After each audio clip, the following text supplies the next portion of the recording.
You're in your last. It's 20. No, okay. 25. Sorry. No, this one is.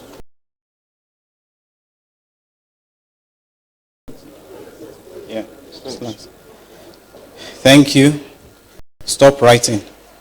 Please submit.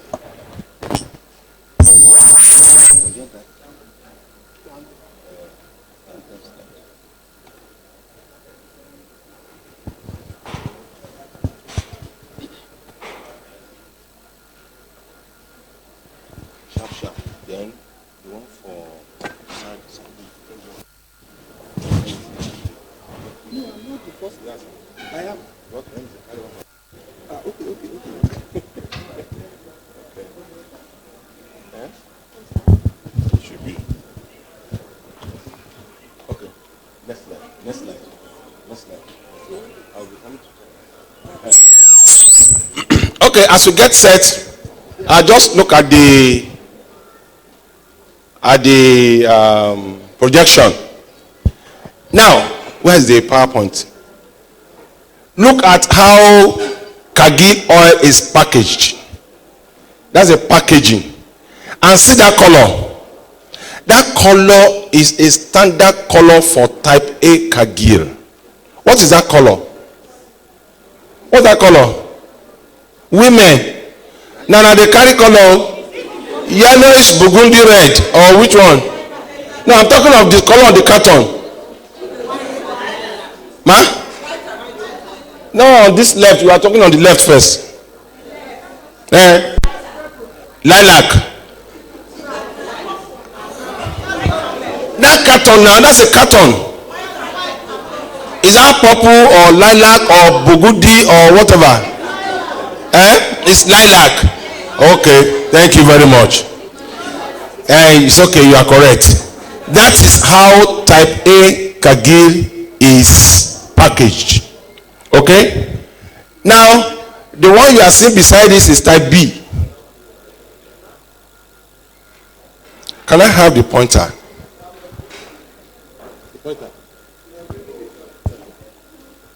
Okay.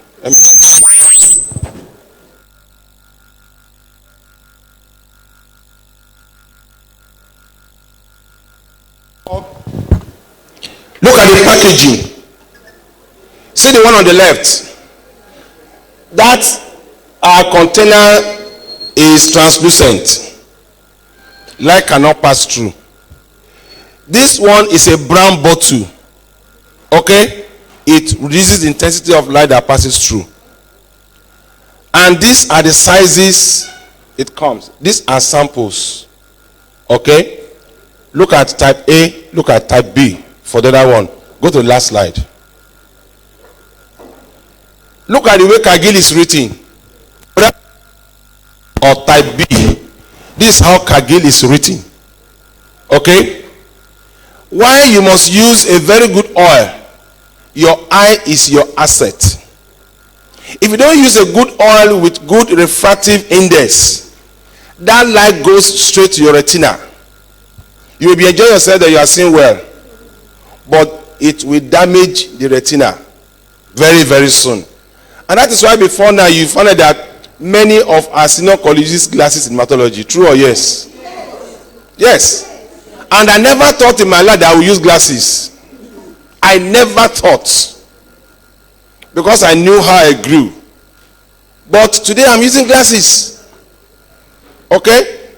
If somebody has told us something like this before, maybe we'll have known, because that time we use a lot of oil, Canada balsam that will begin to mix this and that, you know. But now things are better. You should use good quality oil. If it is type A, the background will still remain lilac. But this writing, okay, and they will write, when they write this Kagil type A, they will centralize and write there for microscopy. Center. Go back to the. Now, where's the light? Okay. Now look at the way it is written. Kagil immersion oil. Okay. Then the type. On this, you have full information. The refractive index is there, the composition is there, everything is there for you. But the ones you see in the market don't have this. And if you compromise standard, you will not get what you want. And your eye, your lungs, your skin are all endangered. Okay?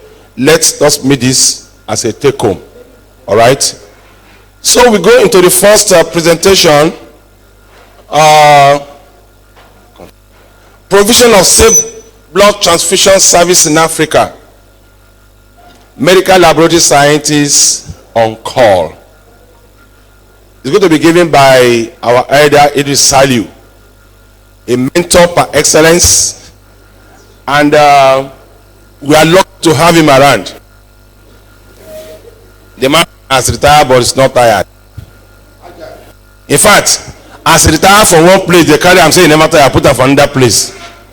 And that's why he's being used all over Africa and he's doing a good job. Can we give him a round of applause? When MBTS was to start, he was a brainchild. Okay? And it's just that the way Nigeria is. But we're going to listen to the issue of safe blood. And like I said yesterday, we talk about safe blood. Please don't forget, your things for the conference will be ready today. Okay?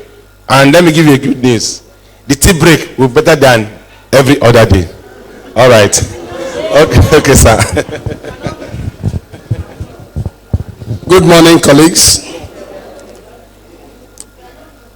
I just want to say something about our elder statesman. I don't know whether it's a citation. It's not a citation.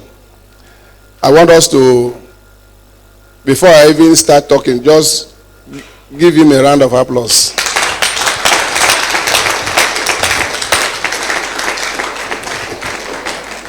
We are privileged to have people like this within us. When I was giving my address on the opening ceremony, I made a statement that in this Congress, we decided to bring the elders in this profession in hematology to speak to us. You know, I am very, very not even qualified to say something about him.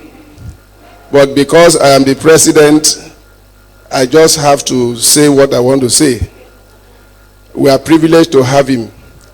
And I know he's my friend, elder friend. We travel, we do a lot of things together. So am I correct? Yes. So, and I really want to hear him speak. He has so much. This man is loaded, and we will continue to get from him until the last day. So let's see how we can extract everything that is in his brain.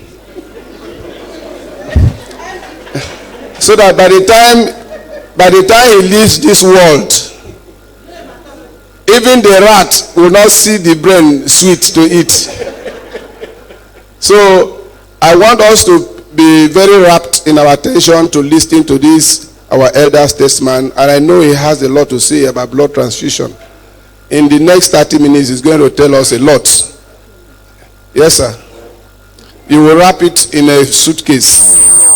30 minutes. So join me as I introduce our elder statesman in hematology in Nigeria, in Africa, and in the whole world.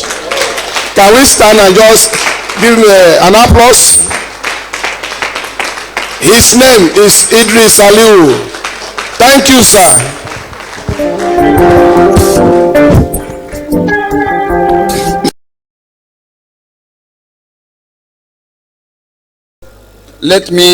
Please permit me to stand on the existing protocol that has been established before I came. 45.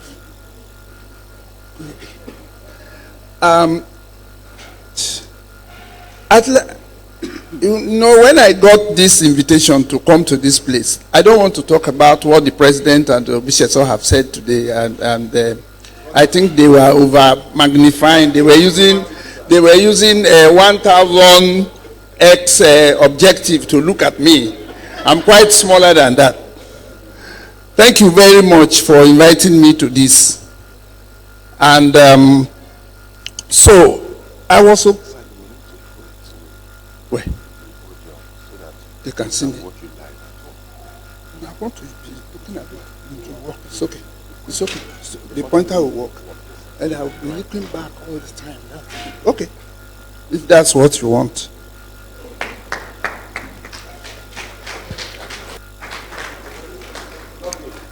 Once more, good morning, ladies and gentlemen. As you can see, that's a very long topic. I'm sure it's the longest for this presentation. So, I am asked to talk about provision of safe blood transfusion in the whole of Africa. I like that. But when I'm going to talk about medical laboratory scientists on call, then of course, what exactly do you want me to say about medical laboratory scientists on call? And all of you are on call. All of you have done call duty. But I think that I will look at that aspect very, very differently today. Before they finish the showing the presentation, I want to say that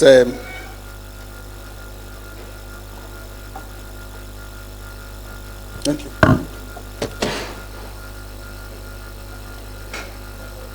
You have not connected the something. Okay. That will be the outline of the presentation. We're going to talk about blood, the essence of life. By definition, which I saw when I was a student in 1972, a man called Griff described blood for transfusion as an actively therapeutic biological substance with bioactive agents, perishable agents, that is obtainable only from healthy human donors. Up to today, there hasn't been a suitable alternative. And also, equivalent alternatives are hard to find. Brian Gibbs and I modified it in 2006 to read the way it is written now. Africa is one of the 6 WHO regions, which consists of 47 African countries with a population of over 1 billion. That is responsible for about 14% of the world population. The African region is known to have high disease burden, and therefore that blood transfusion is a requirement in our health services.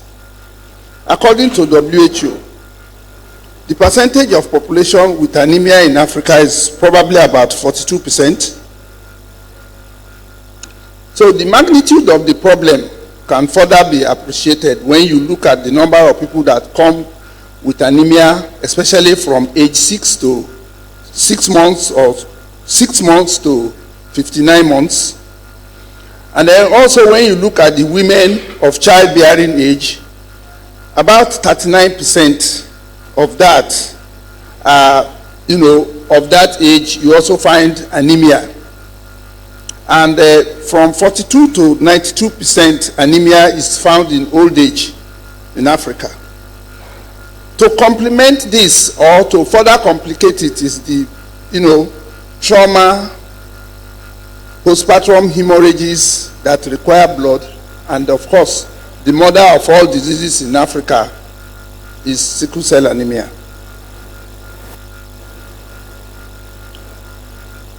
So when the World Health Organization looked at this, they took a bold step in 1975. That's about 45 years ago, that every nation should establish blood service based on voluntary non-remunerated blood donation. In that regard, 46 out of the 47 African countries signed that agreement. And therefore, there was a WHO AD memoir. If you tease out the AD memoir, there are 5 key elements or thematic areas to be addressed. I wish to use these 5 thematic areas today as a guide in talking about blood transfusion in Africa. So there is the need for national structure and organization. Then, of course, it should be based on voluntary non-remunerated blood donors and testing and prescribing of all units collected, as well as rational clinical use and quality management. So if I want to now look at the topic, we will look at the role of medical laboratory scientists on call in the implementation of the 5 thematic areas of WHO. When you look at what WHO expects the national structure to do, they say that there should be a well-organized and uniform standard of practice. Already somebody has asked the question today or made a comment that ideally the blood service should do certain functions. Now, it's expected that we will have political awareness that the project should be sustained, contained, and anchored in the national legislation. If we are lucky and Nigeria doesn't shut down by 26th of this country, the first or the second time that the bill on the establishment of national blood transfusion will be heard publicly. And I know that the people in this audience have been working very hard to make presentation at that occasion. But what is the reality on ground? National blood services in Africa are below the standard that's expected. We have weak infrastructure, poor political will, and of course lack of legislation in most cases. So,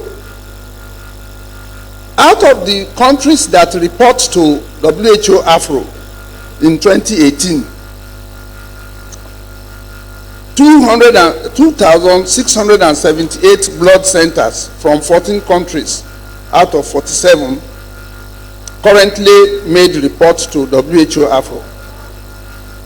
And 244, that's 9% of these, are standalone blood centers. The remaining are hospital-based. Now, 37, that's 90.2 of the 41 have national policy on blood. Nigeria happens to have a policy. 33% have developed strategic plan for implementation of their policy. And then national blood legislation has been in the development in 20 countries. That's about 58.8 of that number, although some are still in the process of becoming a national law, like Nigeria. So, voluntary non-remunerated blood donation is the hallmark of blood transfusion. It is only the blood that is in the hospital before a patient is sick that saves life. The ones that the patient gets to the hospital before it's donated is social transfusion.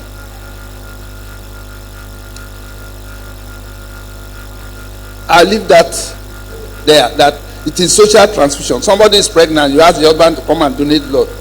A child comes into the clinic, is convulsing, and you ask the parents to go and donate blood. If the blood was not there before the patient gets there, it's going to die. So the expectation as far as voluntary non-remunerated blood donation is concerned are that we should have a reliable, stable, and regular blood donation based on political awareness and education, and of course, most importantly, to identify low-risk group and the trust and confidence of the society that when I get blood from the National Blood Service, I'm not going to get infected. But the realities on ground is that there is inadequate blood collection due to inadequate funding in Africa. However, one of the success stories that Africa has had in contributing to the world blood transfusion is that when the HIV/AIDS became very devastating, I call it, in Africa, because we have African countries where the population's HIV reached 32%. At that time, then we had to catch them young. So people went as far as collecting blood from 16-year-old, up to and above. And therefore, we started what we call Club 25. Club 25 actually started in Africa. When the advanced countries that talked about blood transfusion in my developing age had many donors, then they looked at it and saw that the blood donation level was coming down. Because they were not actually collecting blood just enough to use. They were collecting as many people are willing to donate. So they had to come to Africa to say, how do you put the youth? Because the youths were not interested. They've not been talking to the youth. After the war, after the Second World War, everybody was interested and the rest of it. So that is a success story for Africa, that because of HIV/AIDS, we migrated to Club 25, which is now being copied as youth clubs in several developed countries. So inadequate blood collection from voluntary donation. Report reaching WHO Africa's Afro shows that about 4.9 or 4.8 people collect blood. Blood are collected every year. The figure in 2018 is a little bit higher than that of 2016. And in an earlier report, WHO said that 82 countries of the world that report that they collect blood for transfusion, many of them don't have up to 10 people out of 1,000 donating blood. So that is a very big challenge. The report indicated that 35, that is 85.4% of 41 countries that report to WHO prepare blood components, out of which 73.3 are red cells, 17.4 fresh frozen plasma, 9.4 platelets are collected. Another interesting indicator is the inclusion of plasma-derived medicinal products, which is popularly known as PDMP. That many of these countries, about 52.6%, have information that they have added it to their essential medicines. But it's only one country in the region that prepares the PDMP. So 36 countries report that 9% deferral out of the 4.6, that's about 4.6 million donations in the region of Africa, the region of the world. Massive shortfall of 5.0 million. That is, if we look at the amount of blood that we are donating and the amount that we should be donating, we have a shortfall in Africa of over 5 million. Based on WHO figure of 10 units of blood per 1,000. In 2013, the number of whole blood that were separated into components stood at 64%, but it fell to 63.4 in 2018. Testing and prescribing and processing. The expected performance by WHO is that you should have a scientific, state-of-the-art, nationally coordinated mode of testing that is internationally accepted.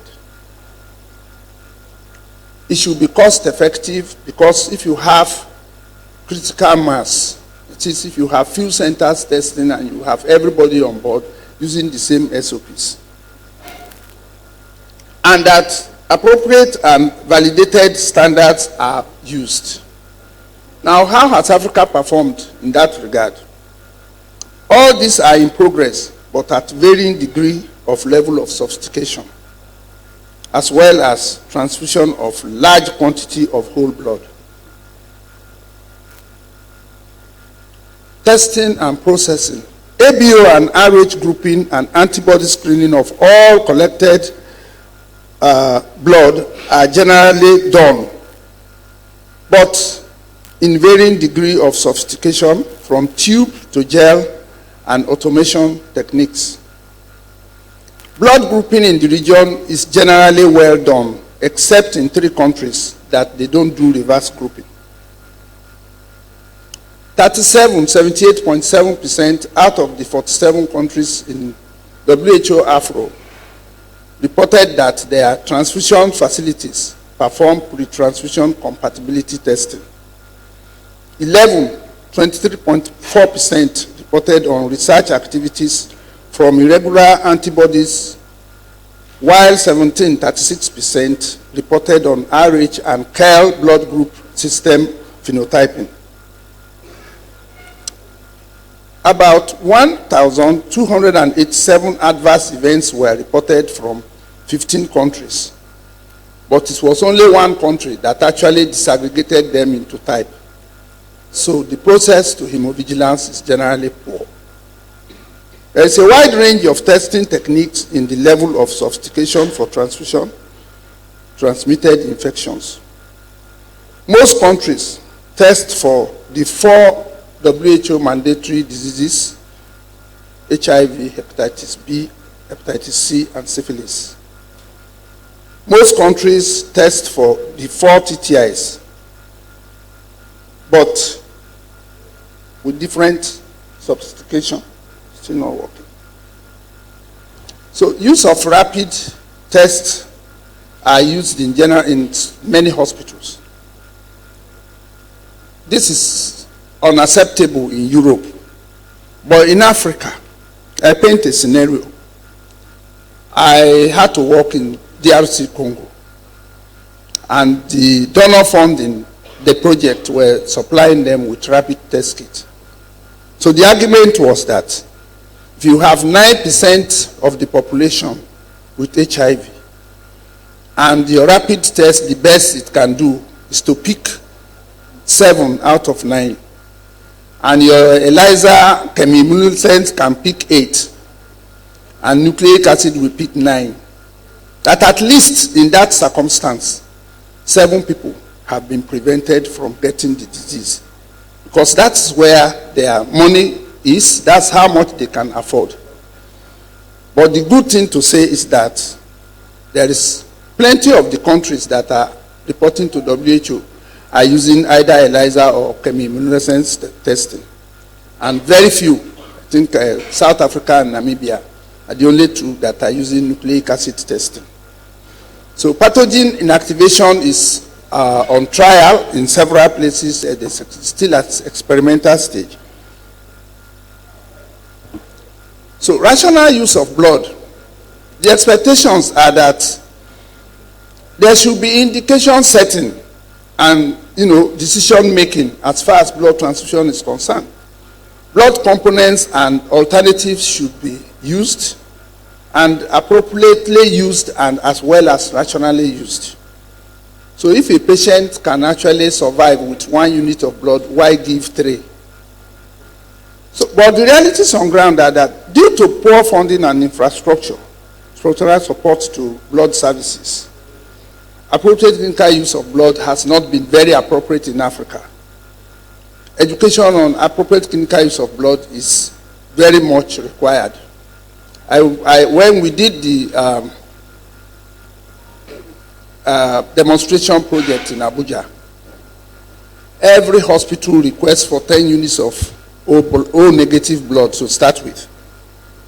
And the population, our negative is about 3%. So if you have 20 requests and everybody is asking for O negative, where are we going to get them? Probably empty the blood of all the O negatives among us. And that is one lesson that has not permeated.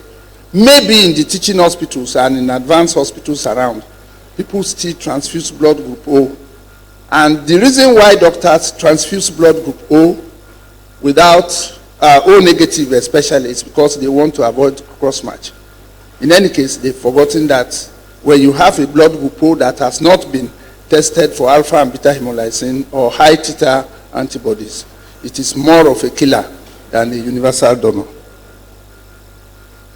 So in rational use in Africa, only 19 countries reported using usage of appropriate clinical use of blood.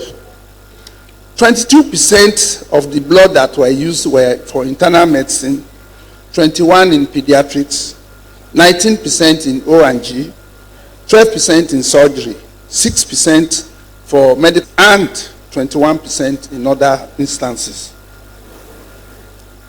35 countries collecting over 4 million units of blood have 27.3% used as whole blood, 67.2% as red cells, 11.8% as fresh frozen plasma, 7.2% as platelet concentrate, and 1.2% as cryo.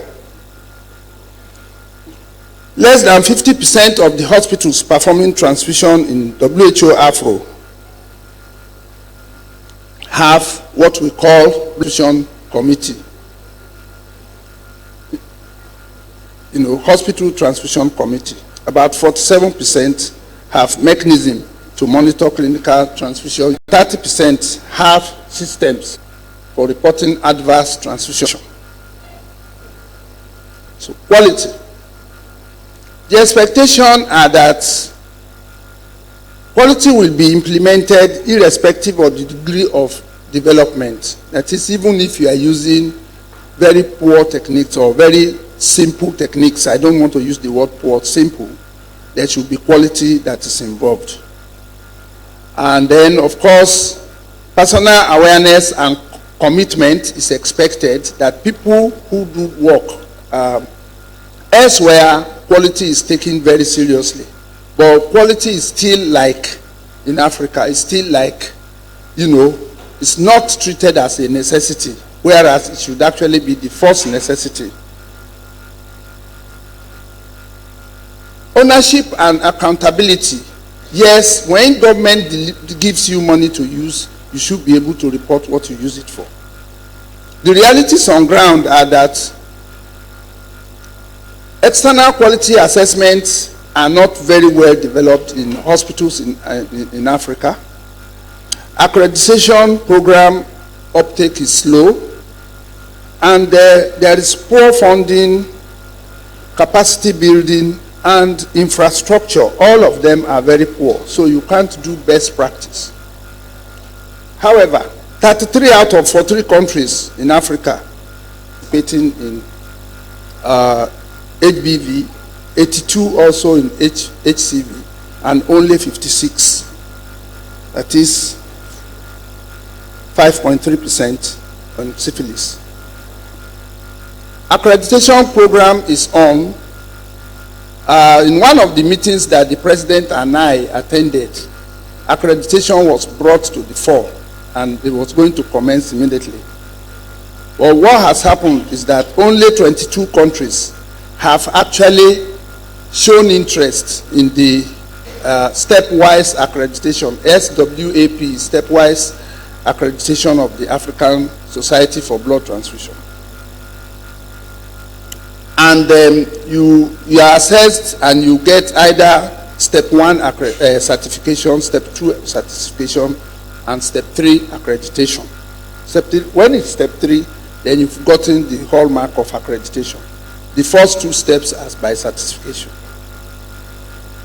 Training and baseline to be done in 8 countries who are preparing for accreditation. training and baseline assessment done in 4 countries, progress assessment to be done in 3, and then progress assessment done, formal assessment to be done, and follow-up assessment to be done in one country each. Then facilities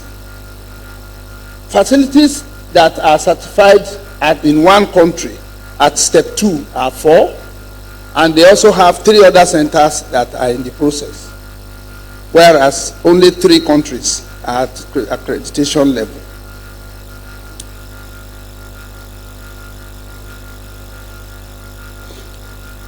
Part of my conclusion today is to look at what J.B. Tapko said that in 2010, that he was heading the WHO Afro in Brazzaville. That since the first World Health Assembly 45 years ago, at that time he said 35 years ago, since that first World Health Assembly resolution on blood safety, and 11 years now, that's 11 years at that time when HIV/AIDS was raving 21 years ago. Anticipation or adaptation of strategy for blood safety in the region has been on the increase. However, we are performing significantly less than we ought to do. The story has not changed today. Furthermore, there are considerable challenges to the attainment of health-related MDGs. Africa did not do very well, especially in blood transfusion during the MDGs. Now that we are going to SDGs, the situation still hasn't improved terribly well. There is therefore the need for health sector to pool resources together so that we can have stronger voice and talk to our leaders at the level of the ECOWAS and their equivalent in other regions, as well as the AU, to see where we can, take blood transfusion forward. Medical laboratory scientists on call are expected to train very well in all the relevant areas of blood transfusion science to enable us, that is medical lab scientists, deliver quality service to the citizens of this region based on principles of good laboratory practice, good preparatory practice, and good manufacturing practice in our minds at all times.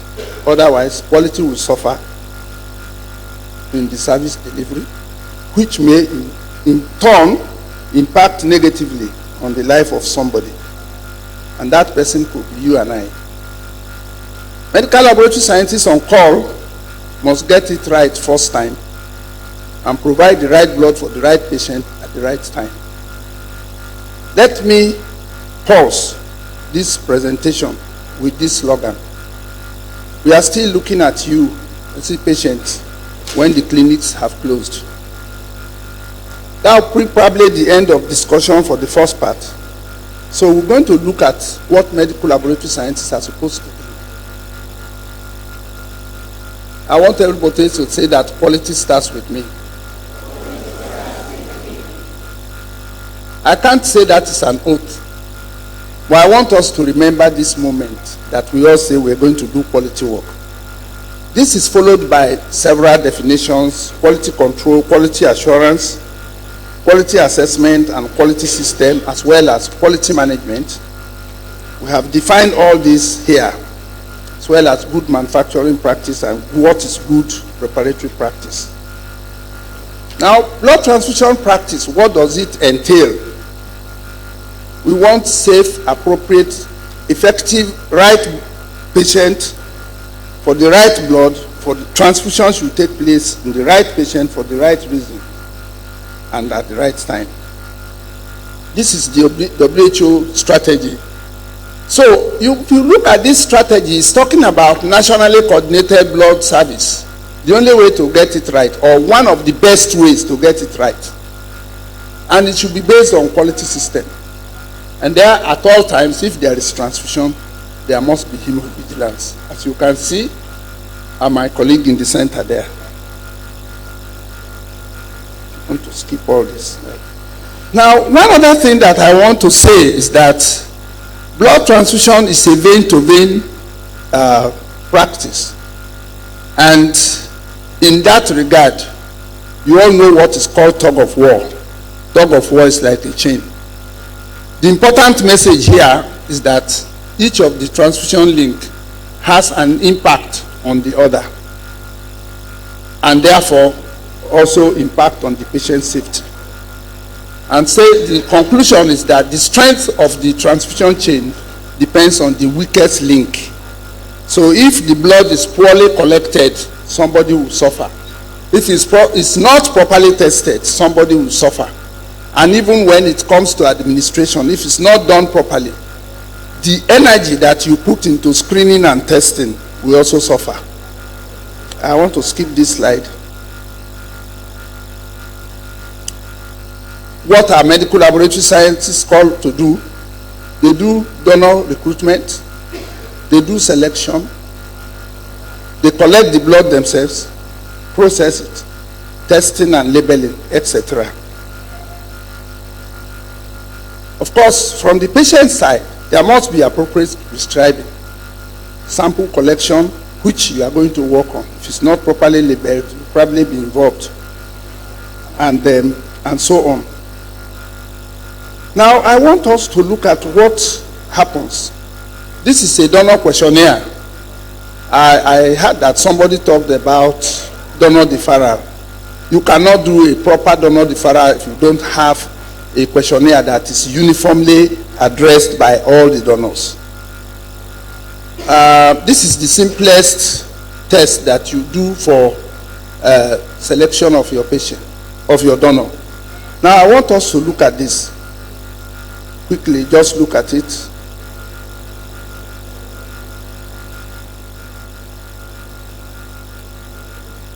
Now, you can see that on my right, the blood has already sunk to the bottom. But in 30 seconds, the other one has not. So these two are qualified, the other one does not qualify. But if you leave it for longer, it might sink. So you put quality by timing if you are using copper sulfate. Although I have my reservation about copper sulfate being used in Africa, in Nigeria, especially if it is not in the hospital. Because of issue of the fact that copper sulfate is a poison, and if you are handling it currently, you should take care of yourself because you might have some damage. And of course, there isn't effective way of discarding the copper sulfate. And our ambient temperature also may not be supportive if you are working on the field. This is one dynamite in our laboratories that is very popular. I call it dynamite because it can take off the rooftop and it can damage your leg if it falls on you. But it's very well used. It's been used. I've used it severally. It didn't do all that to me. But it's still a risk that we all must be aware of. Now, we say we are medical lab scientists. The one I used before I retired 20 years ago.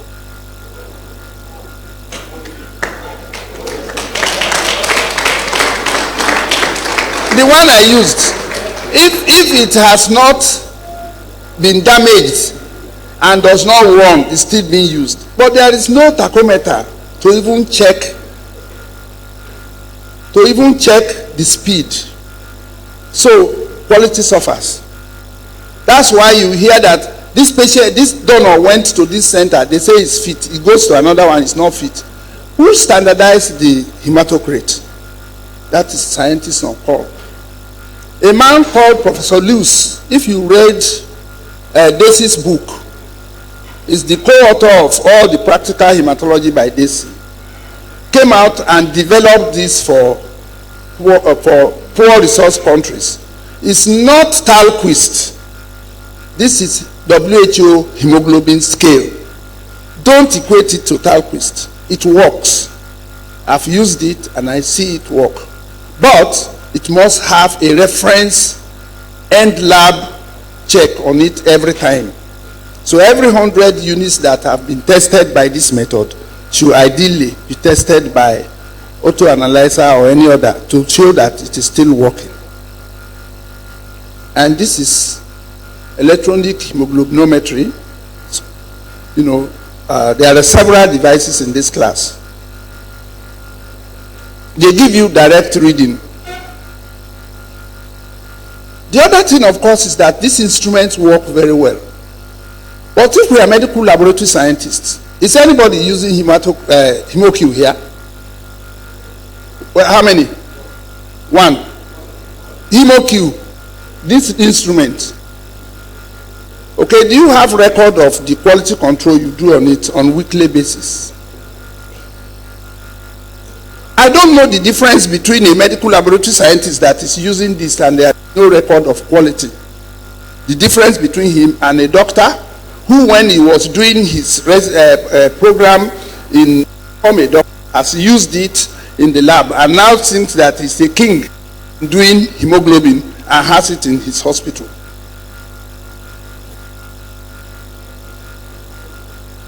That's my challenge for you.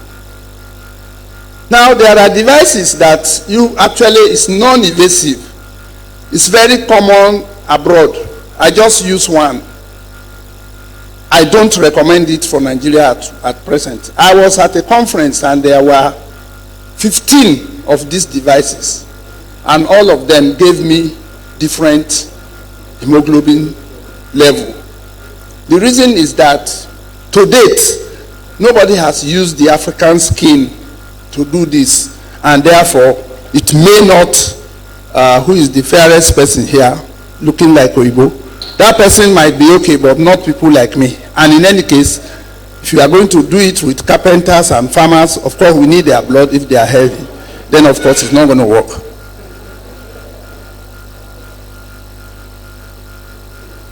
Okay. Now, medical laboratory scientists are the king of blood transfusion. That's what all of you claim.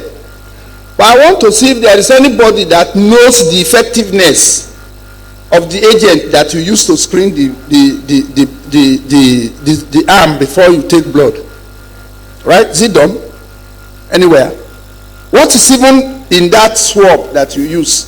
Is suppose WHO recommends isopropanol alcohol or 70% alcohol. But we are medical lab scientists, and we have absolute alcohol. Why are we using methylated spirits? The answer is in your mind, your conscience. Quality starts with you. So how do we do the swabbing before we put on the needle? How many times? Sometimes some people use distilled water. Now, at any point that is my turn to stop, every slide is a conclusion on its own. So, look at that. That is blood being collected. When I did the demonstration project that centralized blood service can be done in Nigeria. I'll tell you a short story. One of my students was working in the State House Clinic when we started in Abuja. And one afternoon, he called me, Oga, are you at work? I said, yes, like this. He said, Oga, this is pediatrics size. So I said, okay, what is written on the bag? He said 450 mils. What's written on your bag? Say 450 mils. If there is this difference, do you think I'm wrong or you are right? He said, no, our doctors will know. I said, teach them. Okay. We teach students. How many of us have actually told our students the specific gravity of blood? How do they want to perform as scientists if they are going to collect blood into these bags and they are constrained, but at least kitchen scale, which we all use to make flour, can tell you the weight of blood.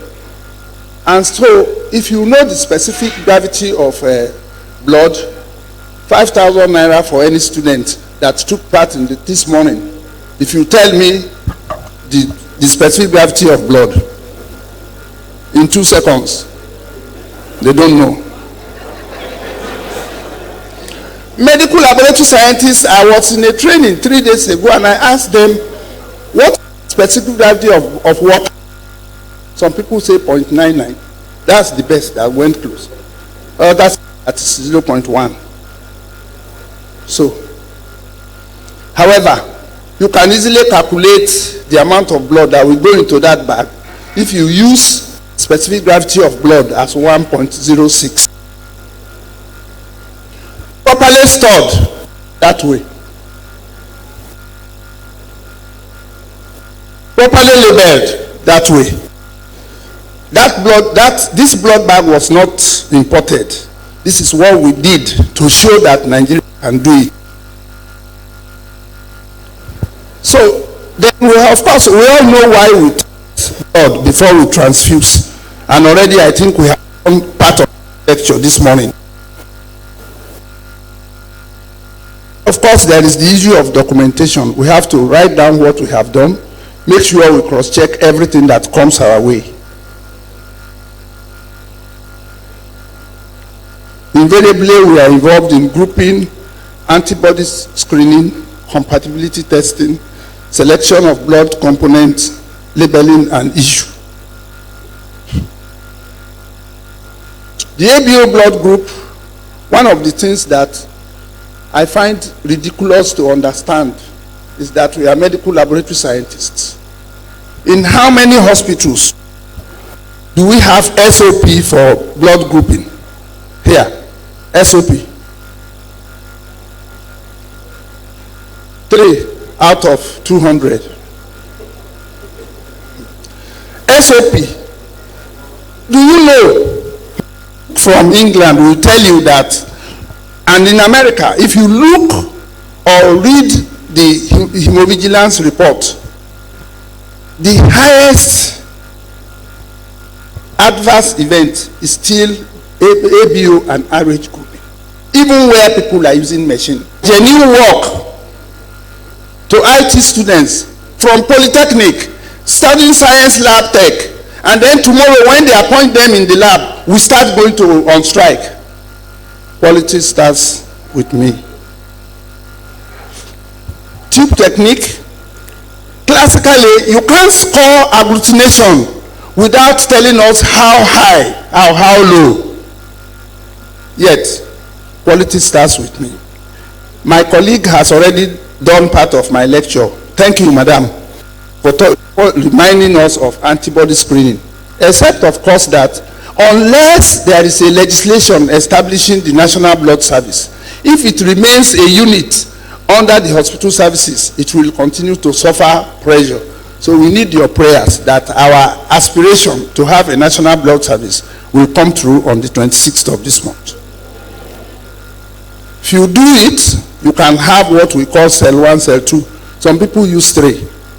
But I'll tell you that even when we stopped importing these ones, because we don't get good supply, you can do it yourself. At least to screen the way she has said, that this person has antibody. Collect 5 units of blood group O and label it as 1, and another 5 blood group O and label it as 2. They will contain different antigens and use it to test your the donor's serum to see each of any of them has atypical antibody. We are very lucky. We don't produce antibodies as much as our Caucasian groups do. I know that a group is studying that. We don't know why. But in actual fact, if you see the misadventure in blood transfusion, you note that it's higher here than there. Still using the gel system. I will skip the transfusion pyramid for now because it's in another slide elsewhere. So then we talk about transfusion transmissible infection testing. These are the agents, the properties of agents that can so transfused. These are the numbers of agents. And these are the emerging agents. WHO, we said HIV, hepatitis B, and so on. But we are also medical laboratory scientists. We are using reagents, and we do not know whether WHO has approved it to be used for blood transfusion. We don't even calculate the sensitivity and specificity of the reagents that we use. So how come we call ourselves medical laboratory scientists? For syphilis, you know, those are the methods that have been previously used. But let's just look this and use this as a model, HIV serology. Sorry, that slide didn't show. Anyway, what we intended to show in that slide that didn't show, unfortunately, is to show you that if you use nucleic acid testing, you probably detect the modern methods between of infection. Gene antibody is between 16 and 24 days. But if you are using rapid test, it's between 6 weeks. The best rapid test, except of course if it is antigen antibody, and you can reduce the timing to around 30 days. So there is a ELISA technique. I'm sure all of you are conversant with this. I will skip it. The important thing to show is that it's a color reacting. You have your reagents in that white one, and you add your antigen and antibody, it reacts. And then you add your conjugate, then you add your substrate. Conjugate is the one which is bipolar. You have the arrow end and you have the block end. And then you add your substrate so that the enzymatic reaction will take place here. Then you have color change. There are several forms of it, but time will not permit me to go into that detail. And we have shown what and what is the different methods, other things that have been used for blood safety. This is just the PRISM.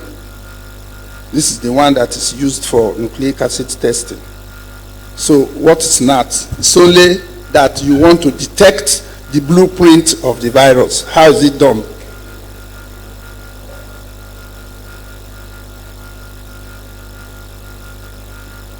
So the important thing here is that you do what we call target capture, then you amplification, and you detect. I'm not too sure if this is going to show, but if it does, it might just ease my problem and take us to next level.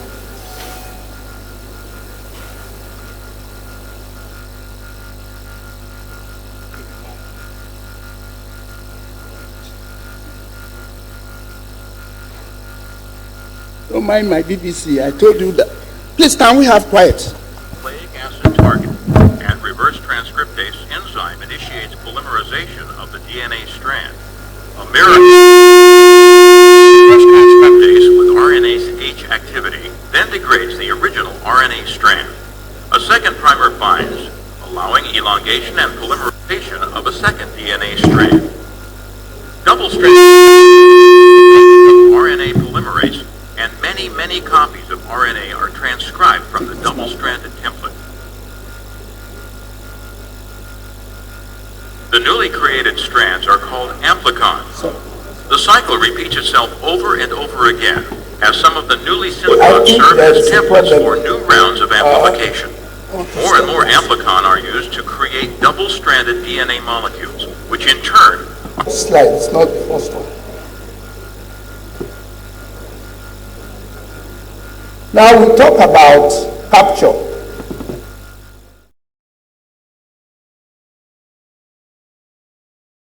The mixing station. Once inside, target capture reagent and sample in the MTU are mixed thoroughly to ensure a homogeneous solution and to initiate any target nucleic acids.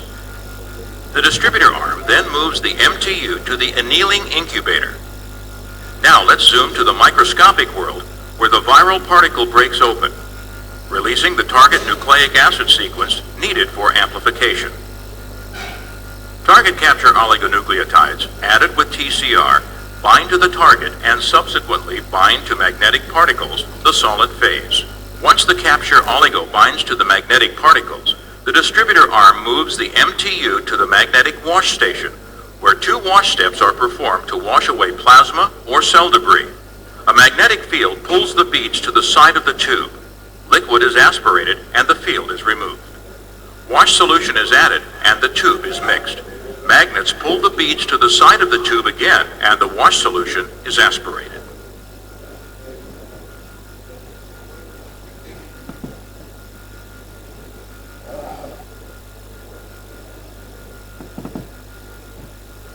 During amplification, the first primer binds to the nucleic acid target, and reverse transcriptase enzyme initiates polymerization of the DNA strand, a mirror image of the target.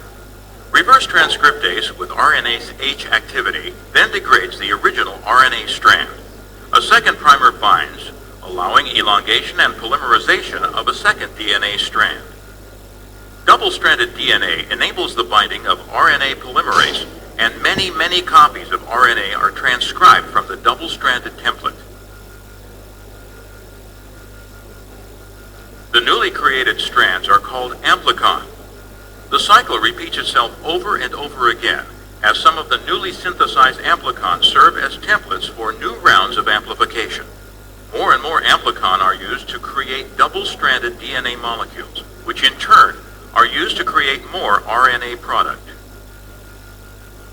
The process continues at an exponential rate. Ultimately, transcription-mediated amplification generates 1 billion copies of the nucleic acid target within an hour's time.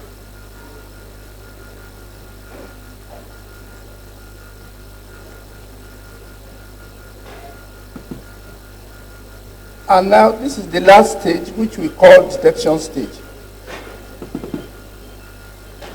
The distributor arm moves the MTU to the HPA incubator, where probe reagent is dispensed.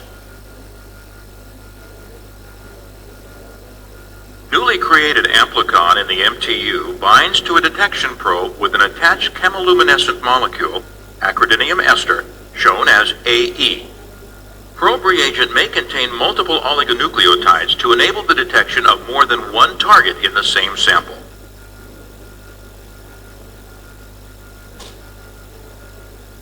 The pipetter dispenses selection reagent into the MTU, which hydrolyzes or inactivates any unbound probe in the solution. The luminometer detects light output during the final detection step.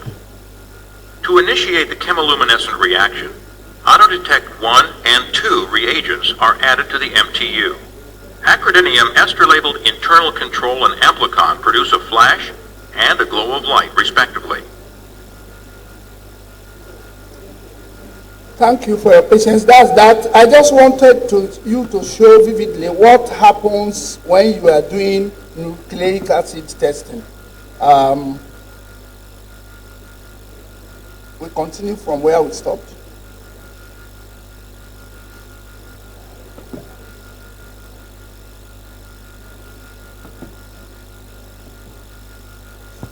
So you have seen how it works now. 3 stages: target capture, amplification, and of course detection. The whole of that is a lecture for another day, but we can't go through all the steps and so on. I know it is attractive. These are all the things that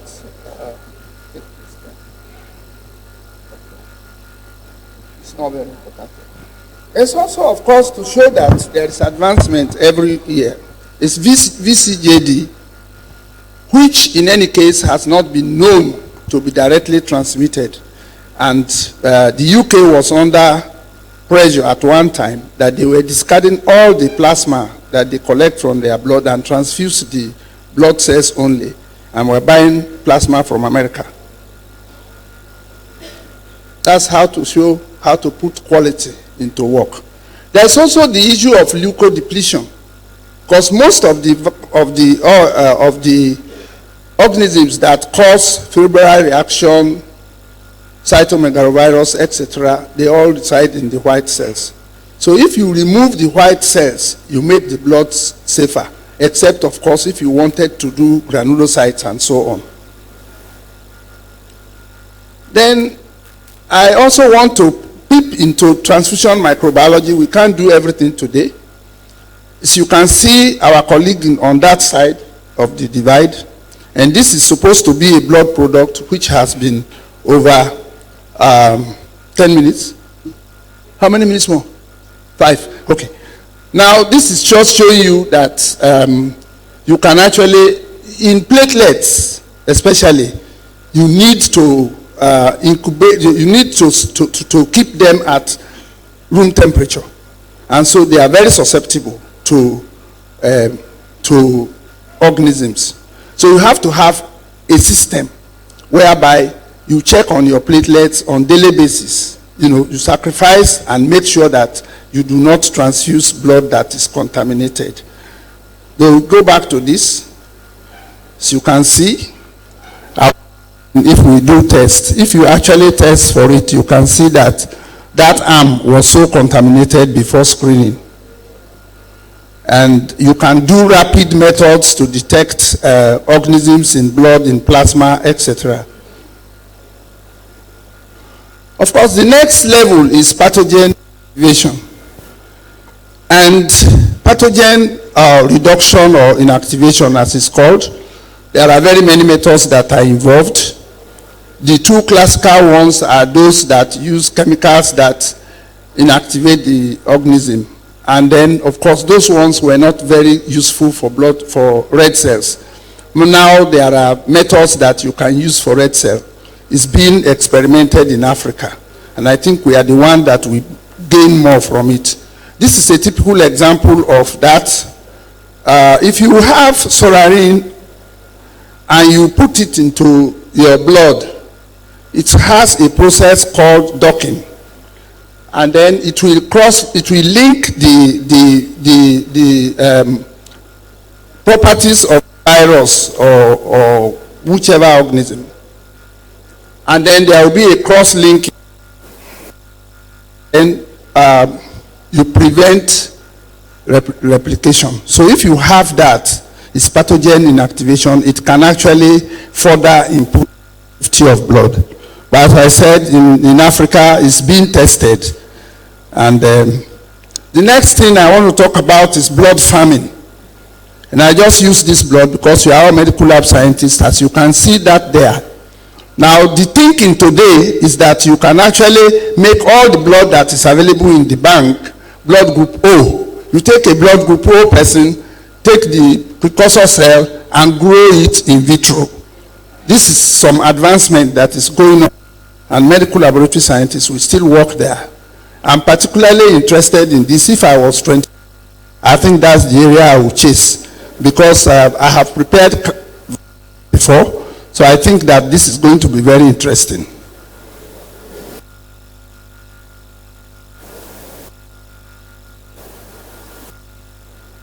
If you can see this, some kind of summary of what I've been saying is that you start screening with ELISA for hepatitis B, hepatitis C, HIV, and syphilis. But what the world wants you to do is to do nucleic acid testing and introduce riboflavin. I said before that red cell inactivation has been posing difficulty. But Terumo has come with a magic wine that you can actually use riboflavin as an agent. It's a photosensitive system that will actually destroy the organism in the blood. So if we want maximum safety, that is the finishing line. We have to do what is underneath, not what is only at the top there.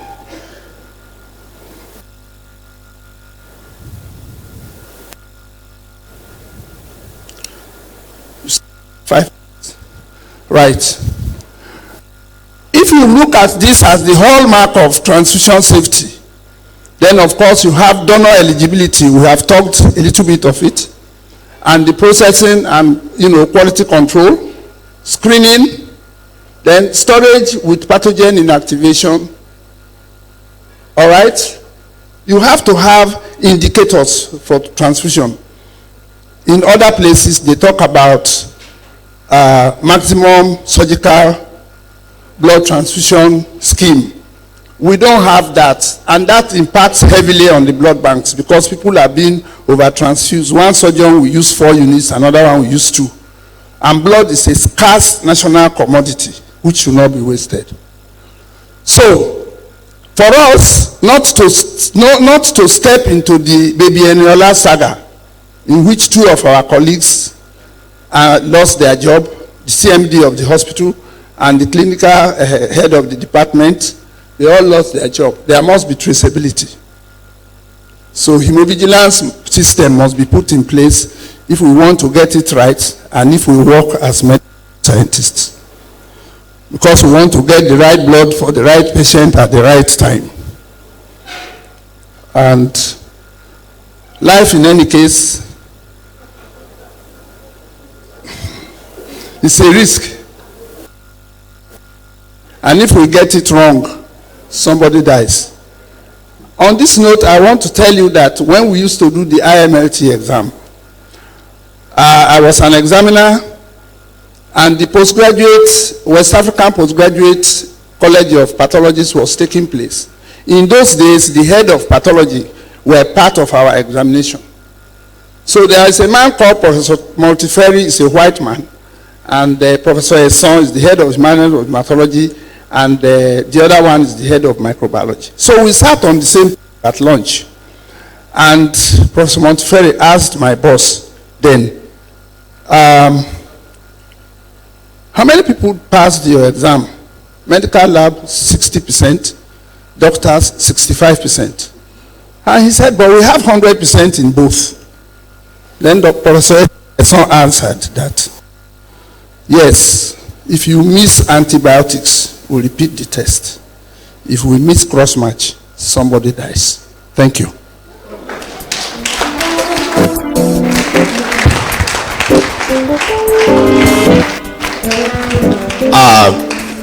Ladies and gentlemen, you agree with me that what the president and I said about our revered elder, they are all more than correct.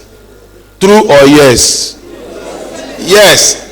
When you are talking of encyclopedia, you have it here.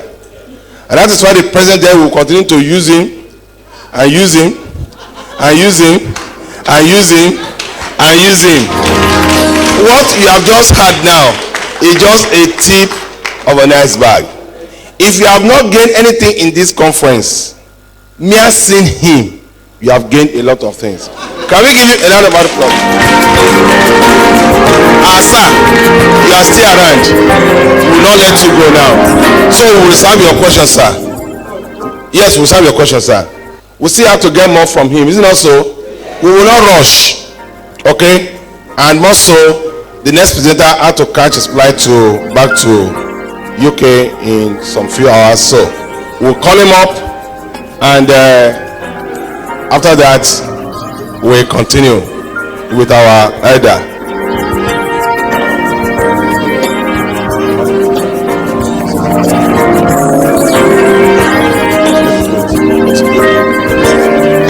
Yes, sir.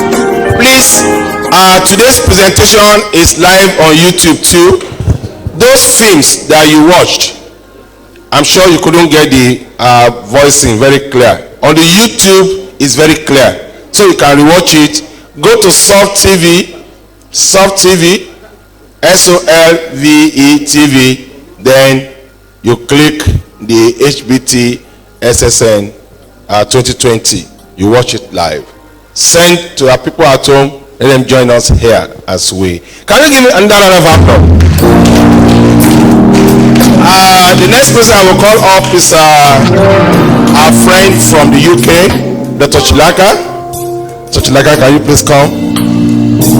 I call up President to say something about this gentleman you are looking at here.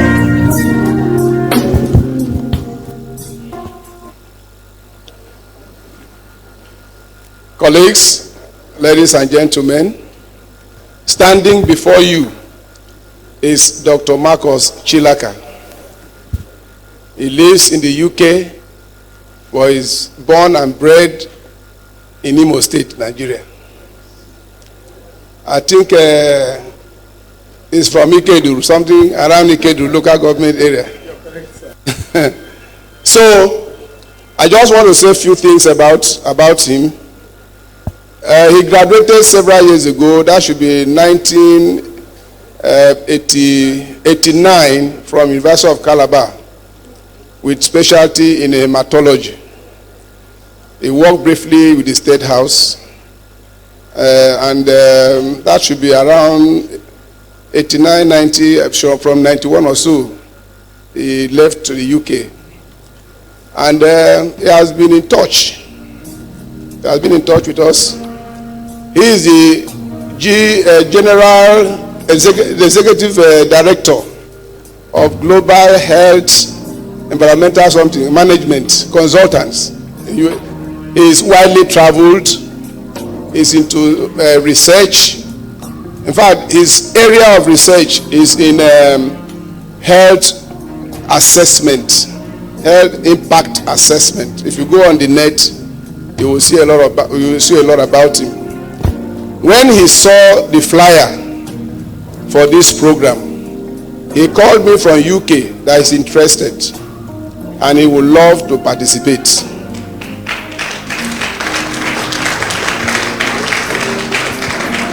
So he said he likes the topic for the workshop and he would like to be a participant and also choose any module you want.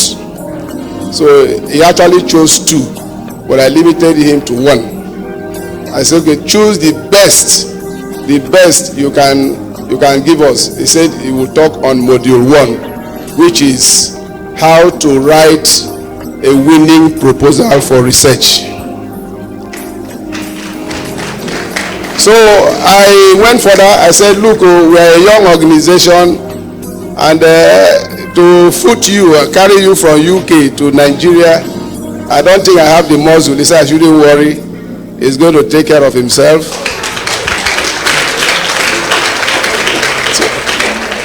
So we kept talking. I said, well, we can do the little we will do. But he said he will move himself to Port Harcourt. And true to it, I thought he was joking. The day he called me that he's already in Abuja, I said, wow, so this man is serious. Here is Dr. Marcus Chilaka. And he came with a wife who is here seated. Nora, can you come? Let's celebrate you. Celebrate this woman. You are welcome. Thank you so much. The society is happy that you came. That was the reason why we gave him the award of recognition for this wonderful dedication to service he has done to us. And he kept telling us that this is the beginning of so many things we'll be doing together. I don't know where he's taking this society to, but he's still telling me that there are so many things that will come. So on behalf of this wonderful, noble society, we appreciate you, we appreciate your presence. Coming here alone is a big sacrifice, and we appreciate it. God bless you, God bless your wife. Thank you so much. Thank you so much. And once again, to let us know that this session is sponsored by the International Society of Blood Transfusion, Switzerland. The Hbtssn is an affiliate, meaning that as you are seated here, you are an international organization. Clap for yourself. Dr. Chilaka. Good morning, everyone. Such a pleasure to be here, so recognized.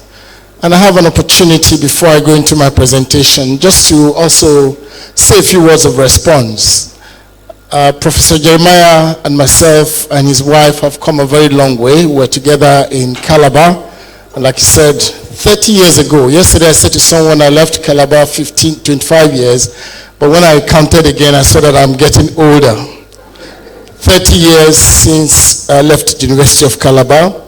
One striking thing is that I have not met Dr. Usara ever since. So part of my attraction to this meeting, I saw that him and Professor Emeribe were coming to speak.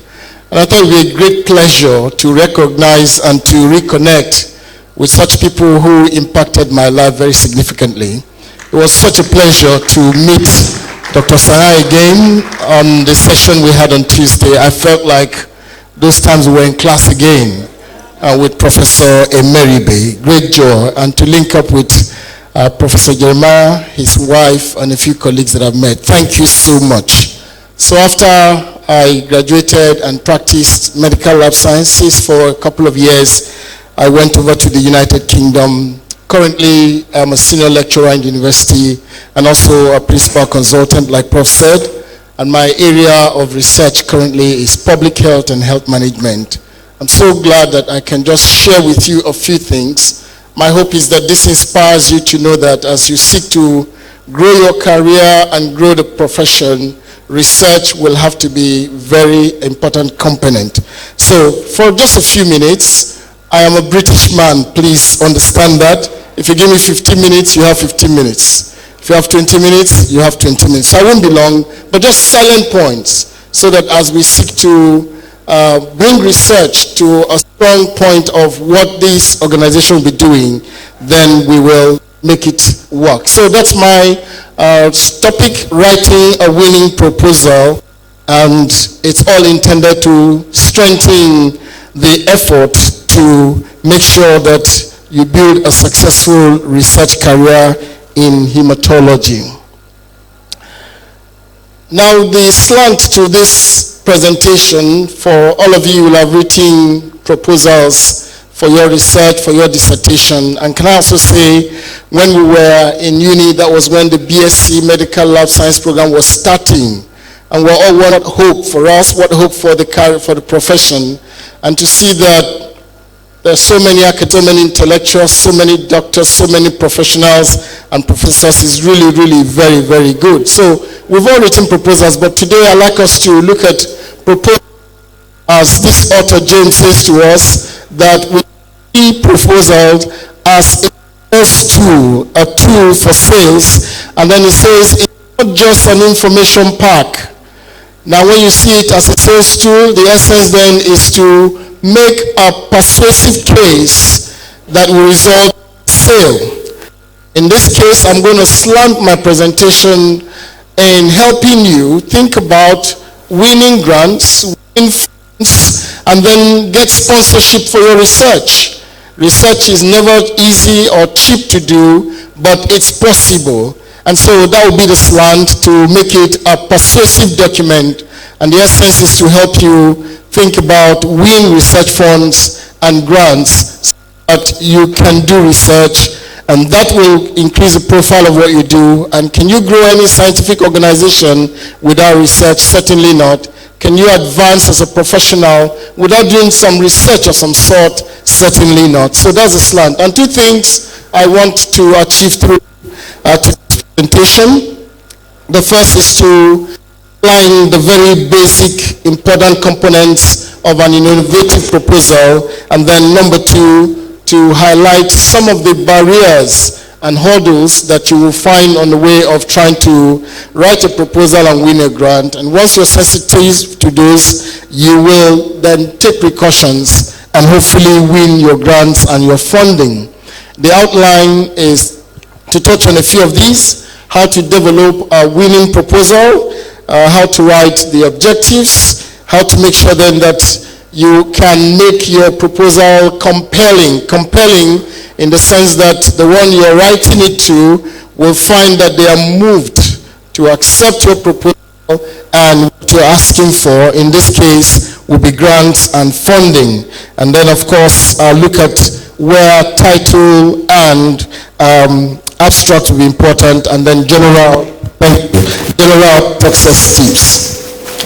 So what's a proposal? Like I said, you all will agree that it is containing the details of a research that you want to do.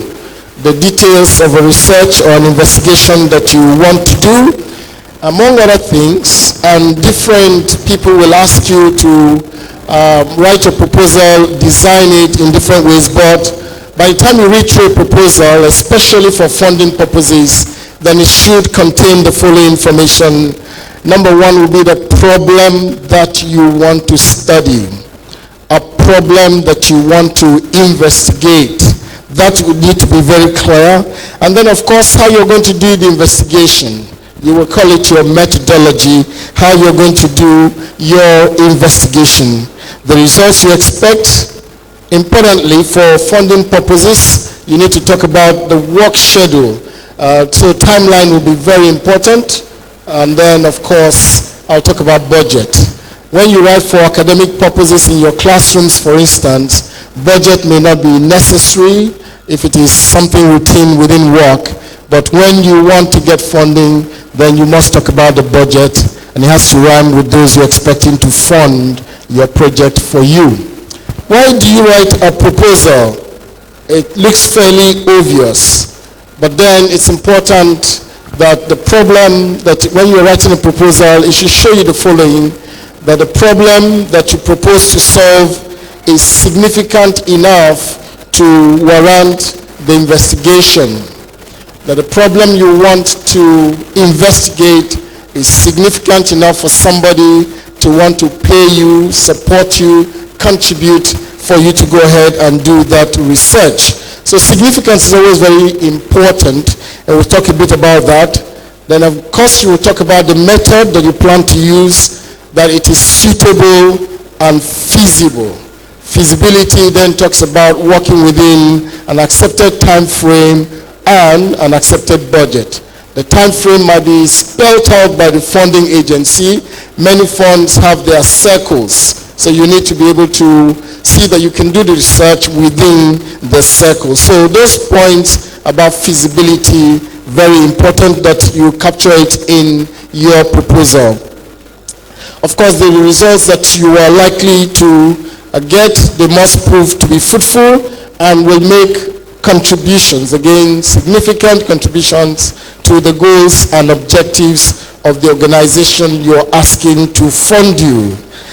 And here I said then that ultimately you want to see, convince your reader, your reviewer, whoever you are writing to, that your proposal is fit and suitable for progression and for funding. Now, progression will mean moving to the next stage. And if it's a classroom-based activity, it means you want to go to an ethics committee, whatever the next stages are. But for this discussion, it's that you write a proposal that your reviewer will look at and say, yes, this is worthy of doing, and we want to fund and support it. Then, of course, what do you include in a winning proposal? The structures can differ, but generally you need to have an introduction and a background to your research. Fairly obvious. Everybody reading will want to understand what you want to do, why you are addressing that. Give a background, and most times you will need to have done some literature review and see where things stand and where you can make some contributions. The statement of the problem is important, your objectives, and of course your methodology. I'll touch on those a little bit more. But then clearly, coming now to a very great proposal, here are some things that you will need to pay attention to. I keep using the word compelling because it's not easy for anybody or organization to part with money and money for research. In fact, sometimes there are two approaches to research funding. There are organizations that do periodic funding, so they advertise for people to bid, in which case you will be competing with several other people who are bidding. So everybody wants to write something compelling. But other times, it might just be that you want to do a research and you think it would be relevant to an organization, and the organization was never thinking about your research.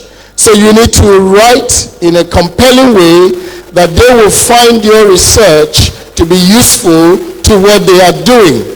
So you must be writing with your reviewer in mind. You must be writing with your reviewer in mind. When we address PhD students, for instance, or you're going for a job advert, one of the things we say to them is, read a bit about the background of your assessors. If you speak the language of your assessor, you will be at a common frequency. So that's very important when you're writing for the purpose of funding. It should be compelling, and one way to do that is to understand the organization and understand what they do, and then you find that you write in such a way that makes them find it compelling. People don't want to part with money easily, but a good proposal makes that more likely. Then, of course, your research must be also intended to address a significant problem. Significance in the sense that it becomes worthwhile, it becomes justifiable, and will make the funding reasonable and defensible. So you need to prove that significance.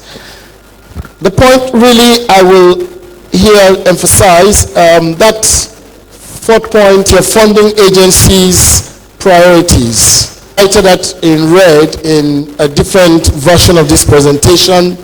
A good fit with the funding agency's priorities. If you want to write a proposal to any organization, take time and understand the organization, its aims and objectives, and as you write the funding, you want to link it in the briefs. But even beyond the brief, by very preliminary ways that organizations screen out and weed out applicants, they want to read and see whether you let the organization see the relevance of your work to their aims and their objectives. It's always very important. And the other point to make here is that a very great proposal will certainly be scientifically robust, no doubt, but it also has to include the art of communication. And I suppose for many of you as scientists, the robustness of your methods and all the statistics might not be a problem, but the other one you need to invest a great deal on is the art of communication. You need to communicate very well. And that's why for many universities and organizations like the ones I work with, there are dedicated staff who deal with funding issues. So when an academic or a group of academics are trying to put up a bid for research, they will do as academics do, and then they give it to this group of staff who deal with the funding side. What they will always do is the communication bit, and see that all the scientific things you've said is communicated in a manner that's appealing to the reviewers. So that's quite important, scientifically robust, but also communicated greatly. That will help you very well. Then of course you need to talk about your research objectives. Again, we are all very used to SMART objectives. They should be specific, measurable, and all of that. But when you look at it all around, there are a few things that you need to bear in mind as you spell out your objectives. You construct them smartly, but it must again relate to the needs and the problems you have identified. So if you identify a problem, and let's just assume, for instance, that the first research Dr. Sarah and I published, and you'll understand why I have a soft spot for the man. My degree research project, we published it together, and that set me on the course of writing a lot more. I felt very honored that he will take the work and publish. So the title of my dissertation for undergraduate degree is we looked at the prevalence of iron deficiency anemia among pregnant women attending the University of Calabar, and we use a time frame. So there, the problem we're looking at is iron deficiency anemia. And who are the people we're looking at? Pregnant women. So it was very evident what we wanted to do. If we're going to bid for funding, we'll need to make a case about why pregnant women need to have their iron status improved. We'll talk about the consequences of iron deficiency and all that it will do both to mother, fetus, and all of the like. So you find then that your objectives must relate to the problems you have identified. I come back again that it will relate objectives of the agency fund your work.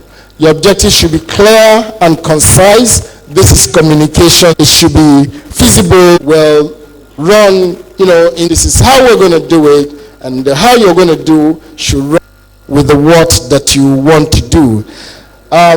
Because this is already in the guidelines, I decided to just give you this list of active verbs that are very helpful as you write proposals. Words like anticipate, assess, build, evaluate, stimulate, establish. You'll find that you need to lace a lot of your work with those vocabulary. Not that I want to teach you English, but clearly these are always very, very helpful to use.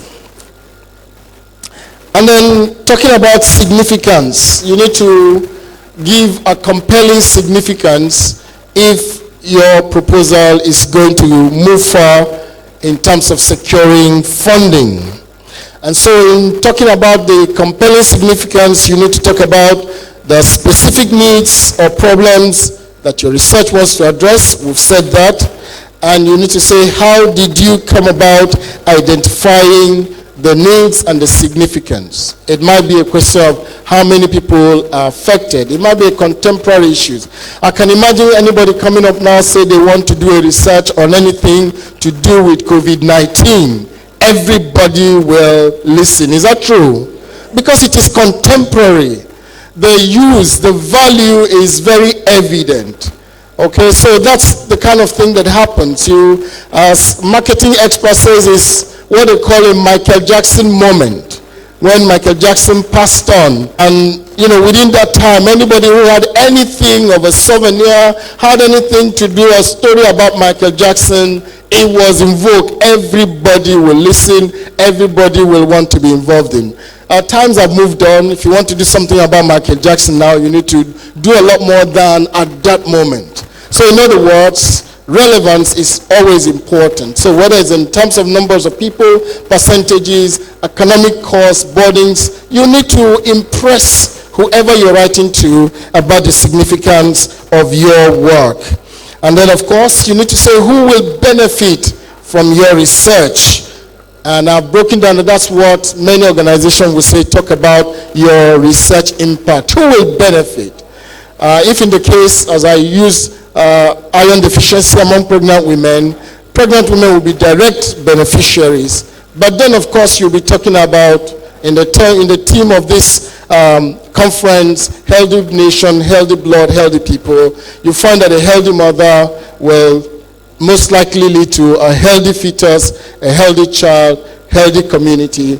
And once you can demonstrate those impacts, but beginning largely from those that clearly resonate with the aims and objectives of the organization you're writing to, that will be very, very important. So you need to say who will benefit, and that comes with research impact. And of course, you again link it to your research questions and the proposal.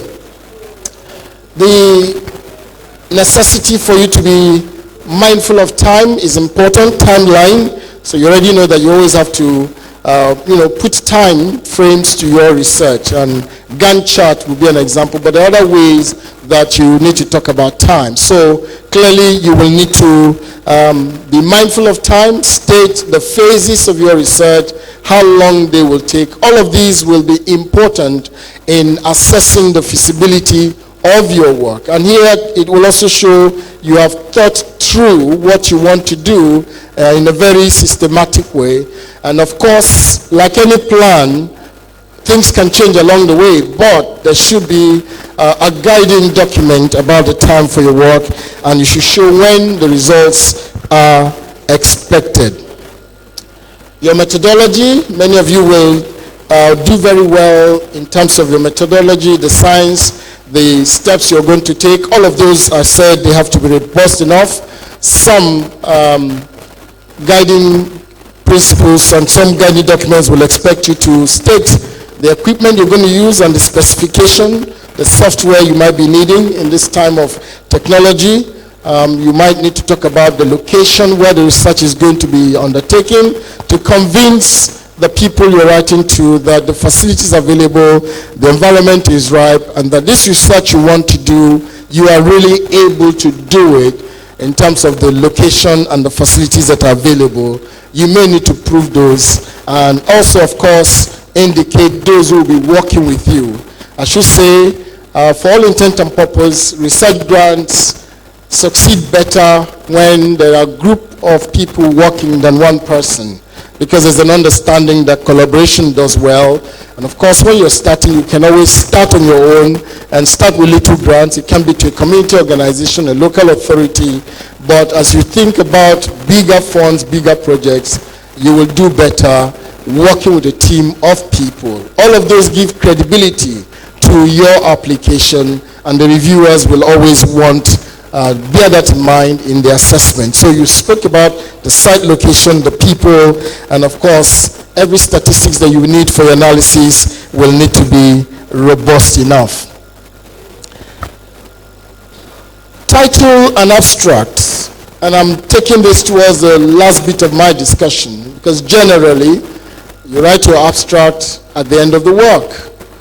Now you can start with a working title, but as you develop your proposal, before you finally put a seal on it, you will need to revise your title and write a meaningful abstract. Now, if there is already a guide on what counts for abstract, you better stick to it. But an abstract, for what it is, will be a concise summary of what your proposal will be. Now, the bigger the project, naturally the bigger and more voluminous your proposal will be. But abstract, a good one will be that even if it was, and many reviewers will read your abstract first before deciding whether it is worth opening the rest of it. So that's why abstracts are the last bit of things to do.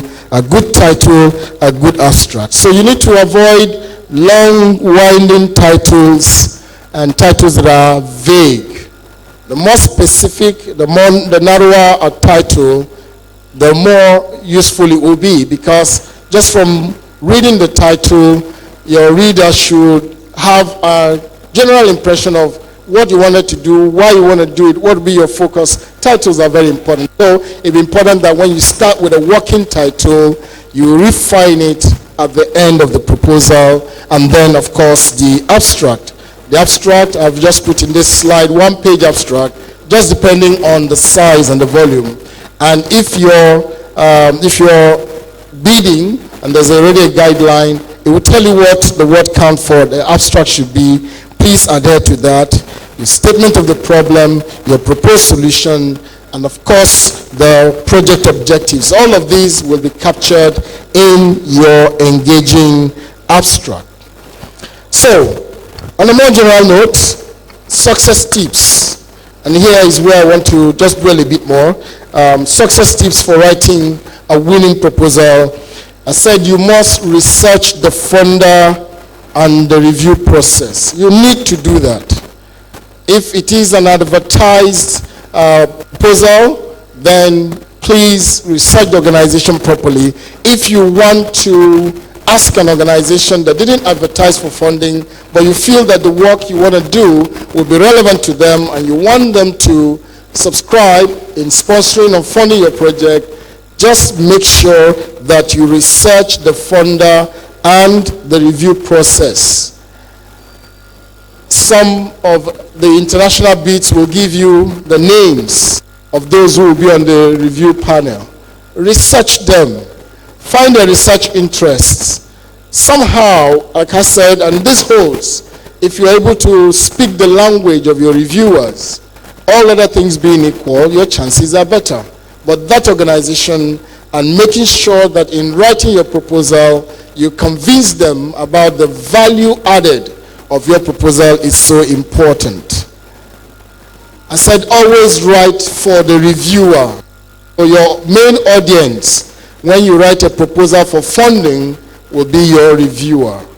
The persons who are going to read it to decide whether they should move forward or whether it merits the funding. Bear them in mind. And that's why researching the organization and the reviewers will be quite important. I can't stress too much the need for you to communicate well. Now, this is not science, it's an art. You communicate well. Your English should be standard, especially as I'm trusting you will be bidding for international grants. Is that all right? You'll be bidding for international grants, is that correct? And that being the case, then it has to be the Queen's English. Is that okay? And it's not difficult to do. Just proofread it. And if you need to get someone better placed in those grammaticals, please do. I said that's what you need. They have funding officers whose work, they're not scientists, they're not professionals. The professionals, you put all of jargons and methods and all together and give to them, they will polish it because communication is so important. You find I put there in red that you must read once and follow them obsessively. Obsession sometimes used negatively, but here you must be obsessed with the guidelines that any funding is for her funding.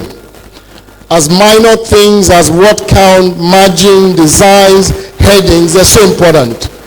Because when there are so many applicants, then one way to weed out the chaff from the wheat is anybody who did not bother to pay attention to the specifications of those who have advertised. So read the directions, and after you have written everything, as a last bit, see again that you obsessively follow guidelines to the letter.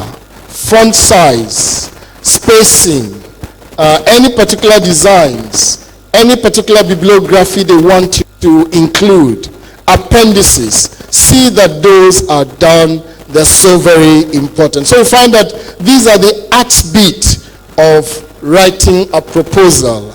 The scientific one is what you do as a professional and all the professional content, but the art of communication and obsessively following the guideline is so important. And I've said, don't forget that here we're looking at proposal as an instrument of persuasion. Is that okay? Persuasion. You want to persuade your reviewer and your target funding organization that your work is worthwhile. You must bear that in mind. The next slide is talking about budget. You will always have to include a budget, and by the way, many times what you'll be asking for will be funding, either in cash or in kind. And so first thing to do about budget is to ensure that your budget coincides with your narrative. So if you said, for instance, in your methodology that you're going to spend 3 months traveling to a field for data collection, for instance, for 3 months, it would then mean that when you're asking if that is to be included in your funding for field work, you should say funding for 3 months, what you do in 3 months. If you write and say you're going to do field work for 3 months and you're asking for funding for 5 months of field work, there's a disconnect. So the narrative must coincide with, your budget must coincide with your narrative. If you are going to get volunteers who you pay their stipends, then in requesting cost under volunteers, it will be to pay for stipend, not salary. Okay, volunteers, strictly speaking, you don't pay them salary, you pay the travel expenses. So it should show travel expenses for volunteers and not salary. So it's important that the budget coincides with your narrative. Second thing is make sure that your sponsor will support the budget categories that propose. And that's why you need to read the guiding document for advertised fundings thoroughly. And if they say they're going to fund for equipment, then you'll be bidding for equipment, not salary. Anything they do not include that they're going to do, if you do ask them for it, they will understand that you didn't bother to read the guideline. So do make sure that the sponsor will support categories that you will use in your costing. And of course, you must be realistic about your budget. When I talked about being realistic, a few things crossed my mind because of the audience I'm speaking to. But 2 points here. There will always be that struggle about inflating your budget because you think that the more you ask for, maybe they will cut it and you may not get as much, you get a little. And sometimes people may want to shrink their request so that it's smaller and to win, thinking it will enhance the opportunities. My view will be that you just do a thorough costing and be as objective as possible. Your estimate should be as accurate as possible within the time frame and present it as factually as should be. That will be a better way to go. And sometimes the amount of funding available might be stated. If that be the case, then of course you're not going to ask for more than that.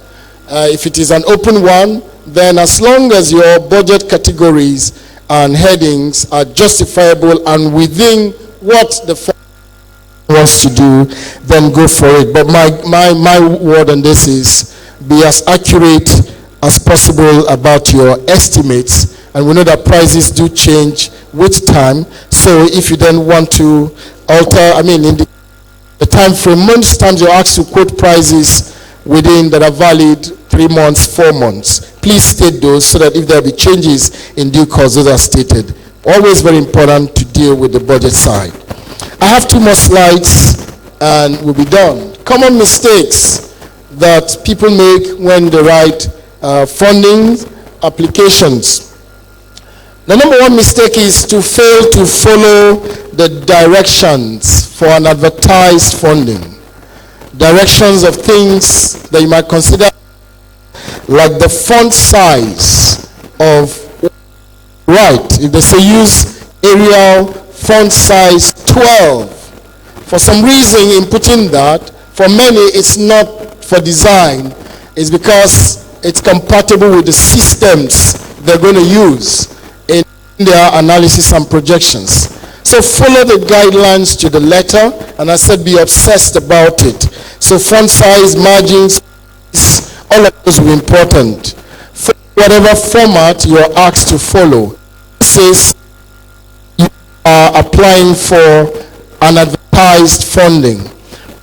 You are trying to get that didn't ask for any funding, didn't advertise it. Of course, you need to be very sensible in all of these.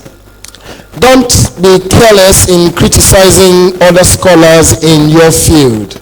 There is a whole difference in talking about changing methods, changing times, changing circumstances. It's different wanting to be critical of those who have gone before you. And don't forget that many times, thank you. Many times it's your fellow professionals who will be making the assessment, and they will take exception to anyone who does appear to want to run down others in thinking that will score them a cheap point. If the writing is unclear, and again this comes to writing skills and communication skills, it's important that your work is well organized, grammatically correct, the punctuations are okay, general proofreading, and I said if you need to get somebody better placed at that to do those final proofreadings, please go ahead. And of course your work plan should be clear enough and as specific as possible. And the last slide is a grammatical one, and I hope it just sums up what I have been saying in the past couple of minutes. Okay, so here we go.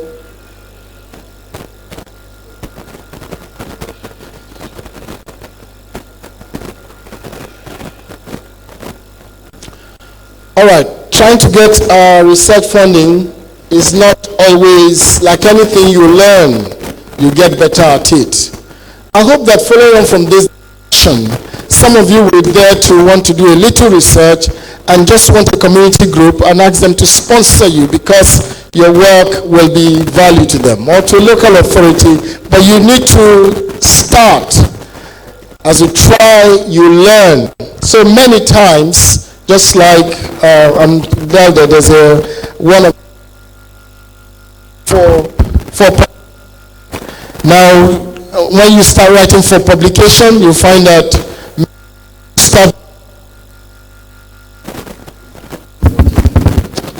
you start by a lot of the publishers you're writing to rejecting your work. You mustn't stop. Take their corrections, try again, send again. It might be that one publishing house rejects your work outright. Take their comment, redo it, submit to someone else. Same thing when it comes to the funding circle. So even when you are declined, try again, write and conceptualize. You might need to do this a number of times, but you see, at some point, it gets to a point where you get funded and you celebrate.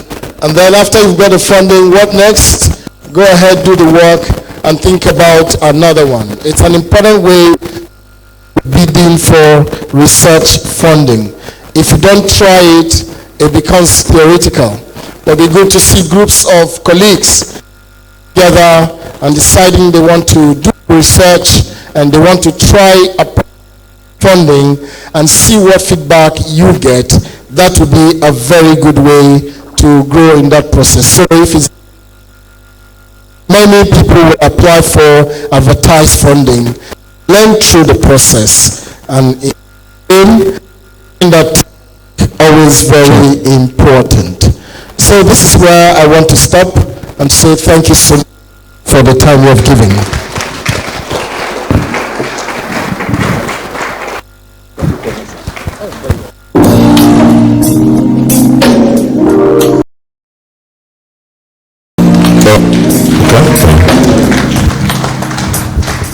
Yes, you are.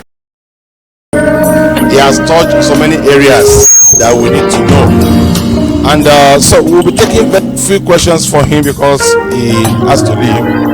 So let's take very few questions for him now. All right, that side, well communicated. This side, Two. okay, One, two. This side, 2 and 3. Okay, 1. Very much, sir, for the presentation. It was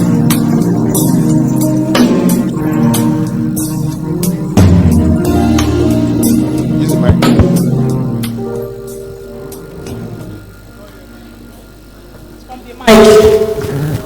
okay. I dabbled into some research demands recently, and I was going to write, but the challenge I had was the demand was meant for institutions and companies or so, but not for individuals. I got confused. I couldn't continue. What do I do in that case?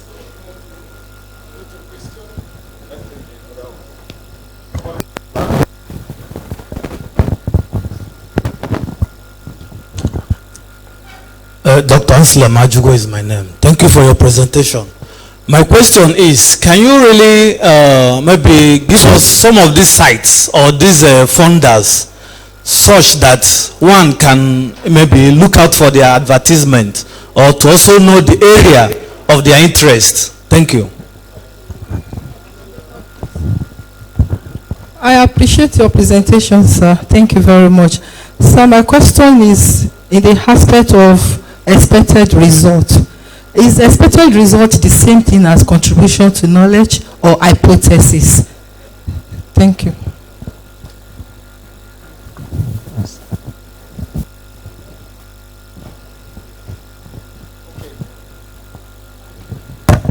Thank you.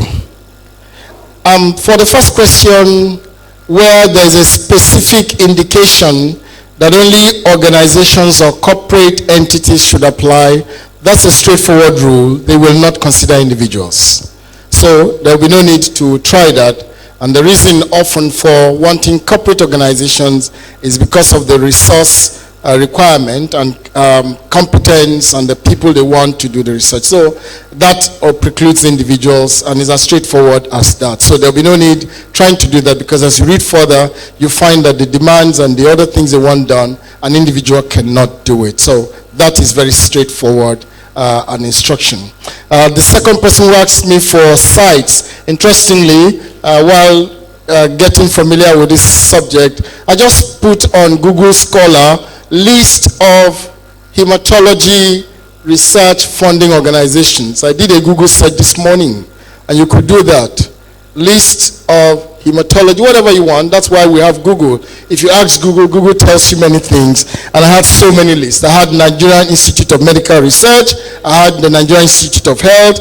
I got the National Universities Commission, the USAID, the Wellcome Trust, the Global Fund for so many things, Bill Gates and all. There are quite a number. When you look, you get, depending really on what you want. So if it is, so you can do the same search as I have done on Google and look at the ones that are more relevant to what you want.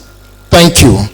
And then the third one, expected results. Expected results will be in the regards of, as you write a proposal, your expected result will be your outcomes linked to your objectives. You can do it in two ways. The very scientific results that you expect. Remember, results are only projections of what you expect to do. But in this aspect, you must then link those expected results to be able to satisfy your aims and your objectives. That's what we will expect in that section of your results. Okay, the findings you expect linked to satisfy your aims and objectives and colored in satisfying the demands of the organization you are asking to fund your work. Can I again thank you for your audience, and I look forward to your research beats. A very big thank you to Dr. Chilaka there. Can we give him another round of applause? He has succeeded in opening our eyes and giving us tips on how we can make our research rich, which I think we will work on and tap into it, and we'll like to work in collaboration with him as we move on. Thank you very much, sir. This morning, the second round of the quiz was taken, and now we're going to take the last round of the quiz. So we're going to drop 5 people, and 5 people will quickly come for the oral quiz to select the first to third. The quiz committee, if you are ready. Just before the quiz, can we rise to sing the society's anthem? I like that laughter.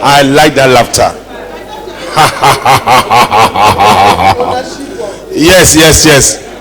May we rise to sing the society anthem.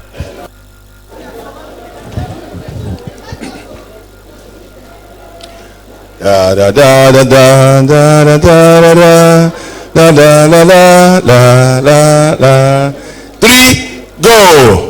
Hematology, blood transfusion science, the home of blood scientists. Bloodology, the mystery of creation. Like drops of blood, we've come to stay from every state in Nigeria.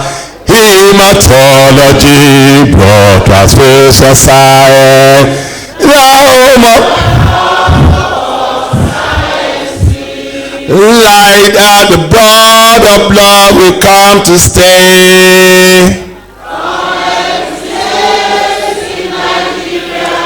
Hematology, blood transfusion science, the mother of all sciences. You may take your seat. Quiz, last round. Okay.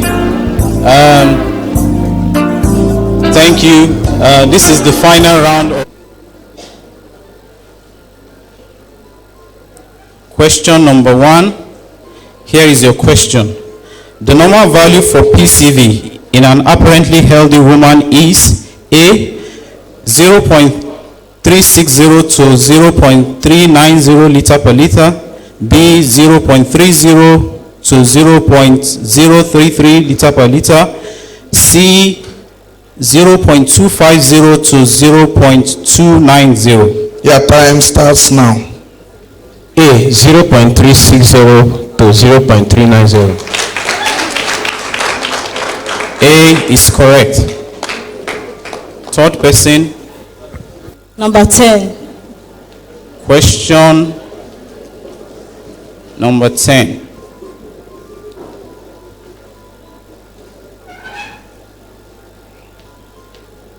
Here is your question.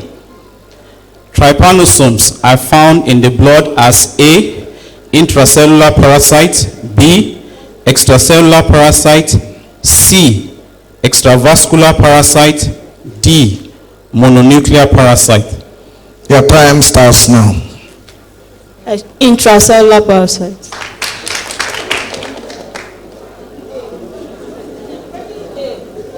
B is the right option, extracellular parasite.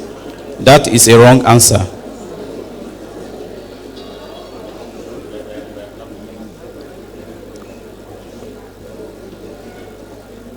So we go back to number 1. Pick a question. Number 15. Question number 15.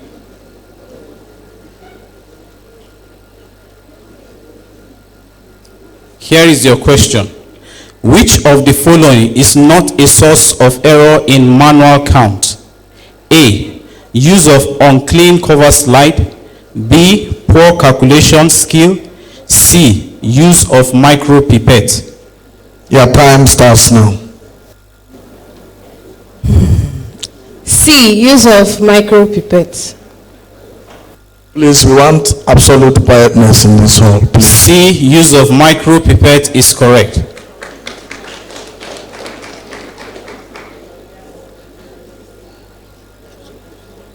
Next person. Question number 2. Question number 2. Please take note of questions that have been answered.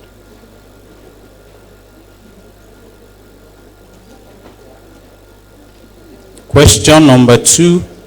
Here is your question.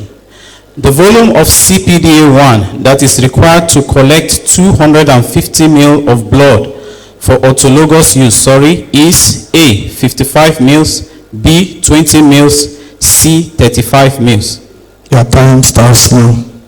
C, 35 ml. C, 35 ml is correct. That's C. Next person, please speak a question. 6.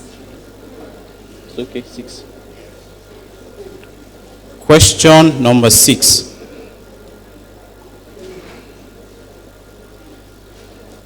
Here is your question. A positive sickling test depends on A, degree of deoxygenation of hemoglobin, B, concentration of hemoglobin A in the red blood cell, C, size of the red blood cell, D, thickness of the red cell membrane. Your time starts now. B, concentration of hemoglobin A. I'm sorry. That is a wrong answer. The correct answer is A.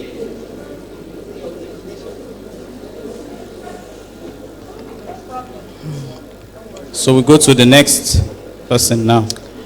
Number 20. Question number 20.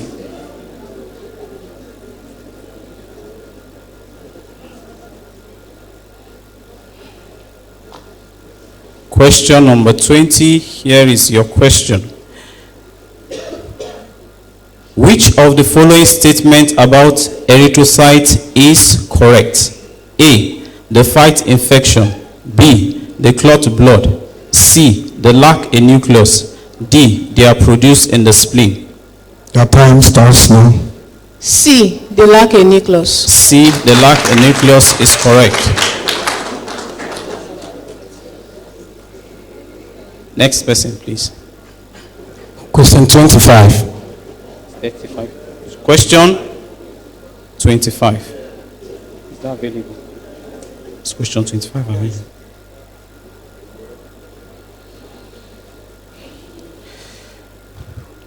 Question 25. Components of Drapkin solution include the following except A, non-ionic detergent, B, ferricyanide, C, absolute methanol. Your time starts now. Ferricyanide, B. That is incorrect. The right Audience, answer please. Audience, please, is absolute Methanol. Next person, please. Your question. 7. Is question number 7 available? Please, please, please. Audience, please. Audience, please.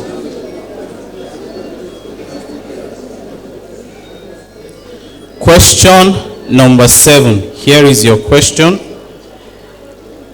A positive sickling test is confirmatory for sickle cell disease. True or false?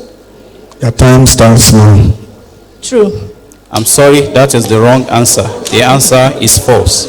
You have 30 seconds, so you have to relax, okay? 7. False.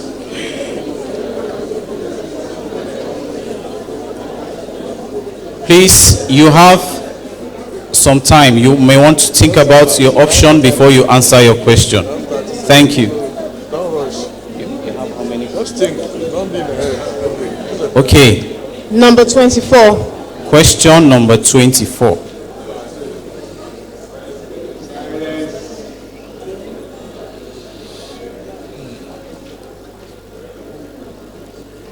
Question number 24.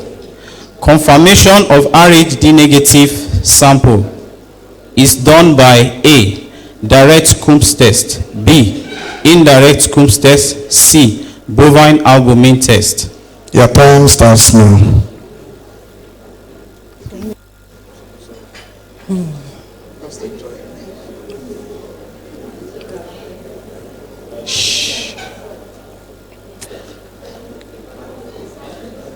B. Indirect Coombs test. B. Indirect Coombs test is correct. Next. Question number 3. 3.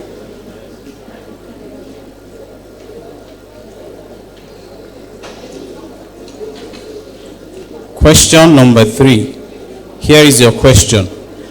Which of the following test is not done as part of quality check for anti-sera? A. Potency test. B. Aggregation test. C. Avidity test. D. Specificity test. Your time starts now.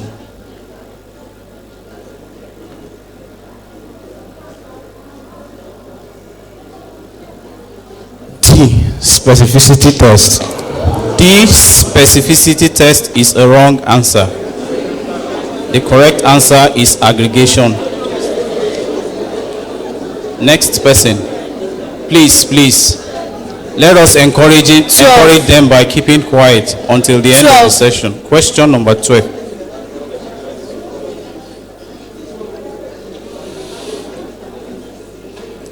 Question number 12.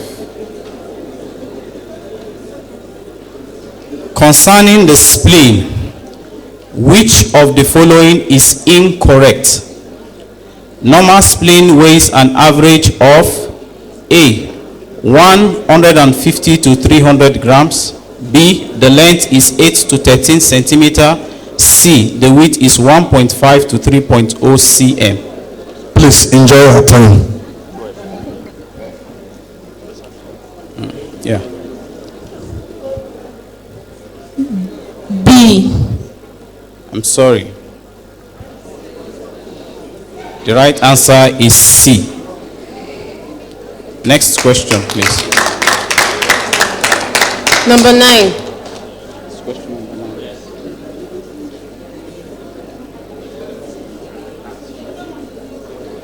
Question number 9, which is your last question.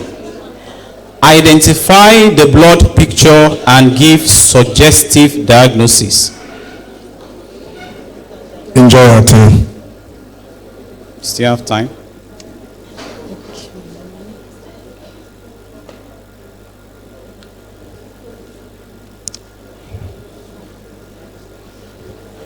The red cells are hypochromic.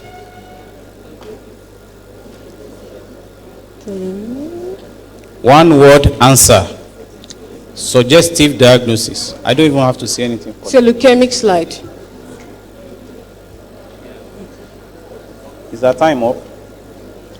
Your time is up. Please, thank you. Okay. I'm sorry, there are no bonus answers, but the right answer is AML. So we can't give you this. She said leukemia, but No,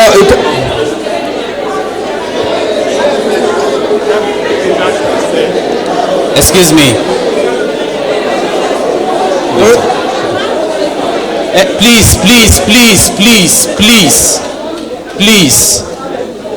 Please, let us start to test patient sample. A, known standard cells. B, known anti-serum. Patient serum.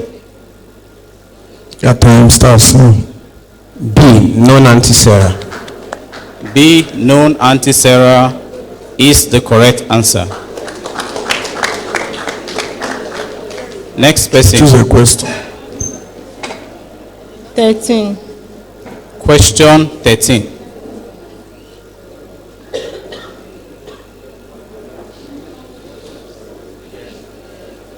It's available, right? 13. 13 is available. Question 13. No, 13 is not available. It's taken. Sorry, choose another question. Choose another question. 18. Question 18. That is the final. Is there a time? Is there a time? You compile and get back. They are taking. Okay.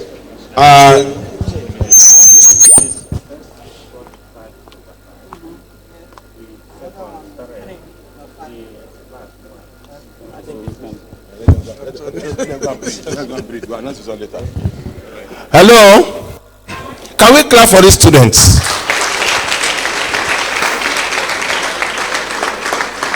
To be on a hot seat is not as easy as what you think. And some of the things they miss, it's not because they don't know it, but because of the tension, environment, okay? And more so, some of us are so sentimental. I think, President, maybe next conference, some of us will come and sit here. So that I will know how it is. Honestly, I want to say they have tried. To go through session 1, session 2, and the final stage is something. The result will be announced later. Can we clap for them as they go on to their seats?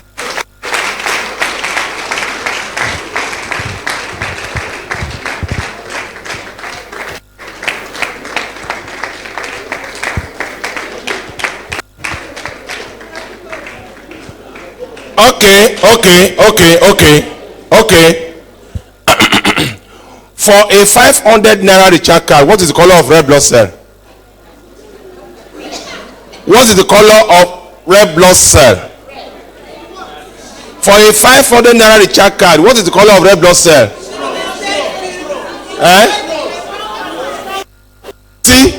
You see, my card will be in my pocket. Thank you. Yes, you are all wrong. You are all wrong. You did not ask me. That's why you lose it. Excuse me now. I'm the quiz master. Yes. You're supposed to ask me, is it stained or unstained before you answer. Did you ask? I didn't hear. Okay. Stained and unstained. What's the color? Stained and unstained. No, you have missed it. You see, I know where I'm going. Now, if you are picking wedding colors now, there is no yellow, red. They will tell you yellowish, brown, reddish, burgundy, pink. So if you combine the two, what will it give you? So no answer. You miss it. All right. At this time, protocol, are we ready? Protocol. Hello, beauty. Okay. We'll go for the tea break now. Then we'll come back and continue with other proceedings. Please, we have to be very fast at it. We have only 20 minutes. for the tea break. Yes, when we come back, sir. 20 minutes. What is the order of...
Sir, can you tell the viewers your name? My name is Oprada Sto. Your position in the organization, sir? I'm the chairman local organizing committee of Hematology and Blood Transfusion Scientists Society of Nigeria. Please, sir, what do you have to say concerning this wonderful 3 days conference you people are into? Well, this conference has been eventful.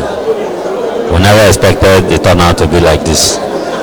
We are grateful to God that a lot of our members turned out in mass. They honored our invitation, and the lectures here were quite exciting, and a lot of things we are taking home. This is just the beginning of this conference. The conference holding here in Port Harcourt happens to be the first one ever, so we'll continue in this stride. So if I may ask, what is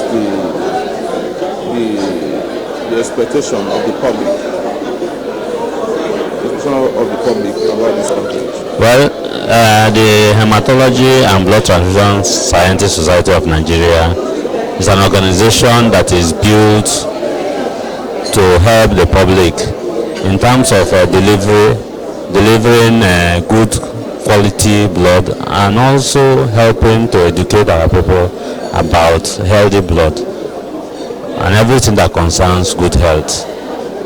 A word of appreciation to members of the organization that came far and near to create this conference. A word of appreciation to them. Well, it was so gratifying. I didn't know that this number of persons will turn out for this occasion. I wish to thank all our members that turned out, and those who were unable to turn out, who supported us in so many ways. I wish to thank all of them, and we are very grateful. Thank you very much. It's nice speaking with you, sir. Thank you.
Saliu.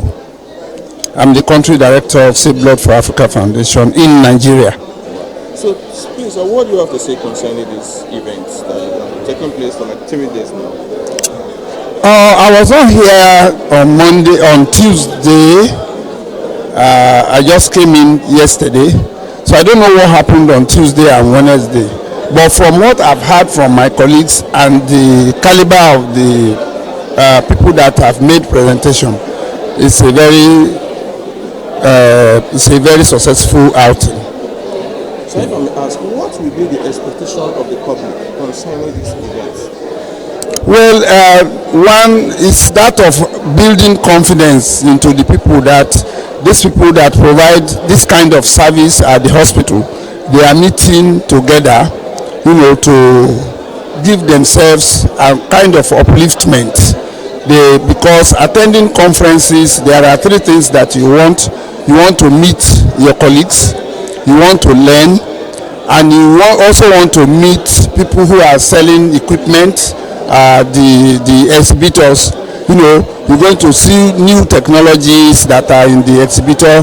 Then you are going to learn from presentations, and then of course you are also going to improve your knowledge as far as research is concerned, because you are going to hear research papers being discussed and so on. So, sir, if I ask, what will be your advice to this organization?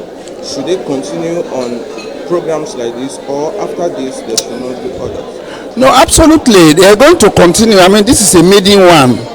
And one of the successes is that this society is already recognized and supported by International Society for Blood Transfusion. So I think that the next level will be also to try and get affiliation with the other side, because it's hematology and blood transfusion. So maybe they should use the same, we will use the same approach that brought us affiliation with ISBT to also get us affiliated with the African Society for Blood Transfusion, International Laboratories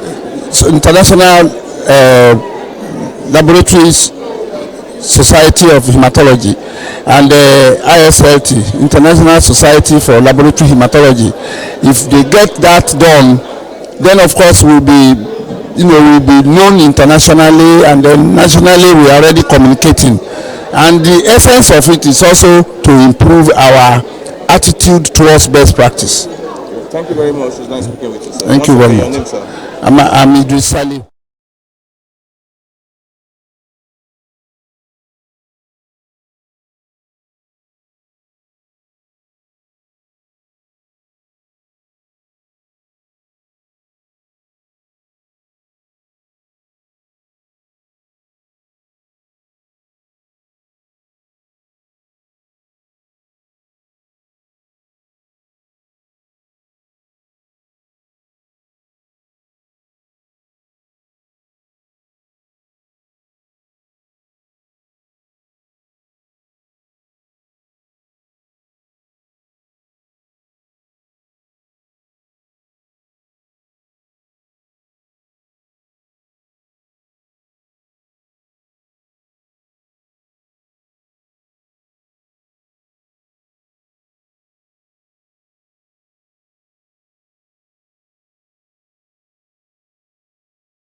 Oh, my name is Abdussalam Yakubu. So what do you have to say concerning this conference? Going on for 3 days now. No, this is a very nice conference, and it's actually taking place at the right time of the nation. So, sir, what will be the expectation of the public in respect of this program? Yeah, the expectation is that the focus of the global focus is to ensure that blood transfusion donors are voluntary, not the commercial donors. And this is actually the mandate that has been given by the World Health Organization in the past since 2010. And most countries in Africa, particularly Nigeria, have not actually met that target. So the expectation from this conference is that the society is going to be, interface with the government, and to see how we can make sure that in most of our facilities donors are voluntary, not doing it because you want to be paid. Because research have shown that voluntary donors, actually the blood gotten from them are the safest, especially in terms of infection. So that is the focus and the target of every nation, to have all donors voluntary donors. Commercial donors are not the best, and we mustn't also just donate because our relations are sick. So it is expected that we should donate because we have it in mind that there is need to have available enough blood in our blood bank, so that in the case of emergency you don't have to wait for the relation to come to save lives. So that is the focus of every nation. Thank you very much. It's nice to meet you. Thank you very much.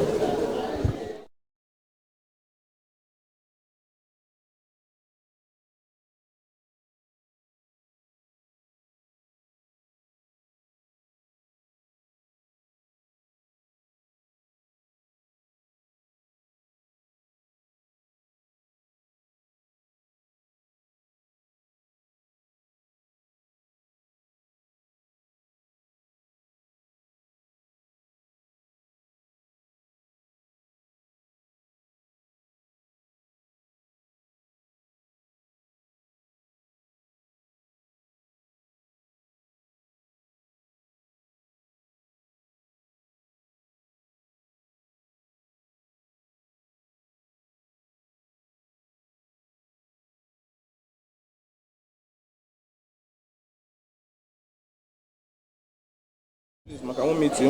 Yes, I'm Associate Professor Mrs. Rose Amechi. I'm from Igbenedion University, Okada, and Brusali University, Ekboma. Right now, I'm doing my sabbatical leave in Igbenedion. My primary university is Ambrosali University. You're welcome. Thank you. What do you have to say concerning this conference? In fact, I'm very excited because it's a dream that has come true.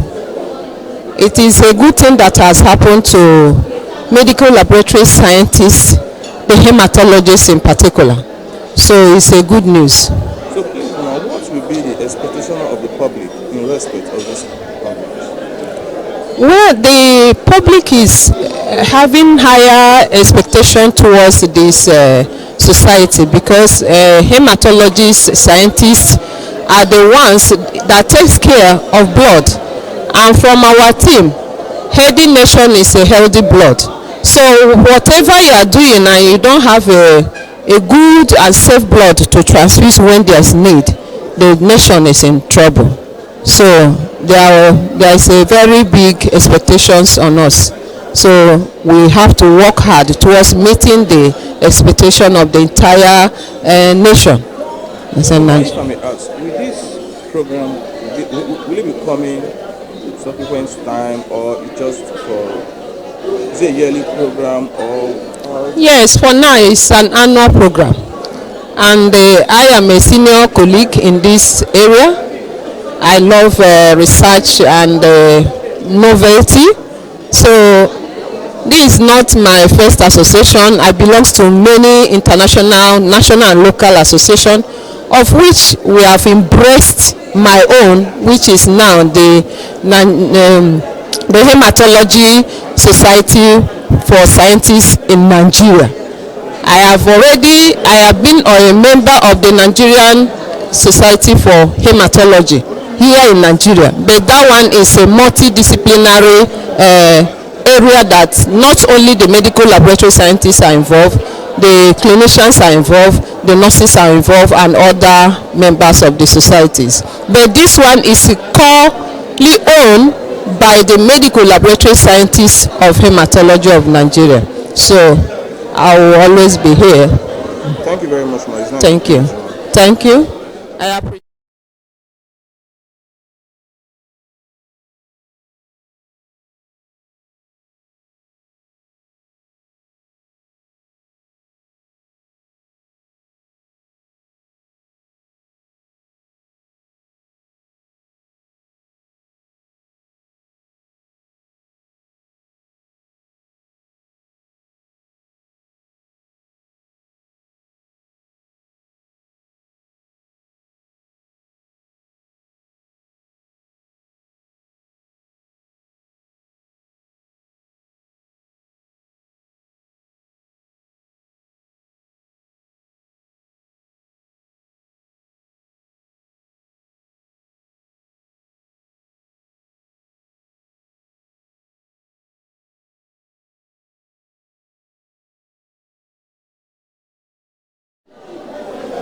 Good day, ma'am.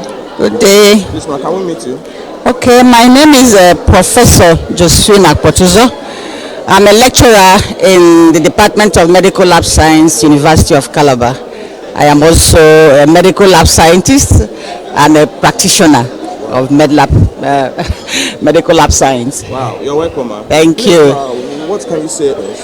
Yes, I would say that I'm very happy for this conference that is going on in Port Harcourt. For the first time, we're having an international conference that has to do with the wider publication, of what the society is all about. And from what we have gathered today, a lot of people have been enlightened. And then I guess by doing so, we'll have more of our people practicing internationally, the best practice. That's what we're aiming at. I'm so glad that I'm part of this event. Okay, now what would be the expectation of the public in respect of this conference? Yes, the expectation, I think, with the knowledge that we have acquired here, and then the attitudinal change that we are trying to create among the practitioners, we are going to have better services to the public, where we are supposed to make sure that whatever result that we are pushing out to the public will be a result that will reflect the state of health of the public in general. So we are hoping that by the end of this our conference, most of our members will change their attitude towards work and towards the kind of results that they are producing for better management of people when they get to the hospital. Please, if I may ask, with this program, will it be coming yearly, or after this, it will take more time before people will come again with the program? Okay, the program is I wouldn't say it's a year. It's going to be a yearly thing. We started, the very first one started in Ibadan, and then the next one I think was after 2 or 3 months. We had another one in Abuja, the FCT, and then after a short while we also have this. This is the third time, and it's coming to Port Harcourt. So I guess another meeting will also take place, which we don't know. Maybe at the end of the Congress, we'll be able to know which state is going to host the next one. But we are thinking that it is expected that we should go around the zones in Nigeria, the political zones in Nigeria. Thank you very much. Thank you very much. Once again, your name, ma'am? My name is Professor Josephine Akpotuzo. Thank you very much. Thank you very much. God bless you.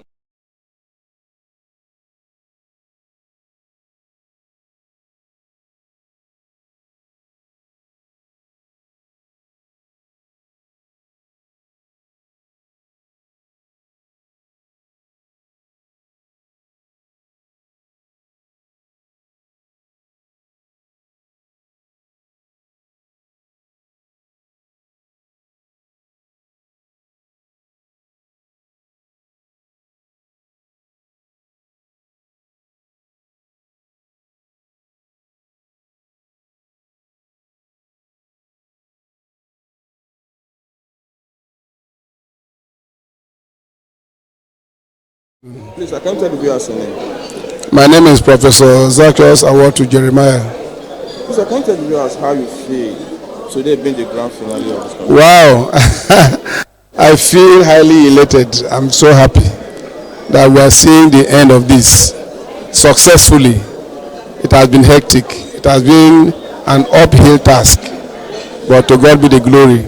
It's ending very well. So, Mr. Can you throw a little light about this conference to the public? What I have to tell the public is that the theme of this conference is healthy blood, healthy nation. A healthy blood will make a healthy nation because it is the blood that all the diseases reports to. Whatever disease you mention, whether it's coronavirus, whether it is cancer, whether it's infectious disease, hepatitis, this, anemia, whatever it is, all reports to the blood. And whenever the lifespan of the blood is compromised, your own lifespan also is compromised. So whatever we can do to protect ourselves by refusing, entry into the bloodstream of diseases that can also impact negatively on our health is what we are preaching. HIV, whatever it is that costs our life short, they do it because the red cells are being compromised, the blood cells are being compromised. So in this conference, we are trying to highlight the importance of keeping our blood healthy in order for the nation to be healthy. Now we are talking about coronavirus, we are talking about this, and people are dying. It's because our blood has been infected. So we need to take proper hygiene. We need to do all the safety measures to make sure that we stay healthy. And that is the message we are preaching, that we as hematologists, we deal with the blood samples, we analyze blood samples, we are the first to see what is in the blood before we tell the whole world. So we are saying that there are so many things that compromise our health through the blood, and if we can take precautions against them, then we can live a healthy life and also have a healthy nation. So, sir, a word of appreciation to people far and near that came just to honor this conference, your co-colleague and your speakers? I appreciate all those, especially those that came all the way from the United Kingdom to speak to us. We have elder statesmen.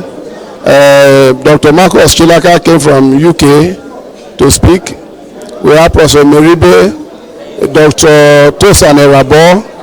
We have Idris Aliu. These are all renowned hematologists in the world, and they came all the way to speak to us. I appreciate them, and I want to wish them a safe trip back to where they came from. And it's a beginning point. By the time we gather again, we hope we have a greater meeting than this. I appreciate all of them. There are so many, I cannot remember many of them now. We have, especially the workshop session, those who participated in the workshop, the plenary sessions, even those that presented abstract during the scientific sessions. I appreciate all of them, and I thank them for doing so. Thank you very much, sir. It's nice speaking with you, sir. Thank you. Once again, your name, sir.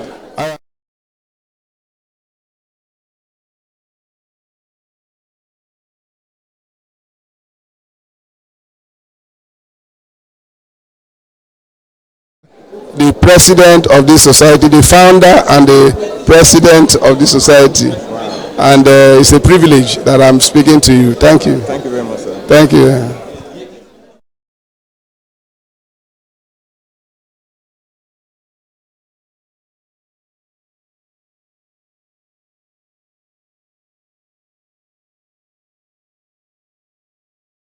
Researcher, you must have the ability to read very wide. Read very well. You finish a program, don't say, oh, let me finish this program and that will be it. No. When you finish a program, you must continue to read and to read and to read. Also, you must cultivate a thinking and a reasoning spirit. Okay? Something passes you. You must look at it. It's a good quality of a good researcher.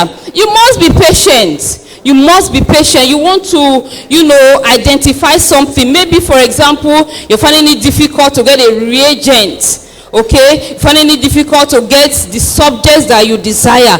You must have that patience. Don't look at one area or you try one or two places and you give up. And you say, oh, it's not going to work. And you begin to look for alternative. Crude alternatives. It's not good. It's not acceptable. It's not a good characteristics of a good researcher. And so you must be patient. Must be patient. And you must create time. You must create time. I've met a lot of people, a lot of my students, they come in and they pick forms. Maybe for MSc and for PhD. For PhD or for MPhil. And for the next 2-3 years, you don't see them. And when you now run into them, maybe in places like this, they tell you that, man, I don't have the time. And I say, that is nonsense. Did you think of that you will spend time before you pick the form? And so a good researcher must create time. If you're working on the bench, if you are teaching, you must create time. Deliberate time. The time is not going to come. 24 hours is 24 hours. God is not going to make it 26 hours just for you to have the time for it. So you must create time. You must deliberately create time for you to be a good researcher. Okay? And you must be able to accept scrutiny and corrections as a supervisee. Okay? Your supervisor meets you and say, I want this done like this, like that, like this, like that. You must follow it.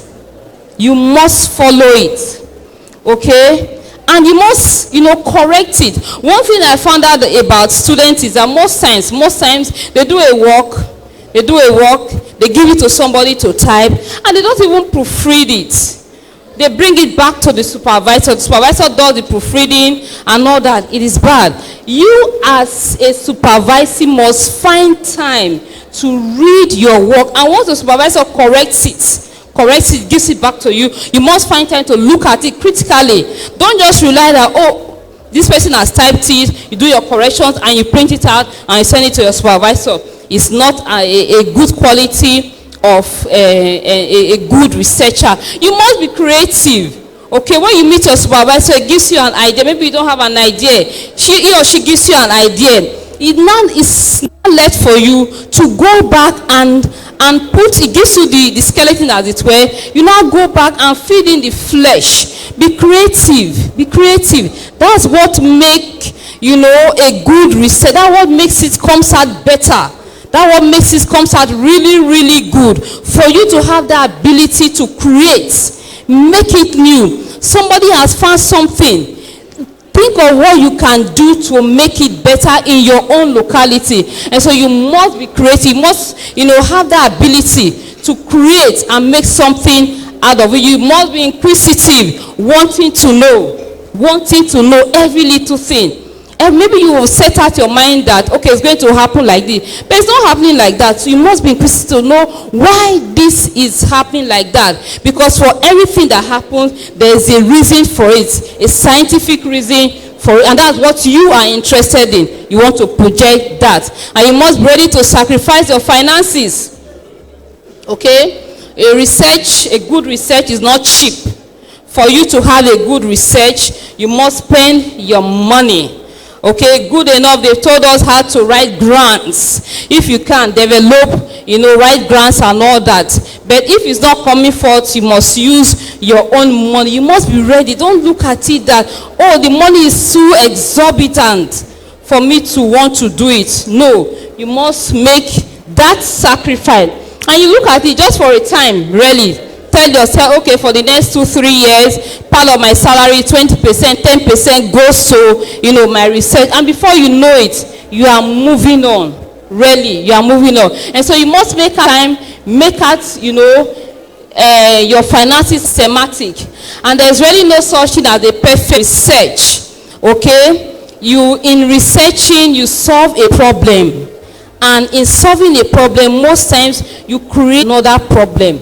That is what research is all about. For example, I remember that when we were working in the lab in the 90s, in full blood count, for example, full blood count is a daily thing.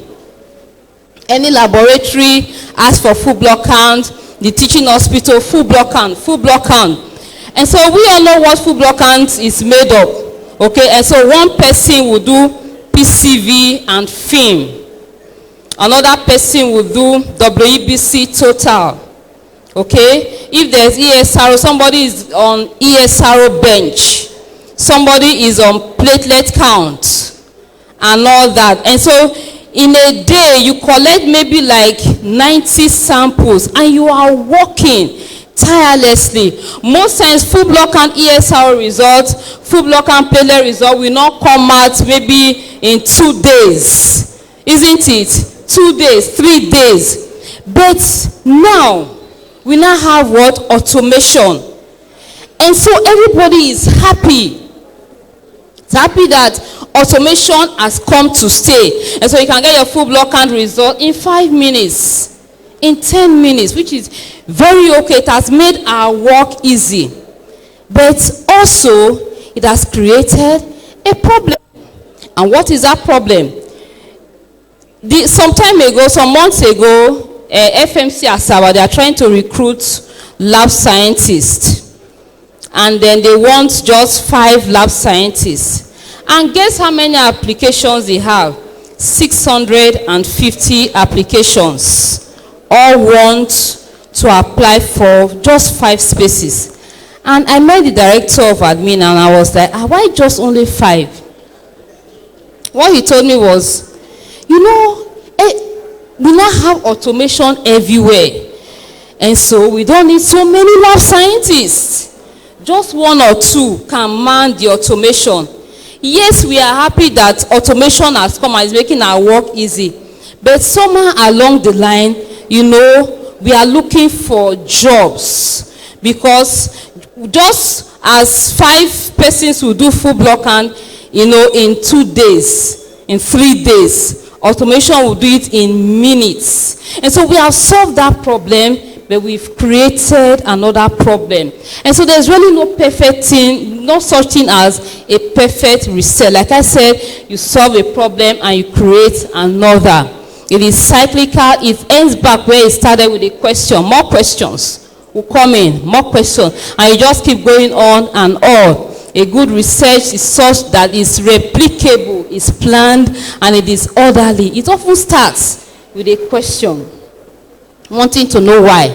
And it's also reflective and self-critical. You look at it, self-critical, okay, from the beginning to the end. Now, what is your role as a supervisor?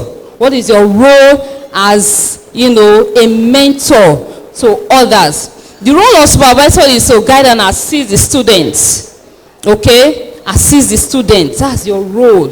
And most times, you can't do any program if you don't have a supervisor. Okay? You are doing a master's, a PhD. First, they tell you, do you have a supervisor? And so, a supervisor is very important.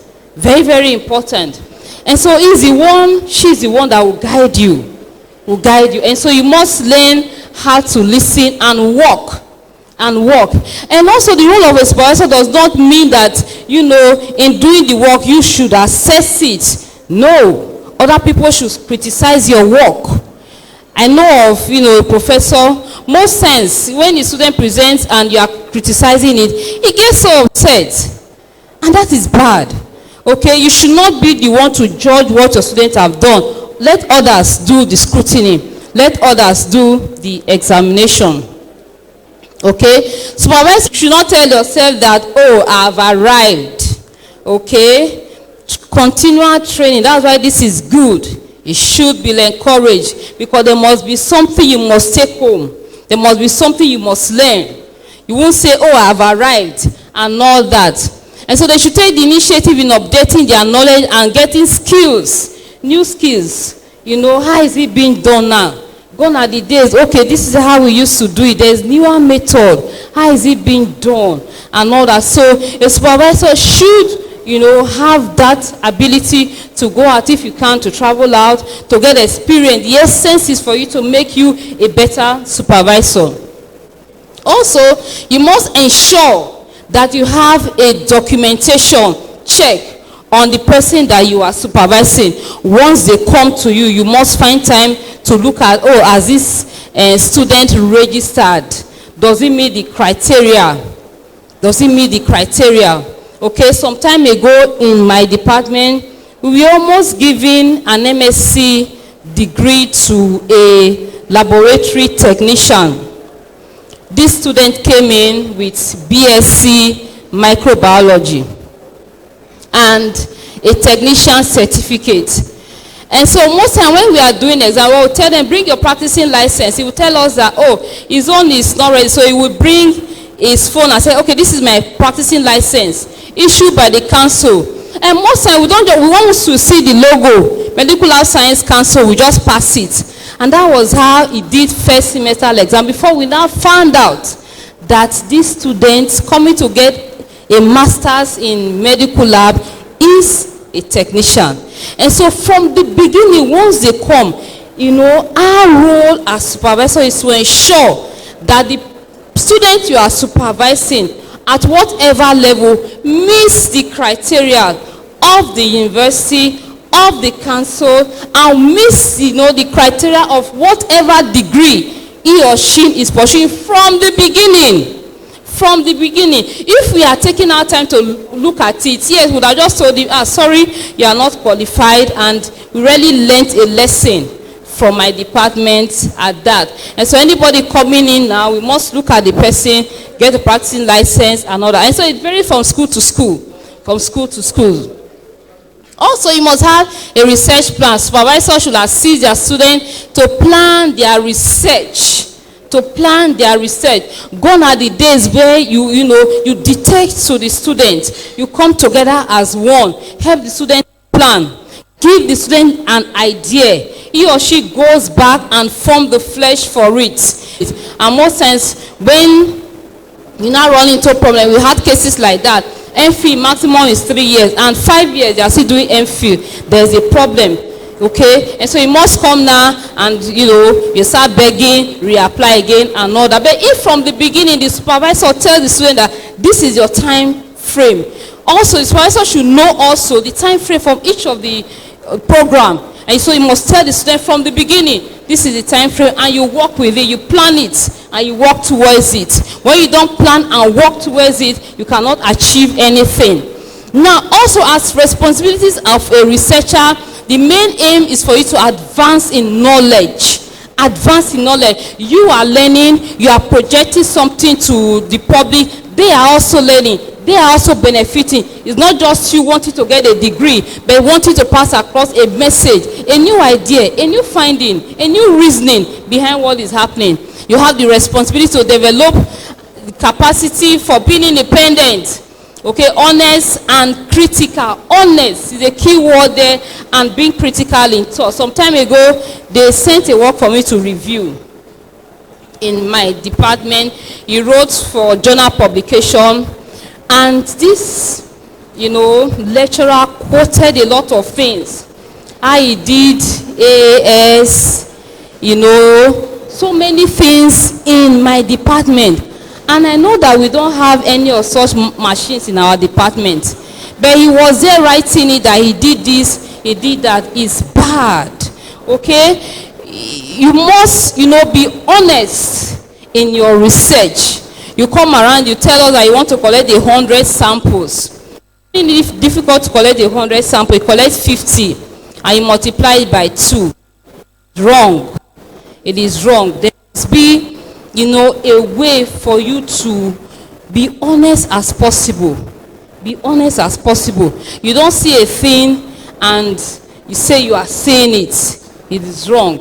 Okay? You must report what you see, because a finding is a finding. It could be negative, it could be positive. And so you don't have at the back of your mind that this must be positive. And when it's not negative, you now want to bend it to make it look positive. It is not a good responsibility of a researcher.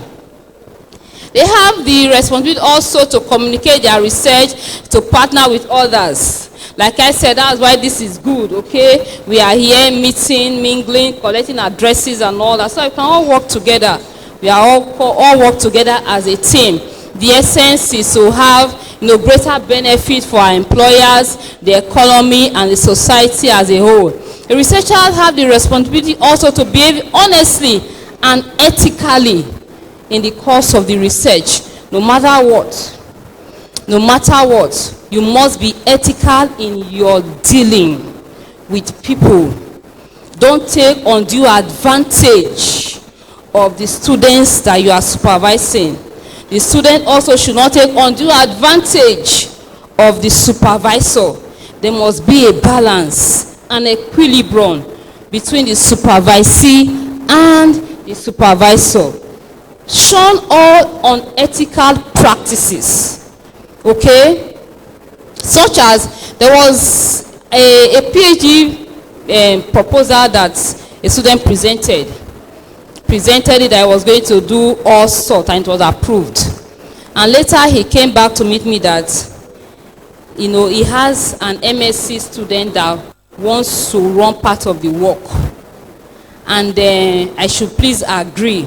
In other words, the MSc student will bring money.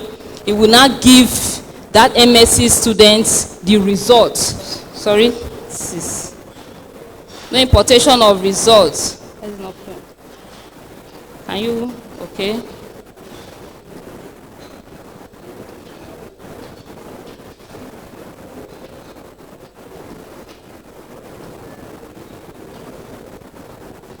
And so you must be honest as much as possible. Please, can you scroll down for me so that I try to beat the time? No matter the durex, you must be ethical in your dealing. We can go on and on about that. Okay? The ultimate responsibility for the personnel and professional development is for researchers, lies within the researcher and the supervisor. Okay? Is from the two. You must work together. You must have the ability to communicate your aspirations. Okay? Be patient with your supervisor.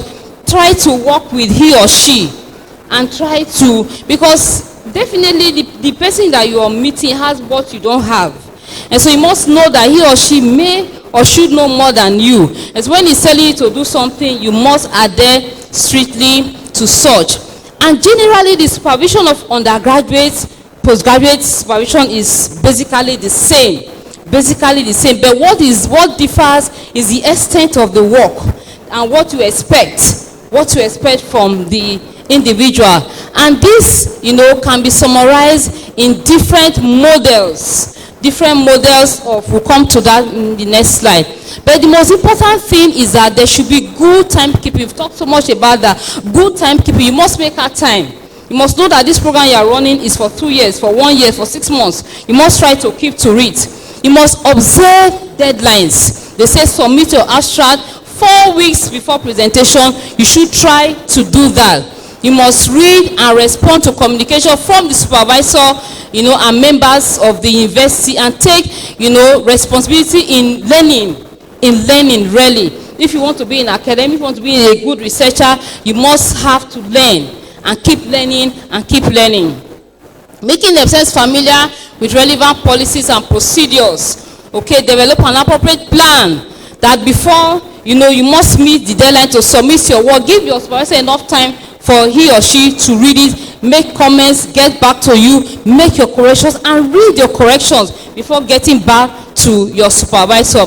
Comply with all relevant requirements in respect to intellectual property. Okay, for example, you found a new thing. You've discovered a new thing. It lies on you to go and report it. But you publish it, publish and all, people are reading it in journals and all that. You must go ahead and register it, because that work that you found out becomes your intellectual property. Okay? Don't wait. If you wait, somebody else might discover it and he or she will register it. Then you don't have any say to it. And so if once you discover anything, institutions, they have it.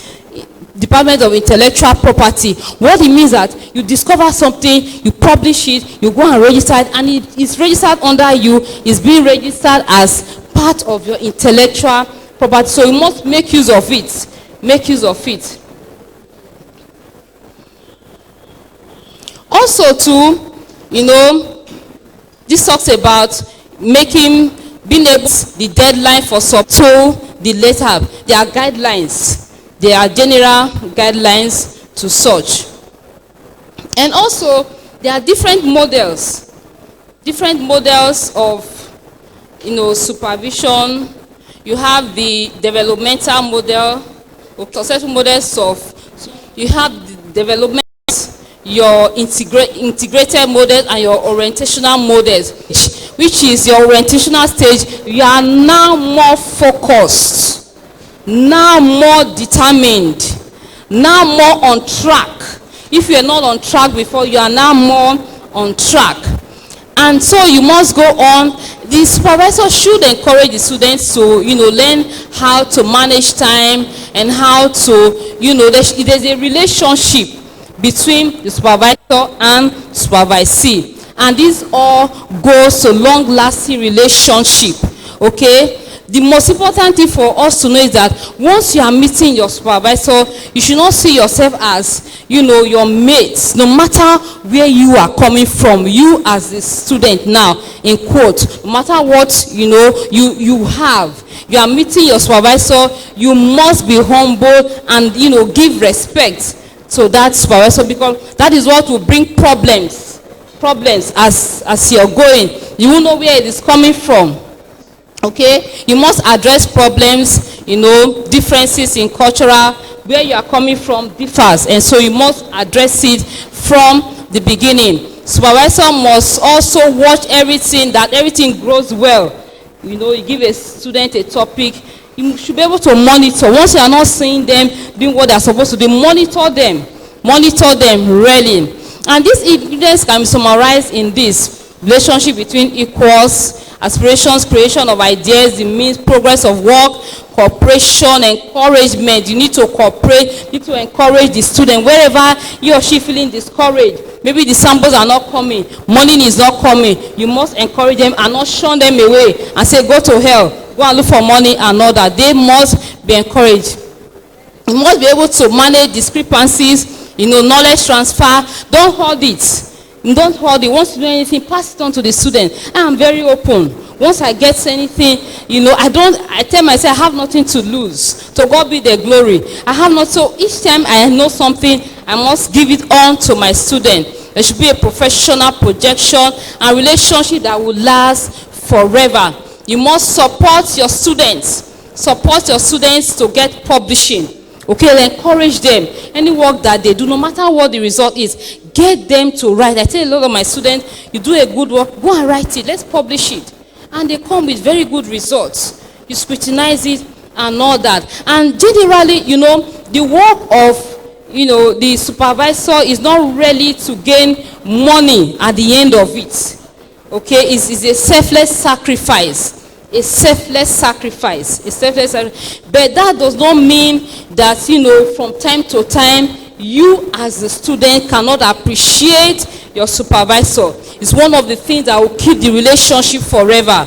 And so, even though it is unethical for supervisors, to start asking for monetary gains, I don't advocate for that at all. I don't. No matter how the condition that you are in, you must not ask for monetary gains from your student.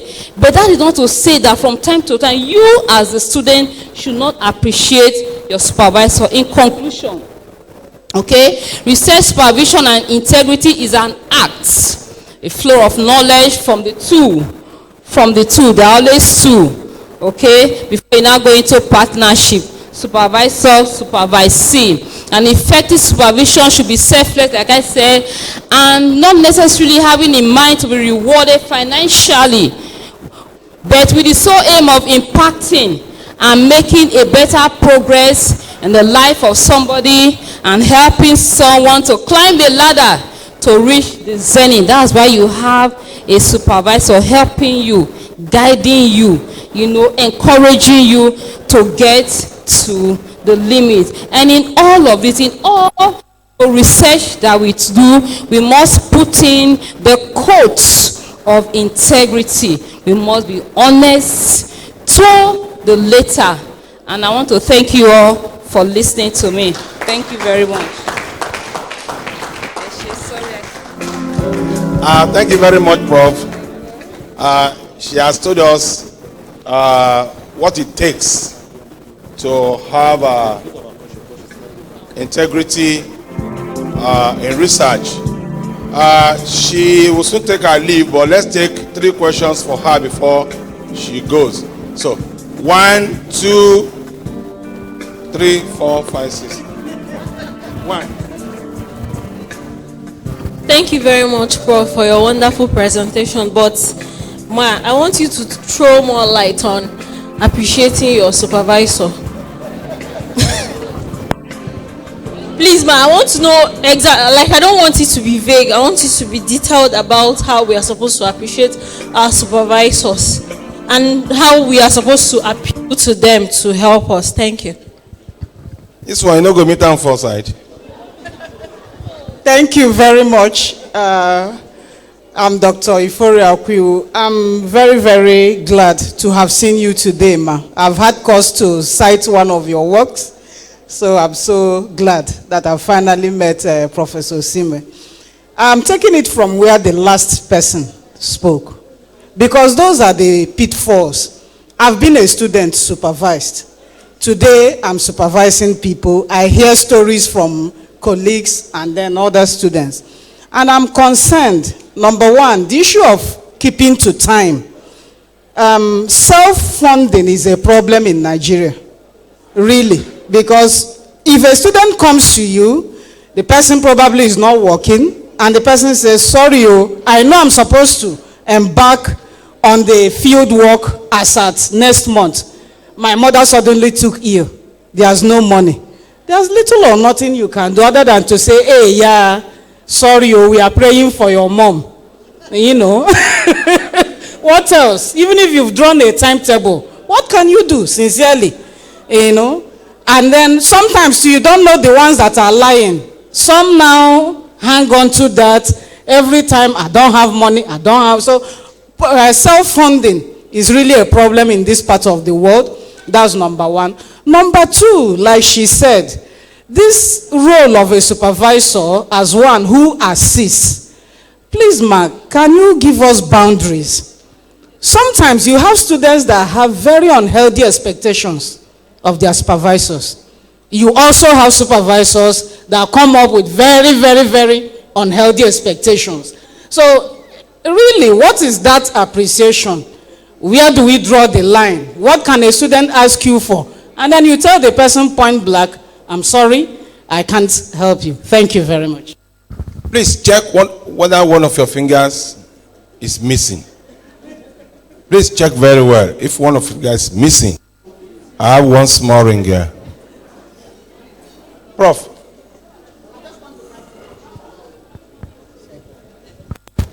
Thank you, Professor Sime.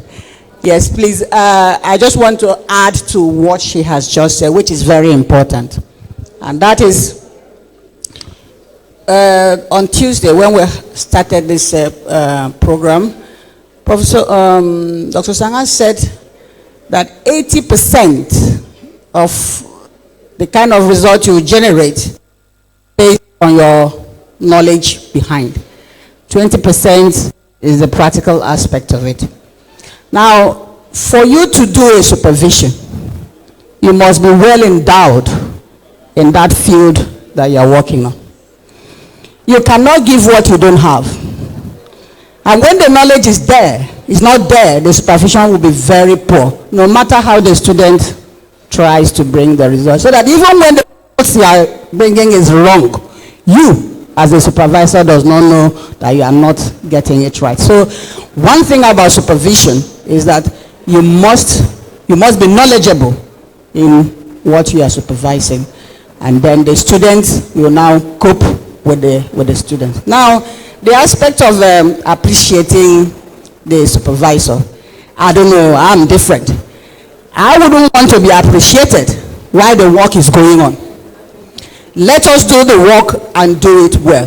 When it goes out for criticism, and that is when the external examiner comes, or whoever that is examining you come and criticize what has been done, that's when we will know whether we have done or not done well. So at that point, when you want to appreciate, I would not want it. But let us feel that we will know whether we have done well or we have not done well. Thank you very much. Thank you, Ma, for that contributions. Really, I had to bring that in.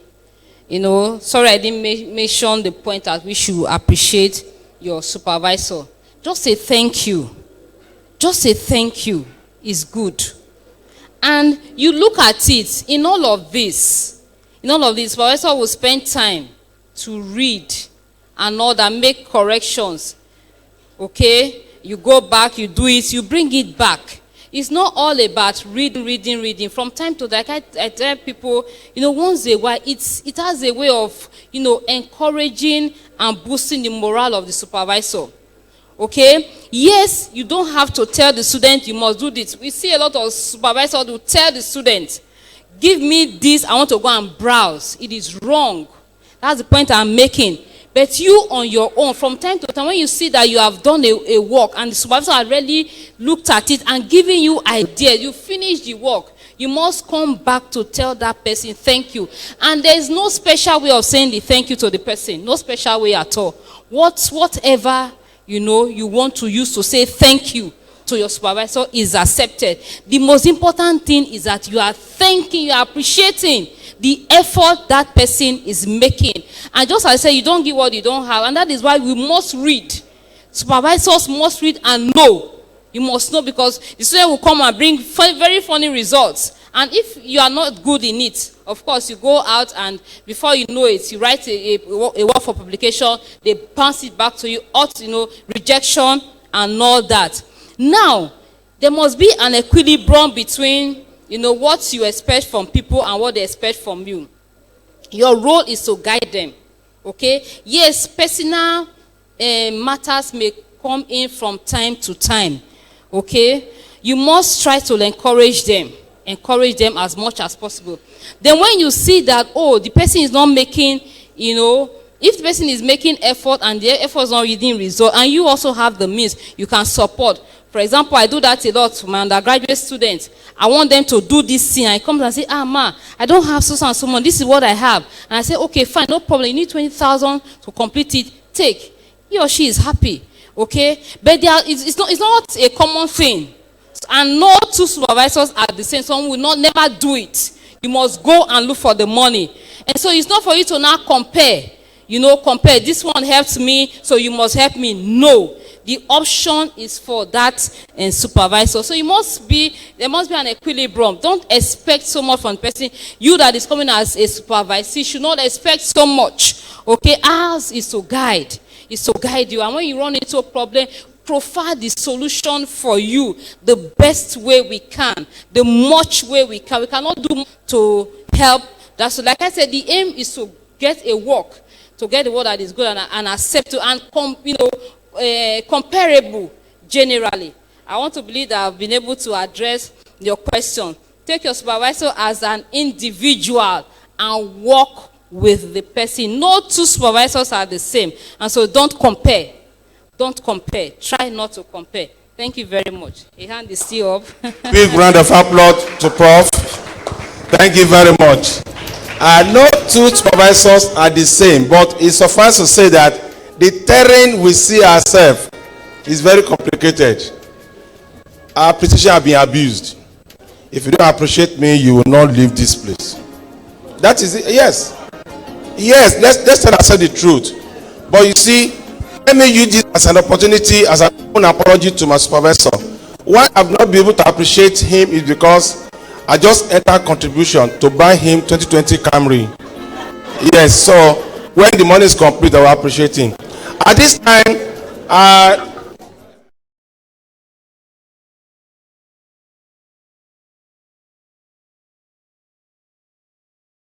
a friend indeed, a teacher, a deputy vice chancellor of a federal university. Welcome, Professor Teddy Adias.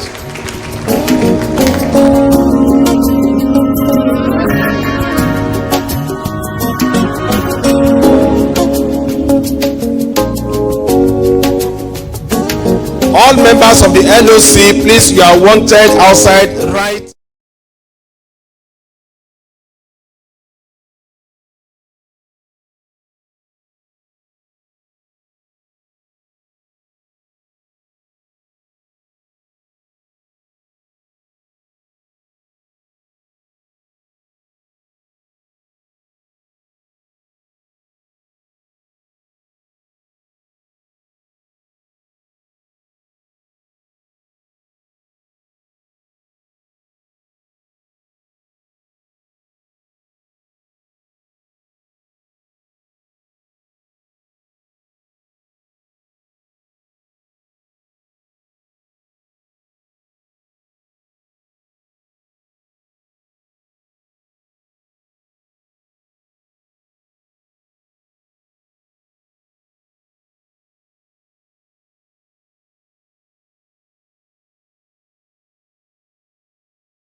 Today, welfare need to adopt all that have been spoken because they are part and parcels of what I intend to speak on. I will be doing more of the statistics. What is statistics? I'm sure we are familiar with the concept. Are confronted with the need to take record events. How many times our parents have flogged us? How many times we have had inappropriate relationship with the kitchen by sneaking, especially when your mom is not there, to peep in the pot? How many times indeed has our parents offered us money? And as parents that we are, few of us, how many times have we offered money to our wives? And the wives will take records. Last month was 1 million for housekeeping. I'm sure it's up to that in most families. last year, all through last year was 400,000 every month for housekeeping. My husband started this year well with 1 million. I wonder why February came down to 100,000. If we look at all this information, we're able to collect this information and we're able to analyze them after presentation, we might be able to make conclusions. That study that has to do with how this is organized is called statistics. If the statistics is referred to sample of data is collected in medical, biological sciences, agricultural sciences, it is not just statistics, it is biostatistics. The centerpin of science is how we are able to make observation and how we are able to analyze observation and make decisions. It is the decisions we make that we have grown from when we hear of the Avogadro's hypothesis in secondary school. We hear of all the theories, Galois theory, Dalton's theory, and the rest of that. It is on the basis of statistics that we have these hypotheses, theories, principles, and law. So the foundation of science is built on statistics. As a medical laboratory scientist, I would say biostatistics. And so our discussion today is the appropriate use of inferential statistics in biomedical research cycle. What does this cycle look like? Typical of what every other person has spoken today. I'll show it to you, then I'll pass it and come back to it. But before we go into that, what is the objectives of this discussion today? We will be able to, at the end of our discussion, be able to identify the key essentials of this cycle. We should be able to look at data and classify them. We should be able to identify the nature of biostatistics and its components. We should be able to understand the concept and nature of inferential statistics by way of parametric and not parametric statistics. We should be able to identify the decision tree for appropriate testing, the use of inferential statistics. If we're able to achieve this, as one that is here in Port Harcourt, then we'll go home today and declare with what we are used to, Egberifa,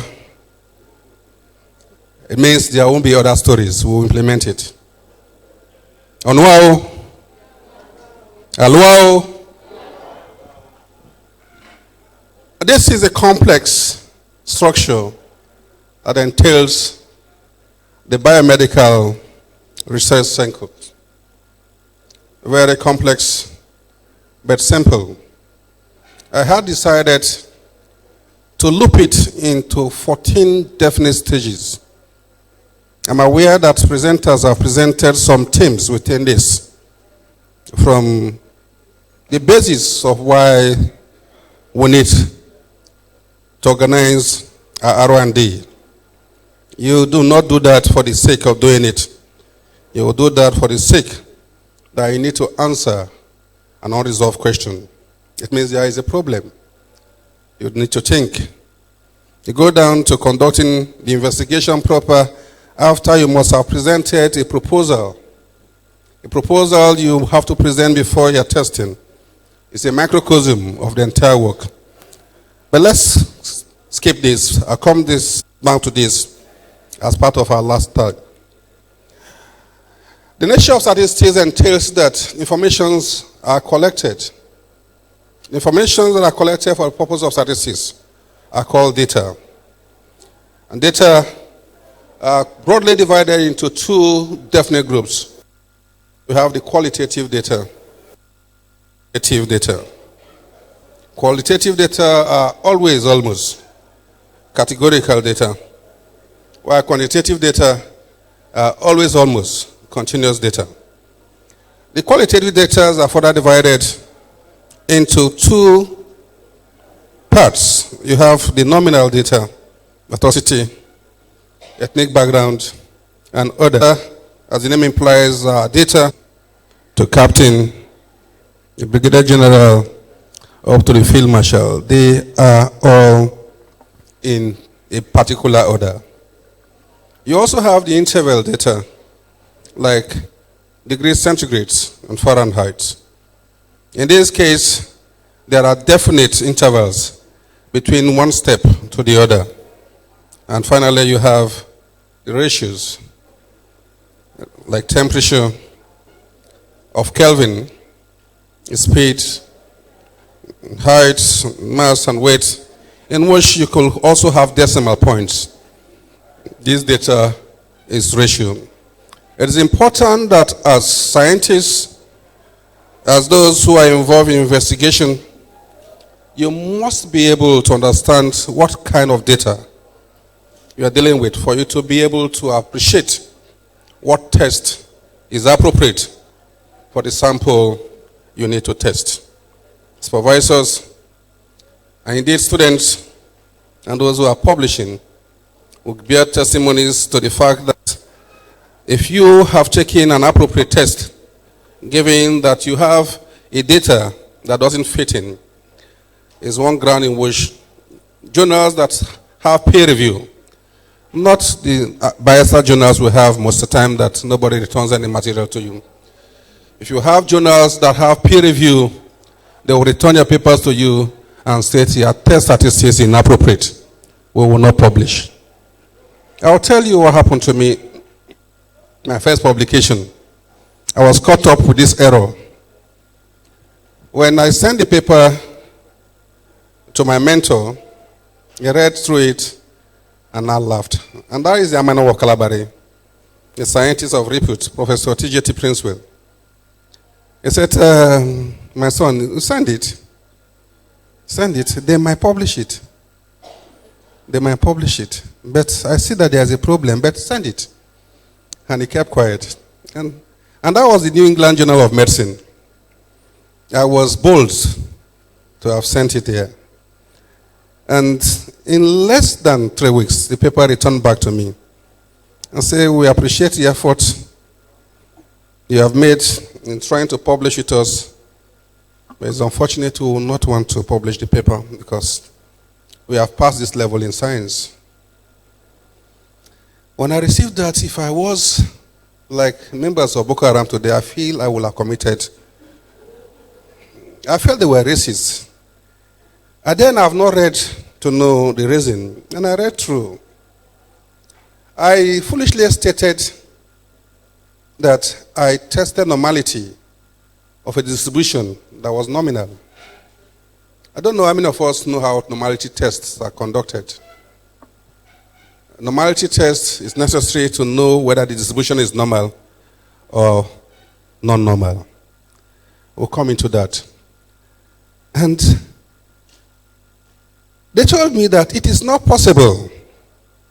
And today I know that it is not possible to commit nominal data and ordinal data to normality testing by sample case or Sparrow-Wilkes or Diogostino Diomnibus. It is not possible.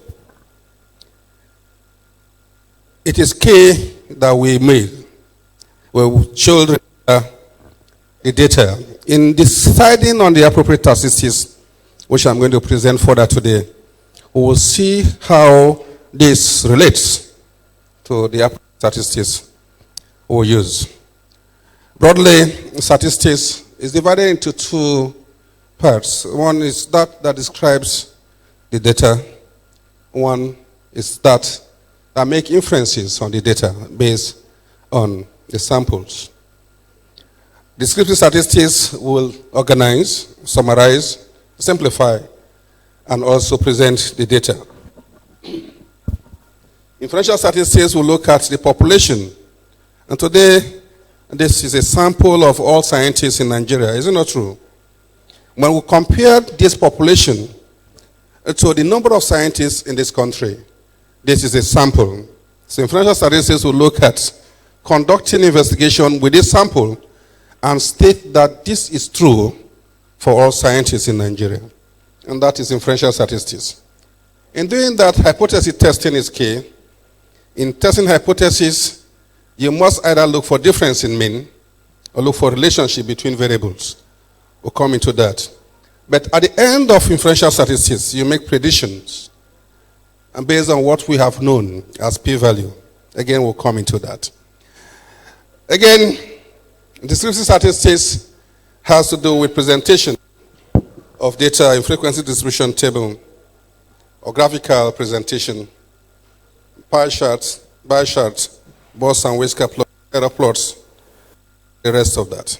But more importantly, there has to be summary measures of data.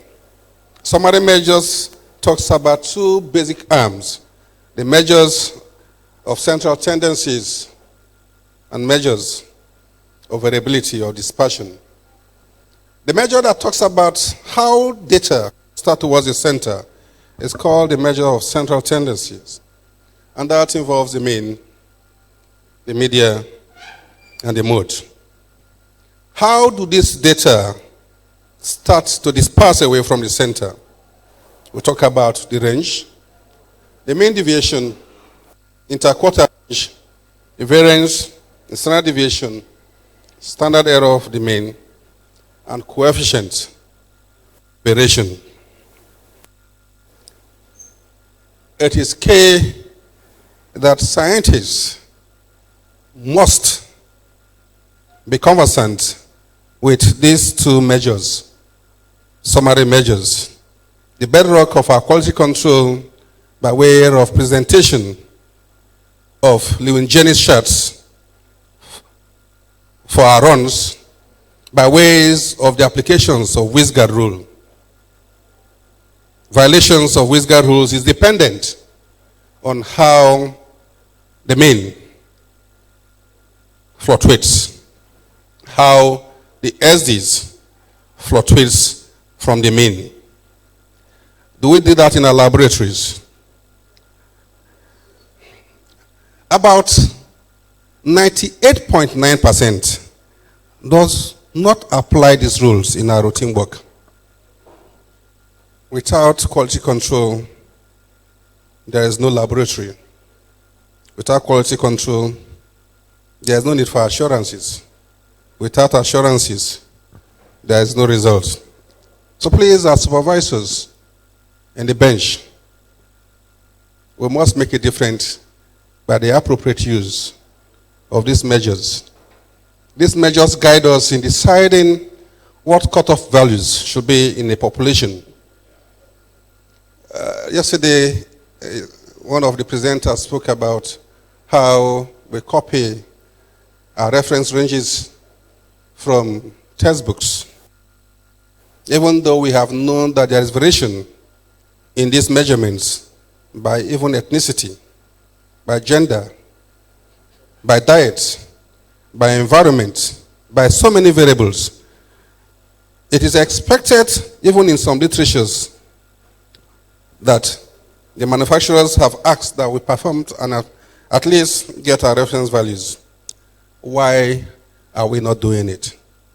There is no way we can do it except we know the value of how mean and SDs are set. The models of it is that mean plus or minus 2 SD represent 95% of the distribution, and that gives us a certainty of 95% confidence that the range is established by looking at minus the SD from the mean and plus the SD from the meaning. That is enough for our reference values, on one condition that the data is normally distributed. I'm sure we know that. Next to this, is inferential statistics. I've mentioned before, you have the sample as a population, be it humans or laboratory. You have the population, females in Nigeria.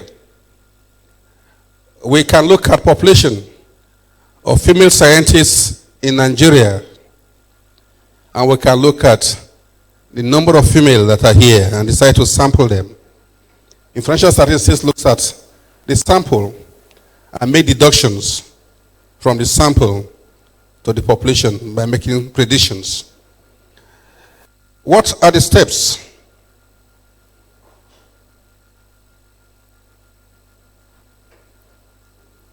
In inferential statistics, we have a population.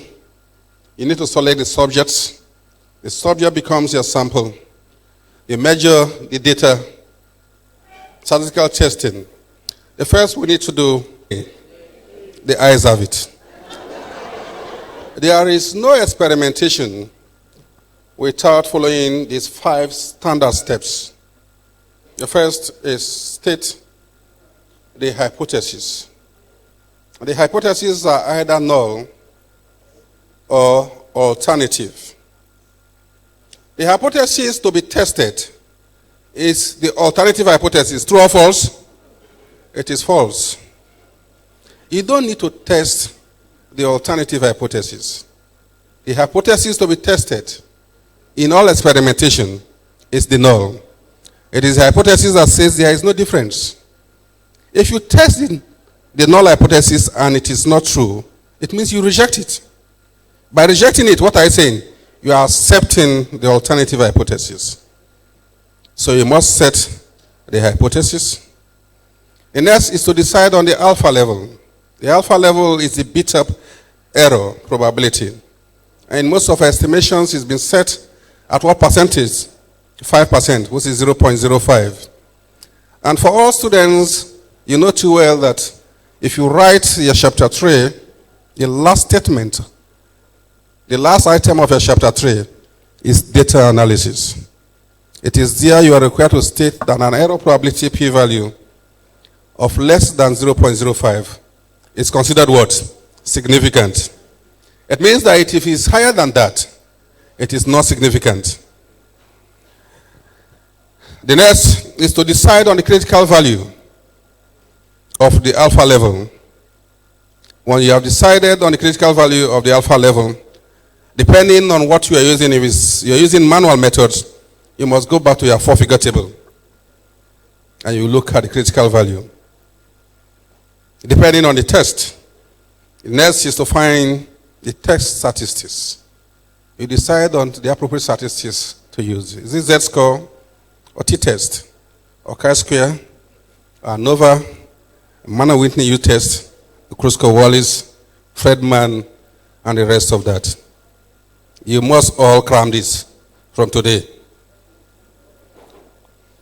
As soon as you have decided on that, what you need to do is to draw your conclusion. Now, these are also very definite steps following from that.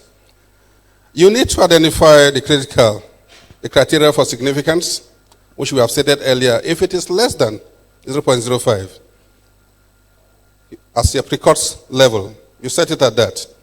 In computing, I've mentioned, if you are computing, you only look at the p-values at the end of your software manipulation. If it is manual, please, you must determine the critical value from the table. I don't think we need to snap. I hope the society will be magnanimous to share our presentation. The president, I hope you will share it or will post it. We should share this. Not even mail, it should be shared in the forum. And I'm sure everybody will get it. Prepare and compute the test statistics to the criteria, and so on and so on. You accept or reject, I've mentioned this. Let's have this example. The average IQ for adults is 10. These are typical cases we witness. The average IQ for the adult population is 10, with an SD of 15. An investigator believed that these values have changed. He decided to test the IQ of 75 random adults. The average IQ of the sample is 105.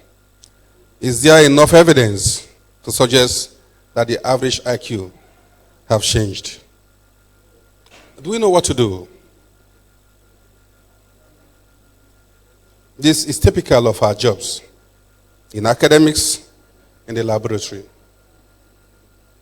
You have seen that the reference value in a textbook is stated that HB measurement has a reference value of this to this, but the mean is this. You have tested some sample in a laboratory. You have seen the average is this value. The question is that, is there enough evidence to suggest that the average IQ had changed? What do we do?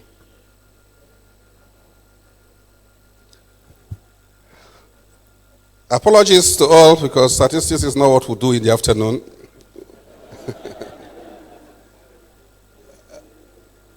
What we do? We state the null hypothesis. What is the null hypothesis in this case? I'll give you 5,000 naira if you can state the null hypothesis. In mathematical symbol, tell me what the null hypothesis would be like. 4,000, 3,000. Yes. Yes? No, Prof. Okay, Dr. Eze. I don't think you should speak.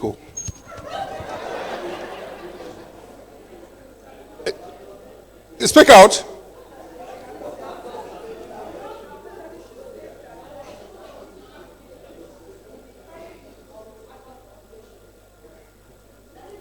Mathematically,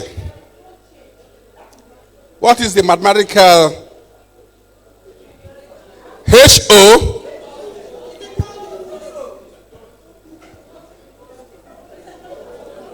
$1,000.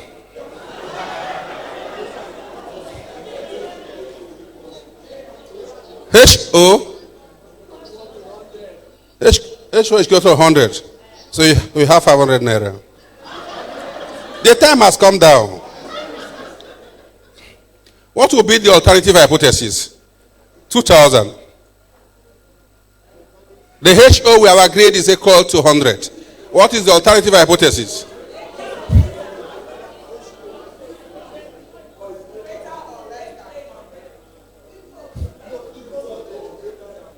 Equal to greater than 100.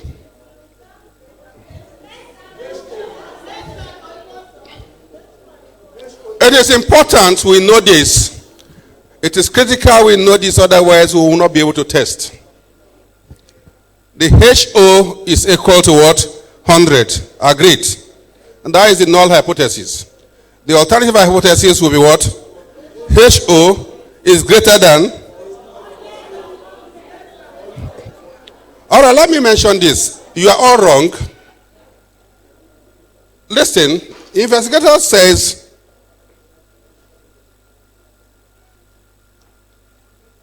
an investigator believes this value have changed.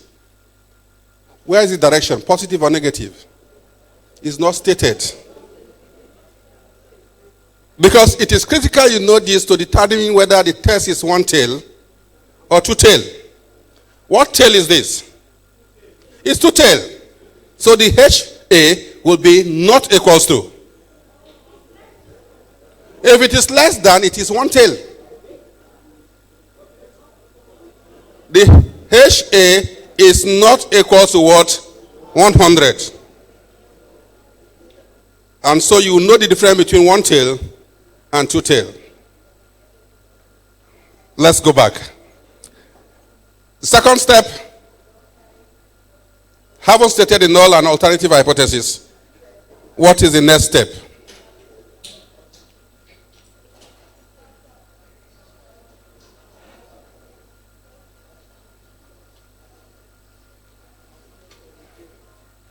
set what? The alpha level. And the alpha level is what? 5%, 0.05. 0.05 will go straight and determine what? The critical value. In determining the critical value, you must first know what test will be employed. So what test are we using here? ANOVA. If you tell me the reason, I'll give you 10,000 naira. What test?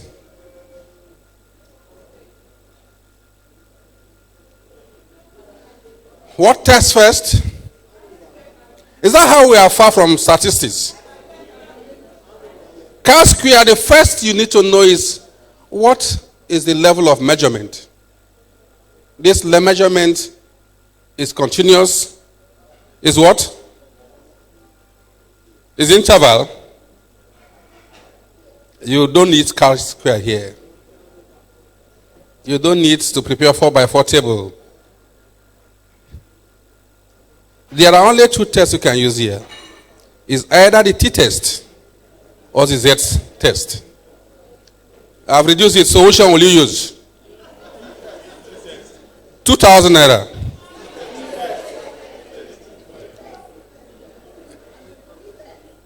T-test, why? Why will you use t-test?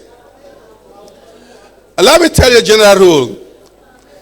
If the standard deviation of this investigation is known, if the population standard deviation is known, the test you use is the test.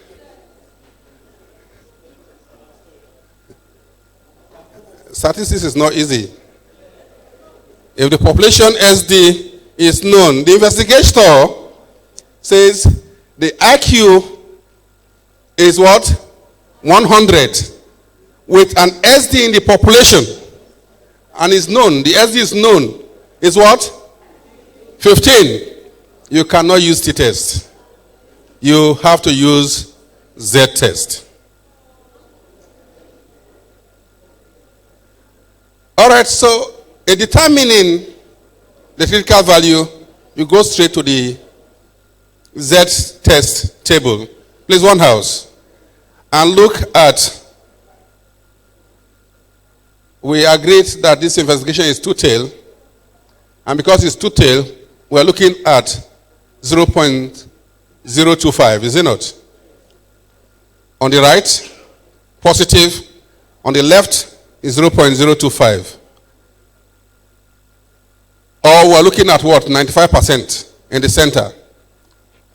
You obtain the Z, and for Z of this will definitely be a positive 1.96 and minus 1.96. Is it not? You are confused. I wish I had come earlier. We'll have the privilege of interacting after now. We'll share our contacts in case you have issues for determination. You can call.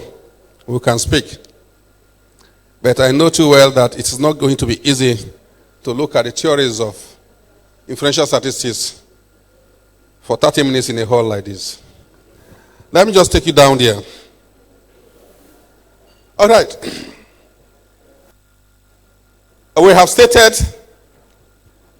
that the null hypothesis is that the population mean is what? 100. And because the investigator believe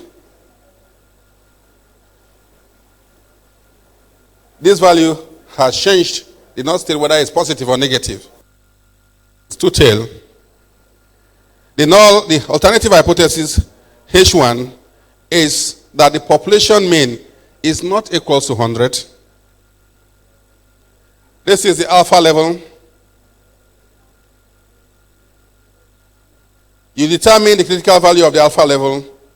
It is 1.96 positive and minus 1.96 negative. Look at it. This is the table. 95% in the center on this value of alpha 0.025 gives you what? 1.96. This is the critical value. Any value that lies within this area will cause us to reject what? The null hypothesis. Any value that lies on this area from 1.96 and above will cause us to reject HO, and we accept what? H1. What do we do? We determine the test statistics, which we have agreed is Z. Z because the population SD is known. If it's not known, we use the t-test. Z is equal to the sample mean minus the population mean all over the sample standard deviation to the value of n, the square root of the value of n. N value is 75 as computed. If you press your calculator, you have 2.89. 2.89 is the test statistics. You compute this here, you see that this is positive. It falls in here. And because it falls in here, we have a finality here that HO must be rejected. And what is HO? That the population mean is what? Is equal to what? 100. We reject that. And what do? We accept the alternative that says that the population is not equals to 100. And this is what is expected that we are able to perform. I'm sure if you inspect it, you might speculate and say that the value is higher, but you cannot say that in statistics.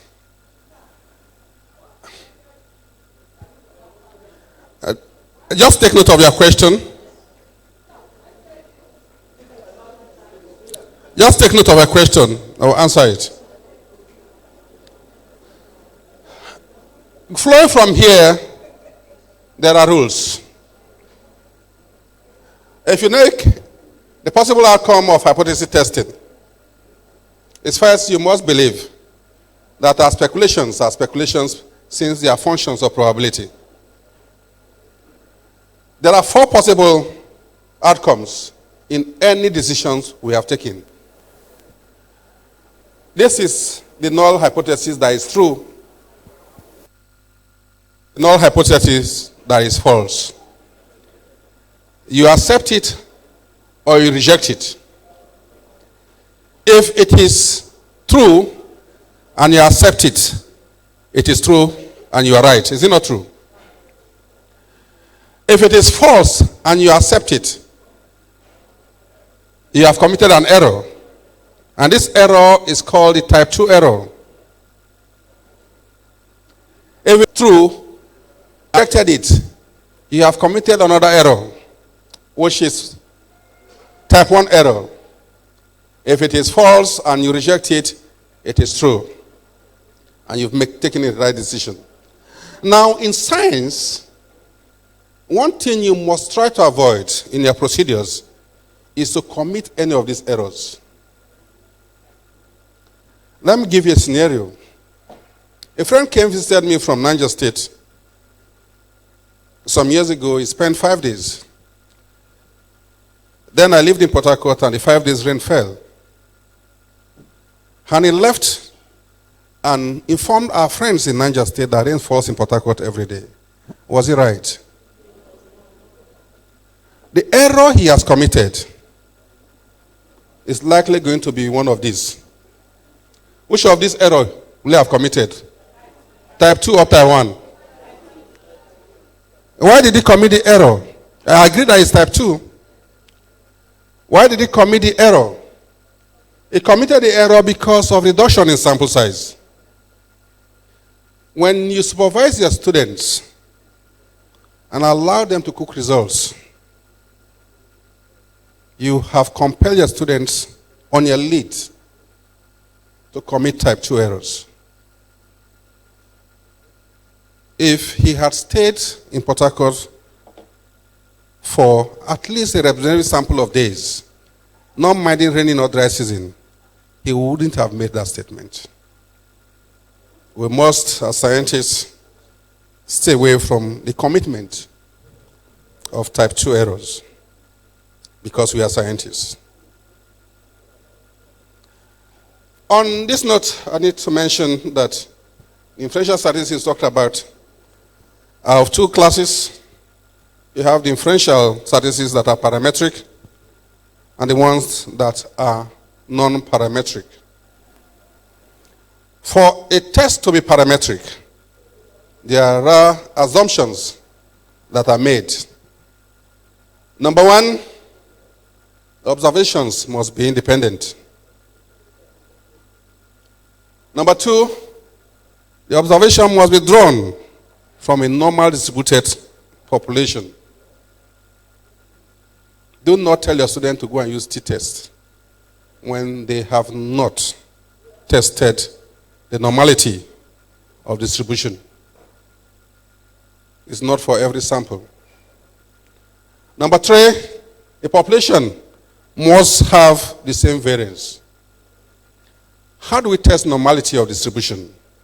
Simple. Plot distribution into a histogram, connect the midpoints of the histogram. This is a software called the GraphPad Prism, where all my students are using. GraphPad Prism. GraphPad Prism.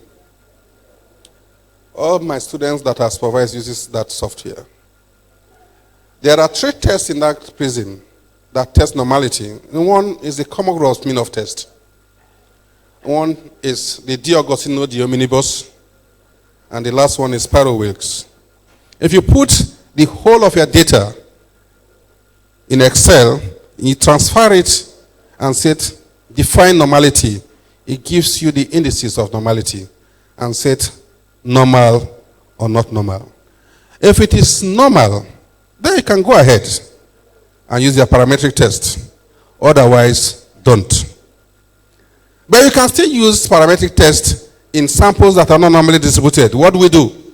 They may or may not be independent.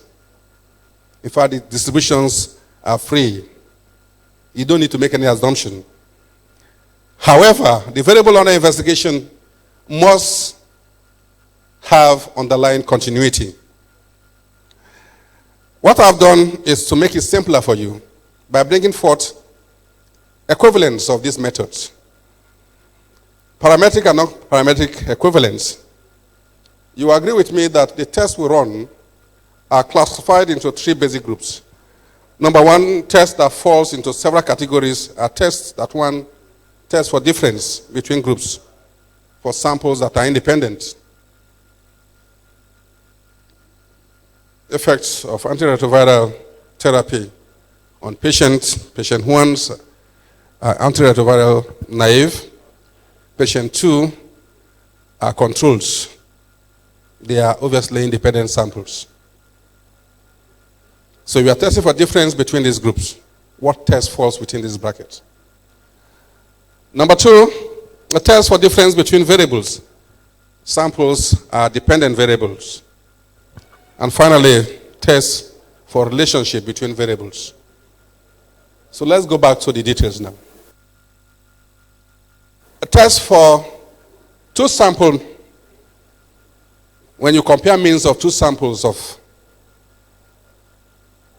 of groups, you parametric t-test.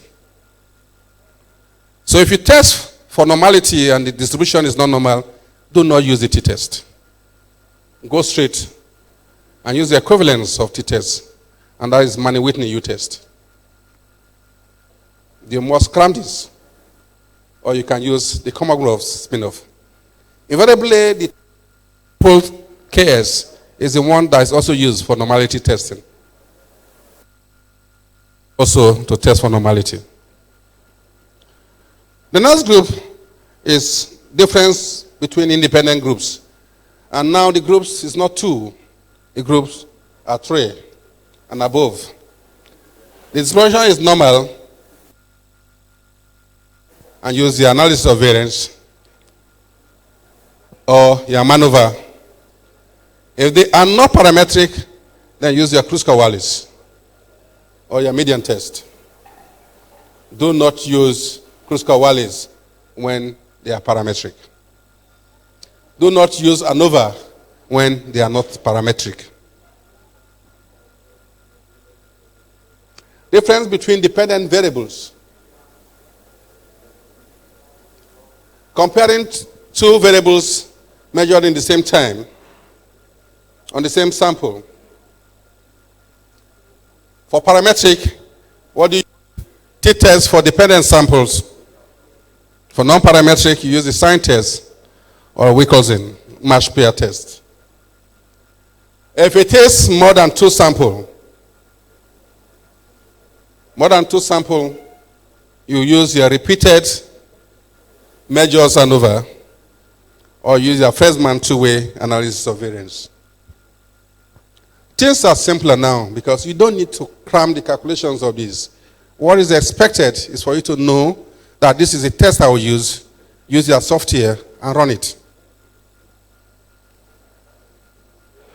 When you talk about relationship between variables, parametric, you use your Pearson correlation. Non-parametric, you use your Spearman ranked correlation. I remember when I did this in school days. We were privileged because we decided to go for the hard sciences. I crammed the formula since then in my secondary school class 4, and it has not departed me. And that rho is equal to 1 minus 6 sigma d square all over n into n square minus 1. Wake me up in my dreams, I will tell you. If you are looking at relationship, place an association, use your chi-square, non-parametric chi-square, coefficient gamma, the candle tau, Fisher exact, and down and down.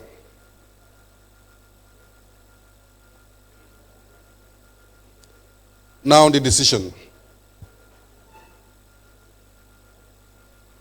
Type of data is important in order to take decisions of what test we need to use. Are the data qualitative? Is it categorical? Is it one category of data variable? Or they are two categorical variable? Go straight and use your chi-square. Otherwise, if one use your goodness of fit, it's still chi-square. Goodness of fit. The quantitative data, the data is ranked or interval. The data is categorical. And the question you want to ask and answer, 6 response, is on issues of relationship between variables. Relationship between variables or difference between means or variance. If it's a relationship, you know that you're going straight. Is it one number of predictor, 1 or 2 or multiple? The distribution is the data continuous or their rank? If they are rank, obviously non-parametric experiments. If it is continuous and you're looking at degree of relationship, please use your Pearson. If you're looking at the form of relationship, use regression analysis, be it linear, stepwise, or logistics. Use. If it is on the level of multiple comparison, please go straight and use your multiple regression. There are no other equivalents here. The question now is differences not relationship. And there are two samples. And the issue is relation between samples. Are the samples dependent or independent? If they are independent, use your two sample t-test as parametric, where you use your Manny-Whitney u-test as non-parametric. Are they dependent sample? Please use related sample T. Otherwise, the non-parametric is Wilcoxon. The relationship is still for differences, but multiple, not two. They are independent sample. They are one sample, use their one neighbor. Parametric. If they are one sample, use your Kruskal-Wallis. They are dependent sample. Use your repeated measures ANOVA, parametric. Otherwise, non-parametric, use your Fresman. The next table gives you simplify, where you can see the nature of data, ordinal, parametric, intervals and ratios, Z or T test, and so on and so forth. We won't be able to go home well, except we'll give the assurance that we'll have this presentation so that we can look at it, place it on our table, and make consultation, because they will fly away in less than a few minutes. Back to the issues we have started with. I did mention that several speakers have spoken about this circle. But the hinge of this circle is that we set ourselves out to answer questions. Without these questions, there is no need for any investigation, either for publication or as a project for students. Supervisors, and indeed the investigator, must start the process of thinking. You cannot think as much except you're able to get enough literatures where you review your literatures.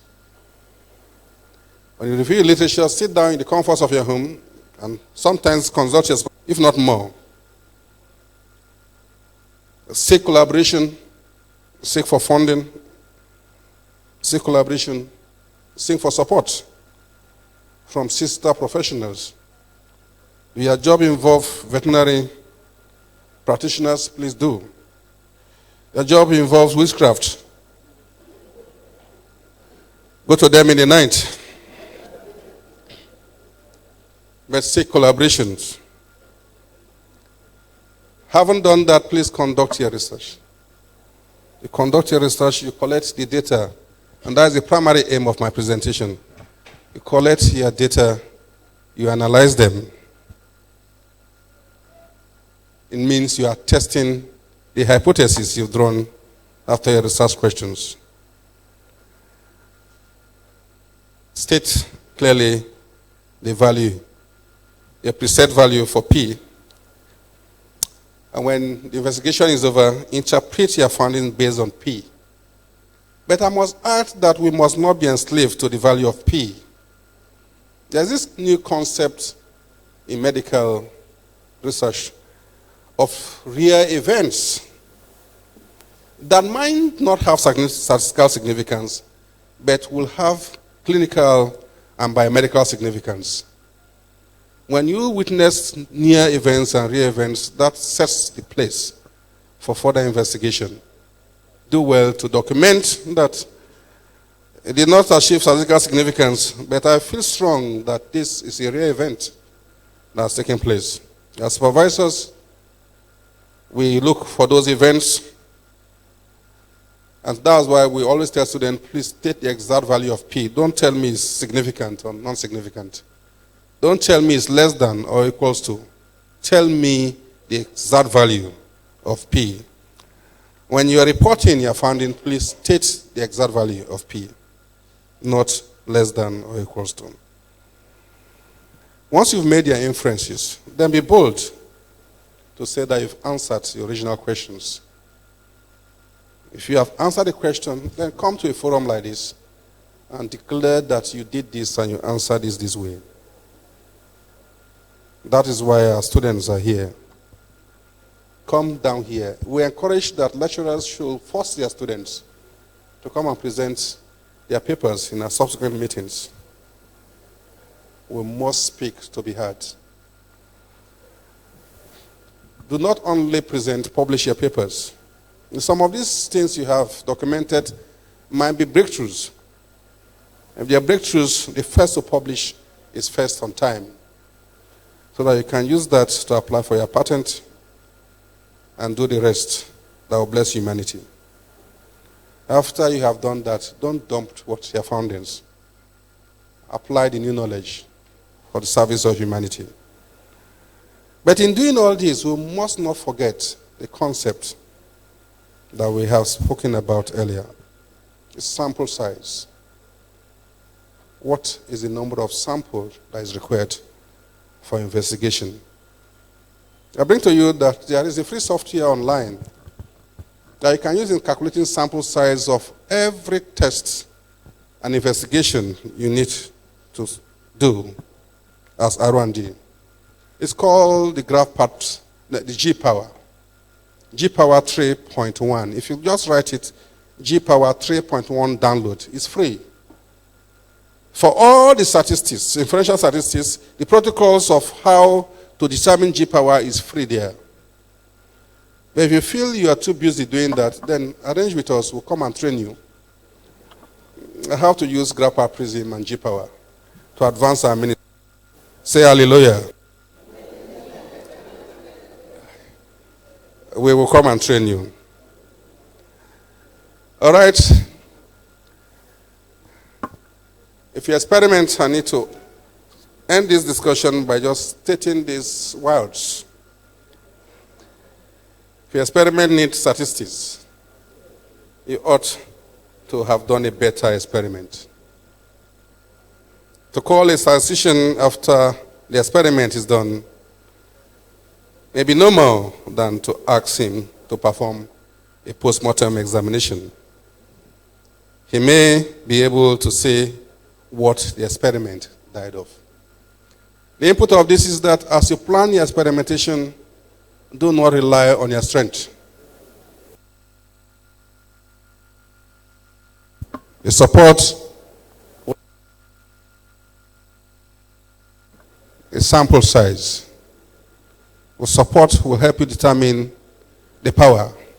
I tell supervisors now, the power equations that is necessary that you must calculate for every experimentation is to the extent that you can assist your student by determining just to say, I am doing this test on 95 power. If it is, the power is 95, the sample size is 260, for example. And the lecturer look back and say, the cost of reagents by the dollar fluctuation has increased. How much do you have? I have 800,000 now. Initially, it was 1.6 million. If you reduce the power, which you can adjust power up to 80%, in academics is allowed, the sample size will drop. So if you download G power, you will know what I'm talking about. In case you have issues on how to manipulate it, give me a call. Anywhere I am, I can take over your desktop. It's easy. There is this software called TeamView. If you download TeamView and I have TeamView, I can sign into your protocols and see what you're doing in your desktop, anywhere we are. And I will do the calculations from my desktop and you'll be seeing it in your desktop. So education is easier now. I want to thank you for listening and thanks for the time. Questions?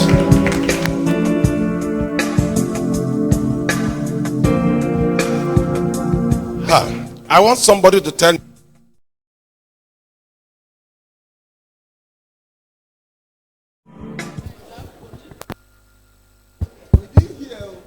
Yeah. Joke on no. You see, what Prof said since morning is what I saw do. Honestly, and just like I said before, this is not the afternoon, and I think the next conference, Prof should come back. This is very, very important. As a supervisor, you do a good work and you are pushing your person to a statistician. Doesn't really make. You should be able to look at the work and apply it so that you can easily interpret it. And if we take this very serious, it's going to help us. So, Prof was just speaking Chinese here since morning. Okay? But I think no matter we have gained a little from here, what we need to do is to bring the level down and cut it into pieces some other time. Can we give him a round of applause? I want to commend Prof here. Prof is the editor-in-chief of Hbtssn journal. And I want to suggest some of these presentations should be of our online journal. So, Prof, I think you do us well if after now you give your contact so that this can be sent to start our online journal. Is that not so? Yes, there are quality papers and it is good. Like this one, even when we have it, you are looking at it. In fact, if you don't want to sleep, you will sleep by force. Or you need somebody to. Anyway, for this, let's take some questions so that he can respond and sit down. You're taking questions. The only questions that are still pending is for our elder statesman, and it is deliberate because we still want to tap and tap and tap and tap. So no problem. So questions. One. Are you stretching or you are raising up? 2, 3, and 4. Number 1. Good afternoon, everybody. My name is Dr. Evelyn Eze. Prof, I'm really happy with your lectures. I learned so much. I want to ask, assuming you have a set of data and probably you do not know that you have outliers and you want to test it for the normality, how are you going to be sure that these outliers are not affecting the normality of your data? Thank you.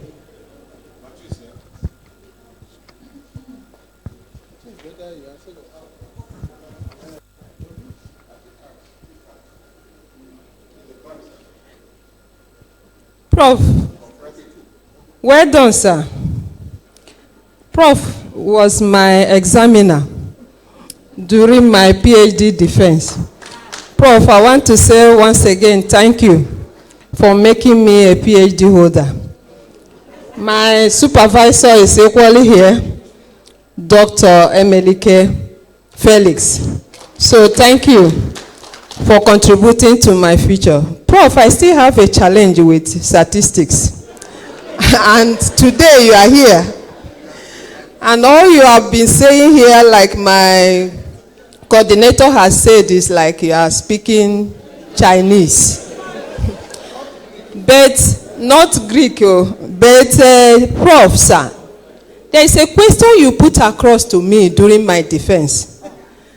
And I'm still yet to know that question. How do you determine the power of sample size? Thank you.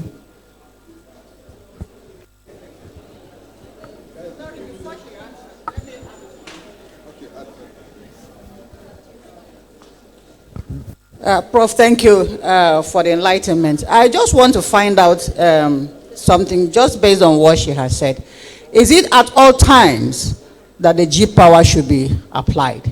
Are there situations where it's going to be different? And then this, the G power and the graph pad, are they free online? Thank you.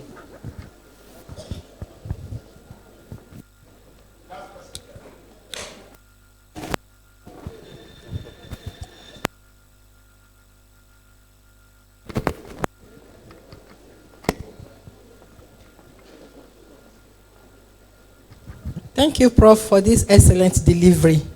My first question is, let's assume you have your study areas to be Federal Medical Center, maybe the population of diabetics patients, then NDUTH, Niger Delta Teaching Hospital.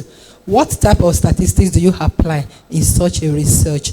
Then the second one is, what criteria do you use to determine your alpha level? I have a lot of questions, but let me just stop at these two. I'll see you later. Thank you for stopping.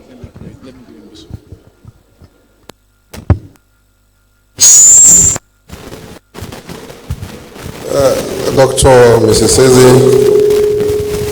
asked that, how do we handle outliers?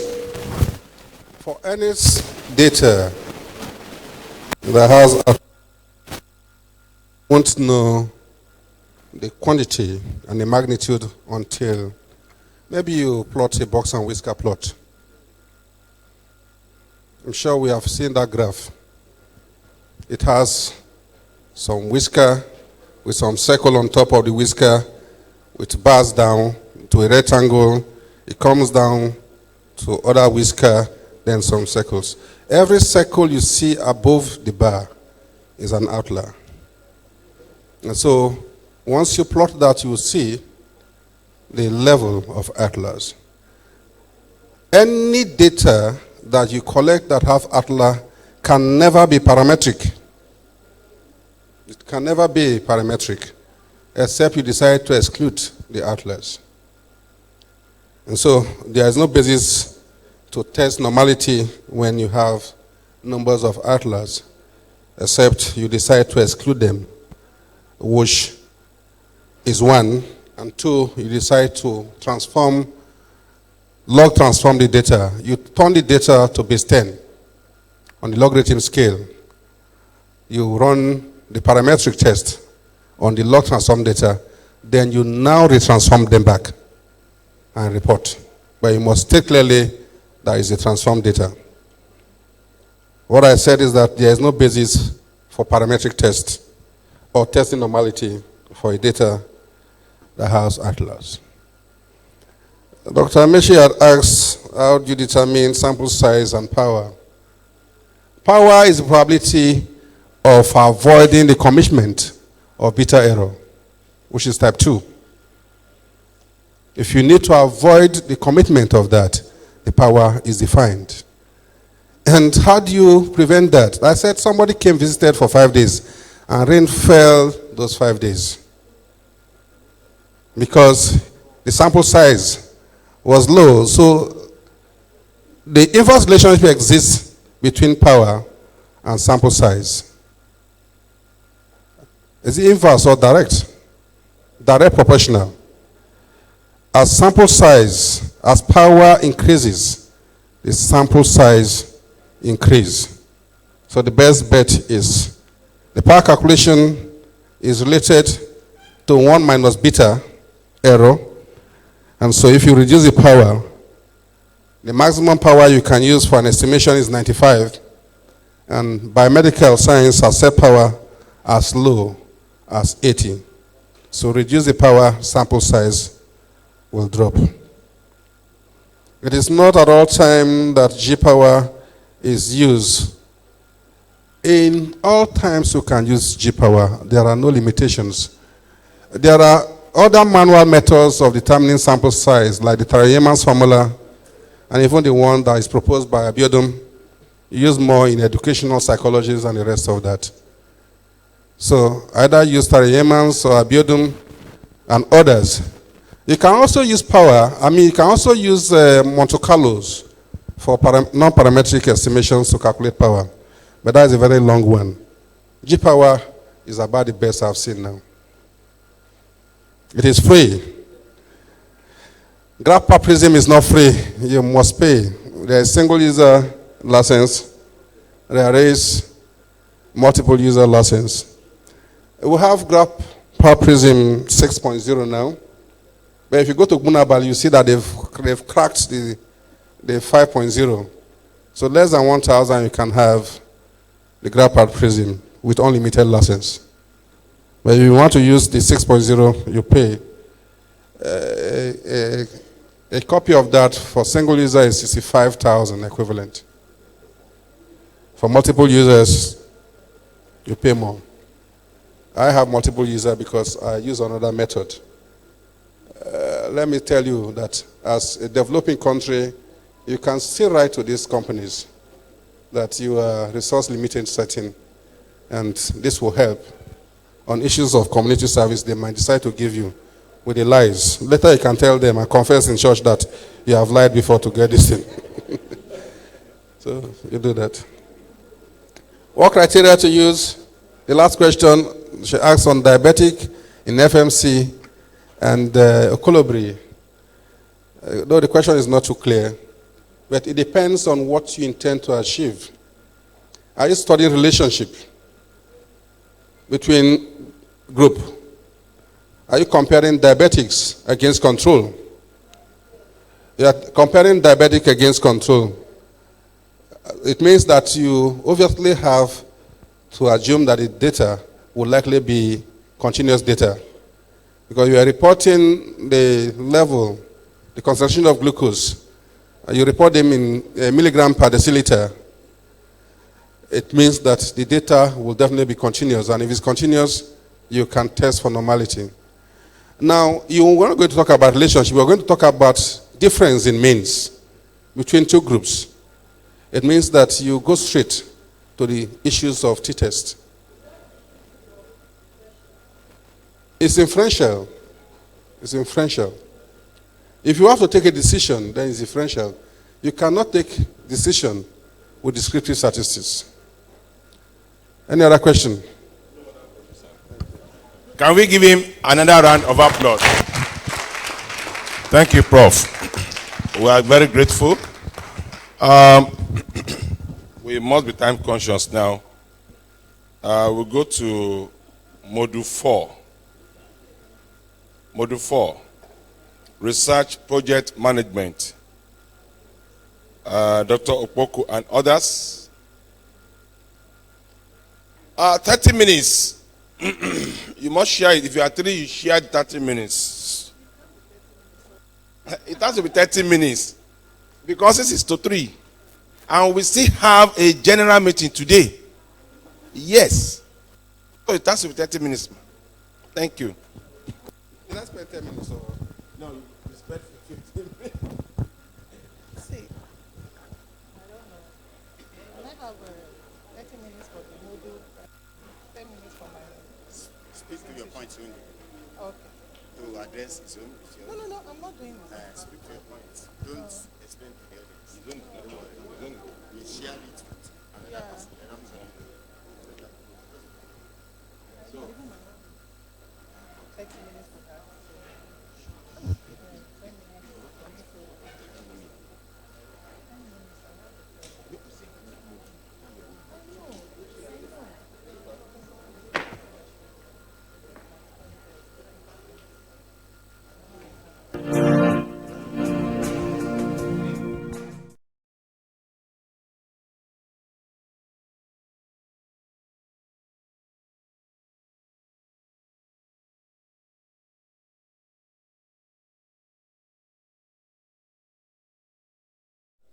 And students, I'm supposed to take this module with Dr. Paul Olaiya, but I think he's unavailably absent.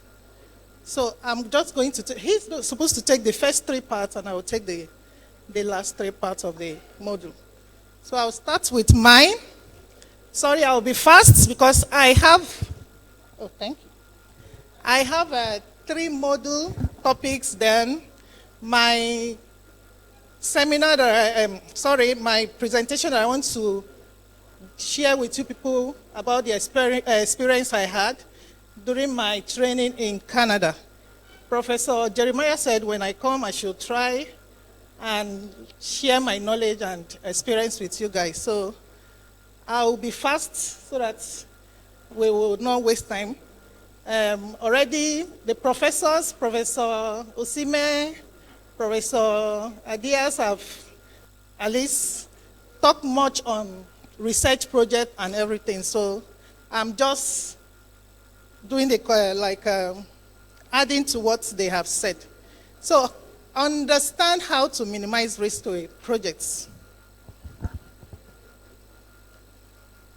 These are my outlines.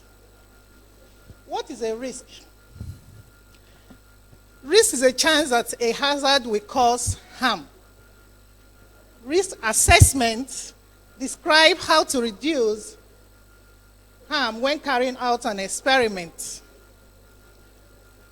An important step in designing your experiment involved identifying and evaluating any potential safety risk.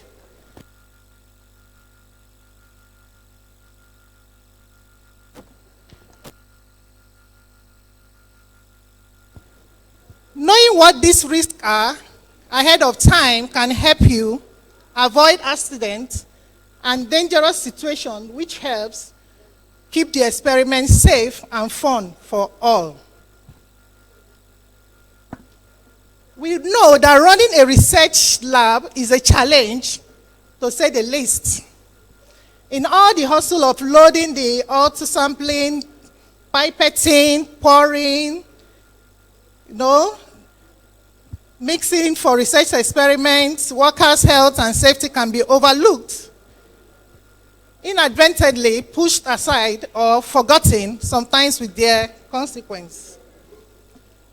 Let's look at what potential risk is. It refers to any risk associated with an action that is possible in certain circumstances. Potential risk, it falls into 4 broadly defined categories. So we'll be looking at the physical risk, the psychological risk, socio-economic risk, loss of confidentiality, legal risk. We should note that we should always weight the potential risk of research against the potential benefits. Researchers are expected to take steps to minimize this potential risk. So these physical risks include physical discomfort, pain, injury, and this may result from the involvement of physical stimuli such as noise, electric shock, etc. Engaging a subject in social situation which could involve violence may also create a physical risk. Psychological risk involve the production of negative affection, such as the following. Social risks include alteration in relationship with others that are to the advantage of the subjects, including embarrassment, loss of respect of others, labeling a subject in a way that will have a negative consequences. Economic risks include payment by subjects for procedure not otherwise required. When you're carrying out a research and you are recruiting your subjects, you have to be careful what you tell them, because a lot of them will want to be paid, especially when you're working with blood donors. So all this has to be carefully done. Loss of wages or other income and any other financial costs, such as damage to a subject's employability as a consequences of participants in research. We talk about conflict of interest, not being biased. And people always say that, people always accuse scientists from working from answer to question. It's supposed to be from question to answer. Loss of confidentiality. In all research involving human subjects, confidentiality is paramount. Why? You don't give out your subject results to anybody. It has to be kept safe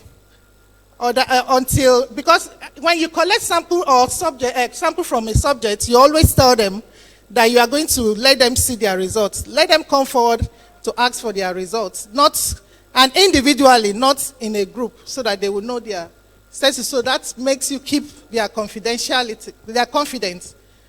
Subjects have the right to be protected against injury or illegal invasion of their privacy and to preservation of their personal dignity. In order to minimize the risk of loss of confidentiality, investigators should only collect personal information that is absolutely essential to the research activity. Legal risk. The research method as such that the subject or others will be liable for a violation of the law, either by reviewing that the subject or others have or will engage in conduct for which the subject or others may be criminally or civilly liable, or by requiring activity for which the subject or others may be criminally or civilly liable. What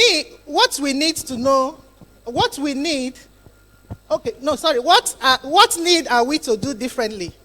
Make hazardous events research relevant on local scale, develop education program on hazardous events, identify concerns of major stakeholders, train in best practice to minimize risk and vulnerability. Planning is everything. You must plan from the start. The take-home message. If all of us understand how to minimize the risk to a project and be more aware of our vulnerability, we can build our capacity to better prepare for and respond to hazardous events before starting a research project. Thank you for listening.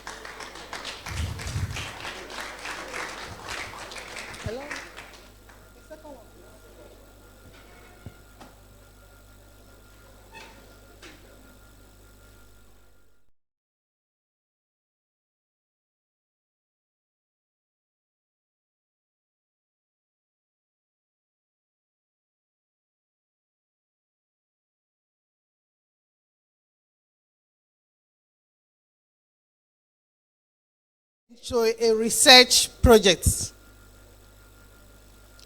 These are my outline. The objective is to address the task of understanding how to manage change made to a research project. It aims to help develop a clear sense of direction early when change is made in the project and to support in organizing, planning, and monitoring projects. This guide is for undergraduates and postgraduate students embarking on this research project.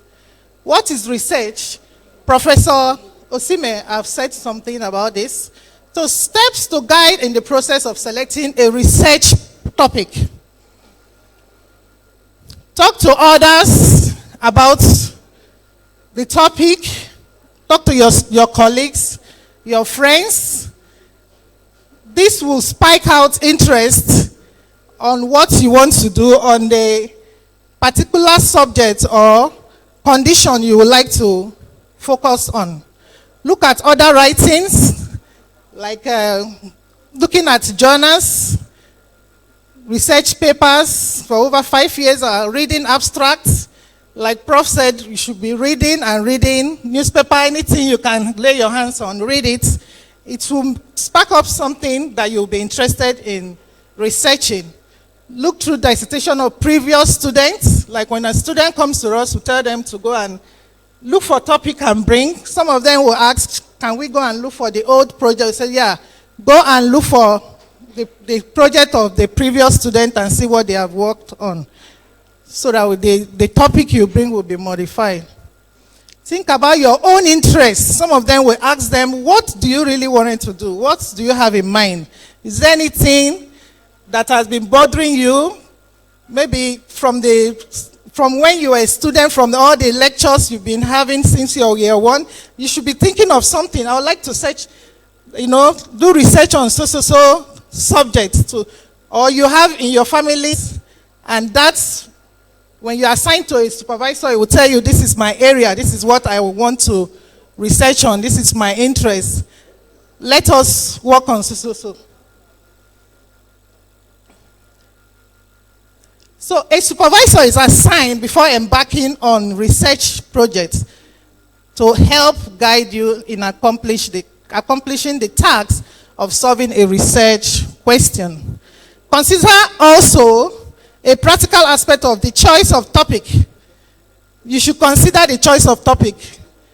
Is the equipment available? Must I go far away to do it? Do something that you can be able to, work on based on your budget so that you will not be stressed up. Assess the population of interest and possible costs. It is important that you establish a research problem or close to start of your project.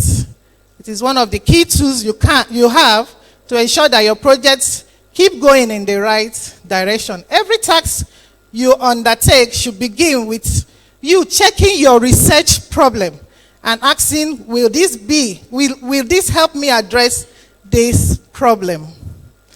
Research proposal, very important, is a more detailed description of the project going to be undertaken. Is a comprehensive research proposal will make you think through exactly what it is that you are going to do. In our institution, before our students embark or go into the field, we have a research proposal seminar. There the lecturer sits and criticizes, make corrections. Sometimes the topic at this point can be changed or modified for the students so that you will not, without this proposal, you cannot go into the field and at the end of the work, your paper or your work is rejected and you start all over again. Creating a research plan. Research project is an extended project that required you to manage your time and undertake a variety of tasks. You must consider your time when you are doing or creating a research plan. It is essential that you create a plan that helps you allocate enough time to each task you have to complete. This is because when you are doing your research project, you can be doing it alongside your academic work. Some have a lot at stake or at hand to handle, like family and everything. So you must arrange yourself, have a calendar, and said within so time I should be able to complete my research. A supervisor's role, very important. Although a research project is an opportunity for you to work independently, supervisors are there to help you shape your ideas and give you advice to how to conduct the research. They are not there to teach you the topic you have chosen to investigate. This is your project. They are, however, one of the resources that you can call on during your research. Let me skip this because a lot have been said about supervisor.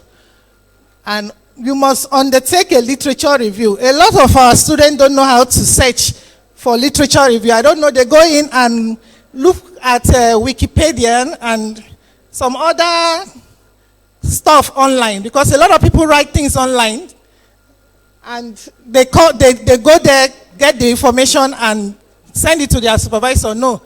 A lot of time I have to sit my student down, open my laptop and show them how to search.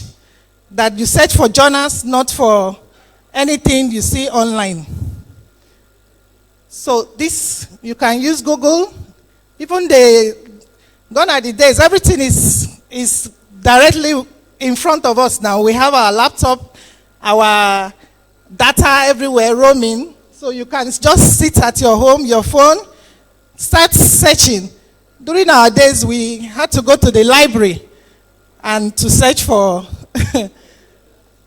the topic we are working on. But thank God for the development now. Data collection is the most important part of research projects. Define your research problem and the extent and limitations of your research first. If you are too hasty, you risk collecting data that you will not be able to use. consider how you are going to store and retrieve your data. You should set up a system that allows you to record data accurately as you collect it. Supervisor should guide their students in doing this. And at this point, I think it's better to advise or suggest that as an undergraduate or postgraduate student embarking on a research project, you should own your own personal laptop. I know undergraduate to say it's very expensive, but you can share with your colleagues. For MSc, PhD students, you own your own. Because of your computer operator, the kind of errors you'll be getting, and you keep correcting and correcting, they don't give you what you want. But with you getting the information or the correction from your supervisor, you know what to key in and what to change when you do it yourself. There are many systems that support effective data. Yeah, you can have a spreadsheet. And I was still supervising my students when I went for my training. I remember when they finished their practical work, they told me they want to send their result for me to check, because I always check it before they do the statistics. Told them you have to put it on Microsoft spreadsheet. Some of them were saying, I don't know how to do it. I said, but at least you see among them one or two will do it the way you want it. So I usually refer them to meet their colleagues so that they can also learn how to use the spreadsheet. It helps a lot because it will make you to be able to see across how the results appears after the parameters were carried out.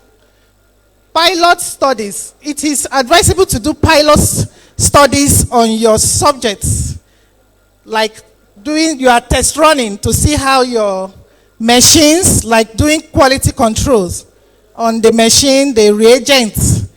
So what we usually advise is when you collect your sample, when you get to the 10th subject, you pause. Carry out some parameters on those 10 and see whether what you are expecting is reflecting on your results. Or else you have to, start doing troubleshooting all over again. Because if you don't do that and you've collected, let's say, 100 samples or 200 samples, and at the end you look at your work, it can be condemned. Recently we have a case like that. The work was condemned, and the student is starting all over again after wasting time, money, and everything, energy, and he's left behind. His colleagues are moving forward, and he is left behind because he didn't do his pilot study. Managing the problems encountered. Once you start to generate data, you may find that the research project is not developing as you have hoped. Do not be upset that you have encountered a problem. Research is, by its nature, unpredictable. We all know that. Analyze the situations. Think about what the problem is and how it arose. Is it possible that going back a few steps may resolve it? Or is it something more fundamental? If so, estimate how significant the problem is to answering your research questions and try to calculate what it will take to resolve the situation. Changing the title is not normally the answer, although modification of some kind may be useful. If a problem is intractable, you should arrange to meet your supervisor as soon as possible. Give him or her a detailed analysis of the problem and always value their recommendations. The chances are that they have been through a similar experience and can give you valuable advice. Never try to ignore a problem or hope that it will go away. Also, do not think that by seeking help, you are failing as a researcher. Finally, it is worth remembering that every problem you encounter and successfully solved is potentially useful information in writing up your research. So do not be tempted to skirt around any problems.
Any problem you encounter when you come to write up, rather flag up these problems and show your examiner how you overcame them. Thank you for your audience. The third one.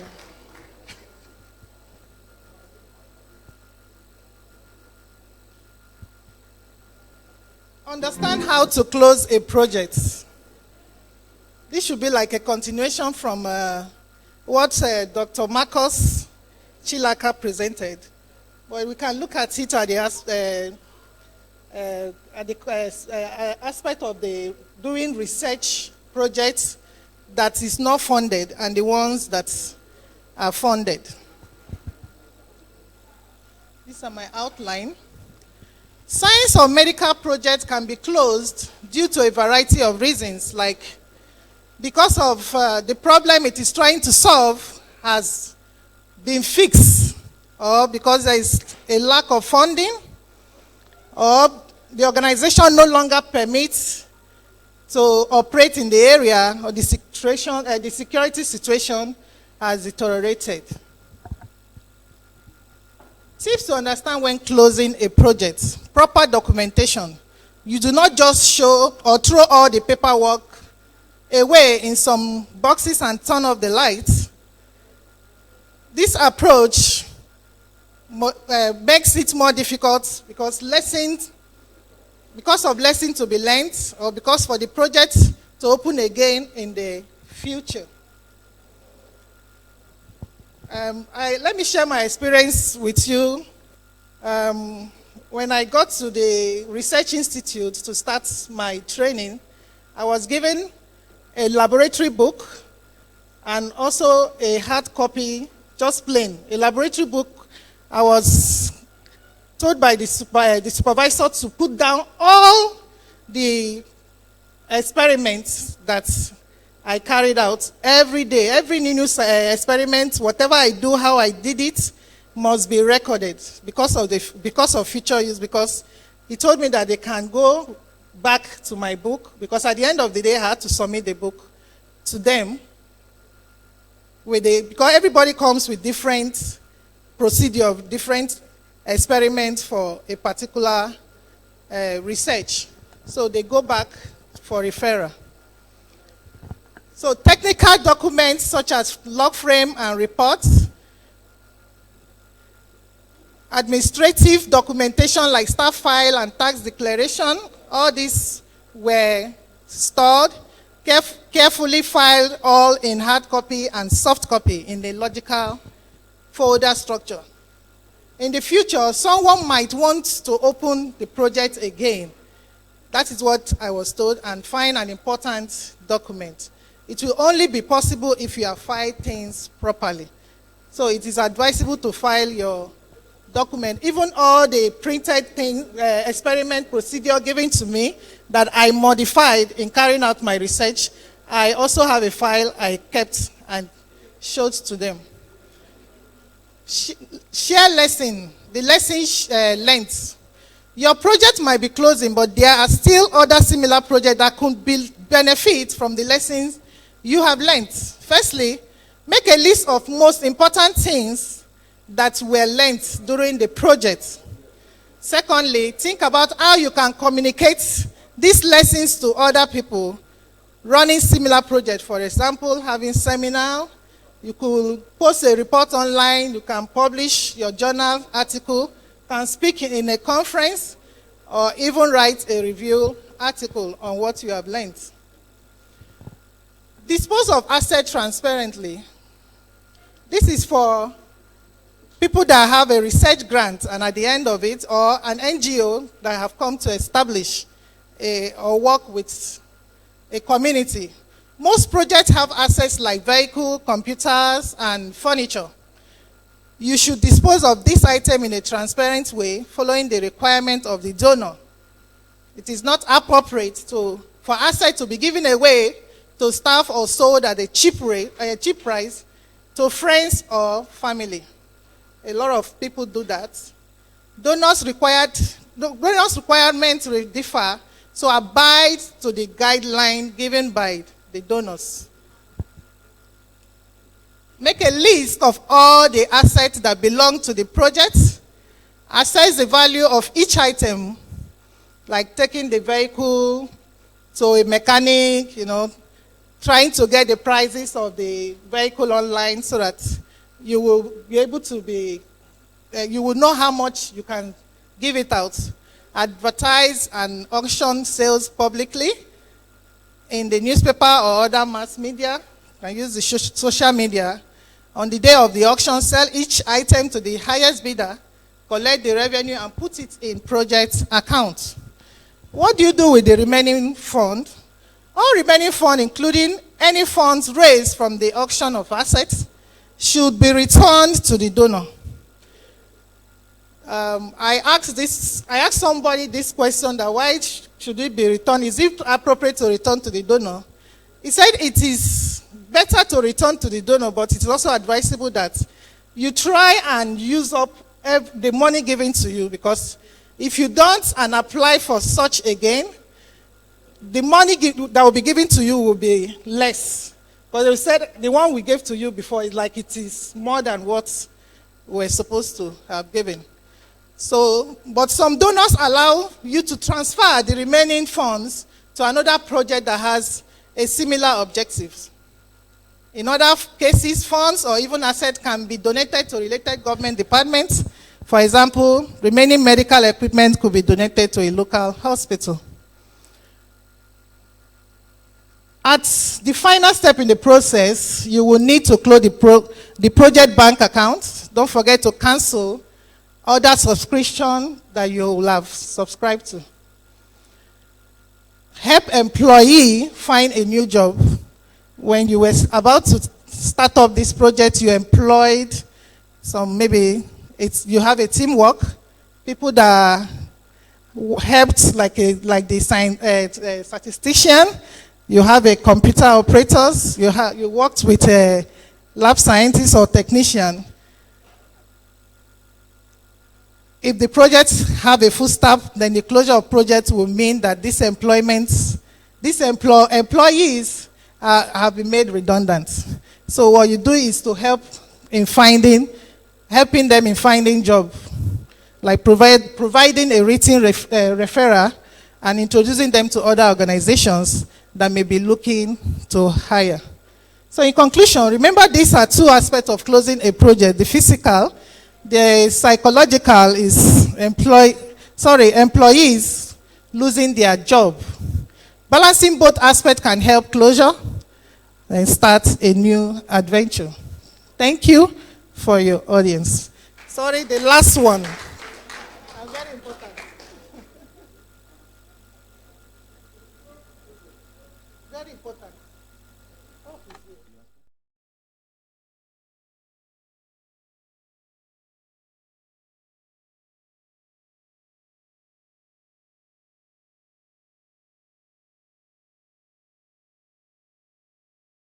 Hemostasis. I got my training. I did my training in McMaster University, Hamilton, Canada. And I and my mentor looked at anticoagulant therapy, that's laboratory control or laboratory measure on anticoagulants. So I said I should share this with you guys. The description of the training is to provide support for short-term learning in early career, acquisition of knowledge and expert in clinical care laboratory methods, and basic research in this field. The host is Canada, and the institute that was trained was Thrombosis and Atherosclerosis Research Institute at McMaster University. These were my training topics. The first one, and the most important one, is when and how to monitor anticoagulants. This was actually what the mentor said we are going to work on. And we applied together to the ISCH and got the grants. And also how to perform and interpret by working in the special coagulation laboratory, how to organize weekly research seminars, journal club, and laboratory meetings that will make me gain insight into the latest developments in thrombosis and hemostasis, how to enhance my skills in teaching and mentoring.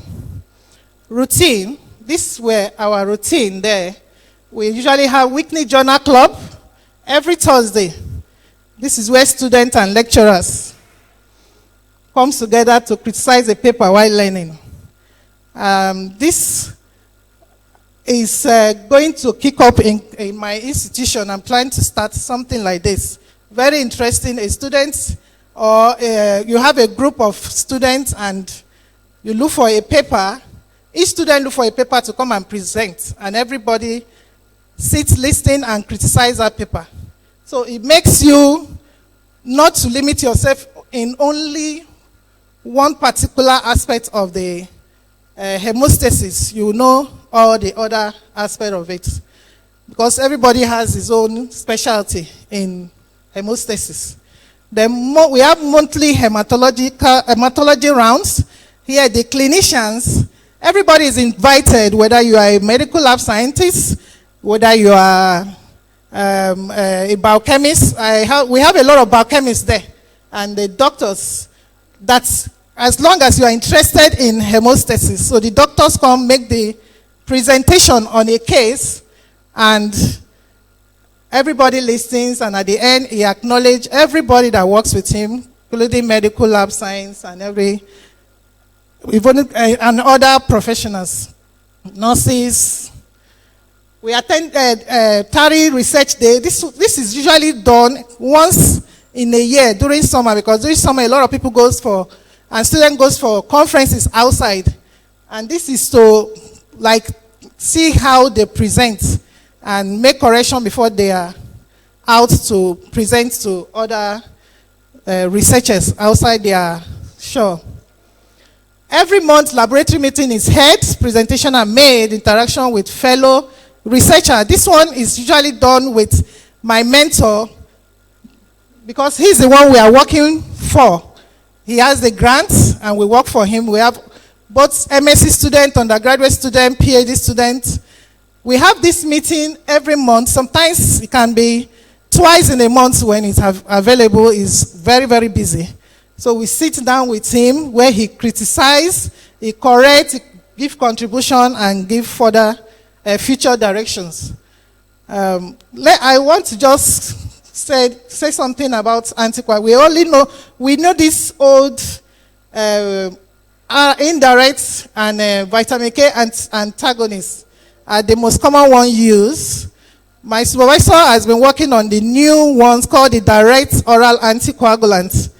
And that is what we've been we worked together on. So the direct oral anticoagulant, they are synthetically derived.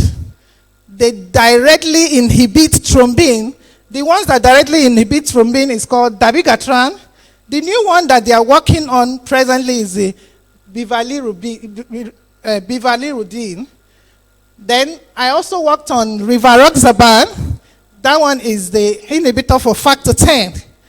And the other ones are apizaban, edozaban, betrizaban, which is newly out. And they are all collectively called dizabans. They are called direct because unlike heparin, low molecular weight heparin and fondaparinus, they do not require anti-thrombin to inhibit their target. They go directly. And this, sorry. Where is it? Okay. This pathway is showing the different targets of each anticoagulant. You can see the direct thrombin inhibitor directly inhibiting thrombin, and for factor 10 inhibitor, directly inhibiting factor 10, unlike heparin, that exert their effect on antithrombin, which will now inhibit thrombin. It will inhibit factor 10A, factor 9, factor 11, and factor 12. The same for low molecular weight heparin, it normally inhibits factor 2 and factor 10A, while fondaparinus inhibits only factor 2A, but they are all indirect anticoagulants, and they are not taken orally. So drugs are approved for all these conditions: hip or knee replacement surgery, stroke preventions, and it has been predictable by pharmacodynamic, pharmacokinetic, so be dose response. These drugs are used without routine monitoring. Frequent dose adjustment, very few drugs and food interaction affect it. They are mainly taken orally and have been shown to be safe and effective. So, due to their mode of action, due to their mode of action being predictable, they do not require routine coagulation monitoring. But in some circumstances, they are. That's to measure the drug level in the patient, for patients that are underweight and overweight, for patients going for surgery and invasive procedure, and so on. Drugs are at least as effective as warfarin for stroke prevention when given in fixed doses without coagulation monitoring. According to the sub-analysis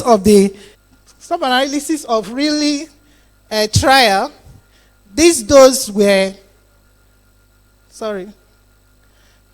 have been recommended to be given for dabigatran, this one for the zaban, rivaroxaban, apizaban, and edozaban. So let's look at the drugs effect on global tests. Wide range of techniques are available. We know all the techniques we use in carrying out our coagulation, the clot base and the chromogenic assays, the direct chemical measurement ELISAs. The first two are commonly used because of their simplicity. PT has been used across all institutions, easy to perform, good turnaround time.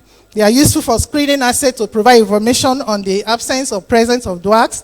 They are useful to determine the existence of an anticoagulant effect from drugs in a given patient. Drugs target factor in common pathway of coagulation and as such prolong the PT and APTT. However, this standard assay cannot be used to quantify patient drugs level. Why? Because of their non-sensitivity, specificity, linearity, and they can be reagent specific. Dabigatran has more. It has been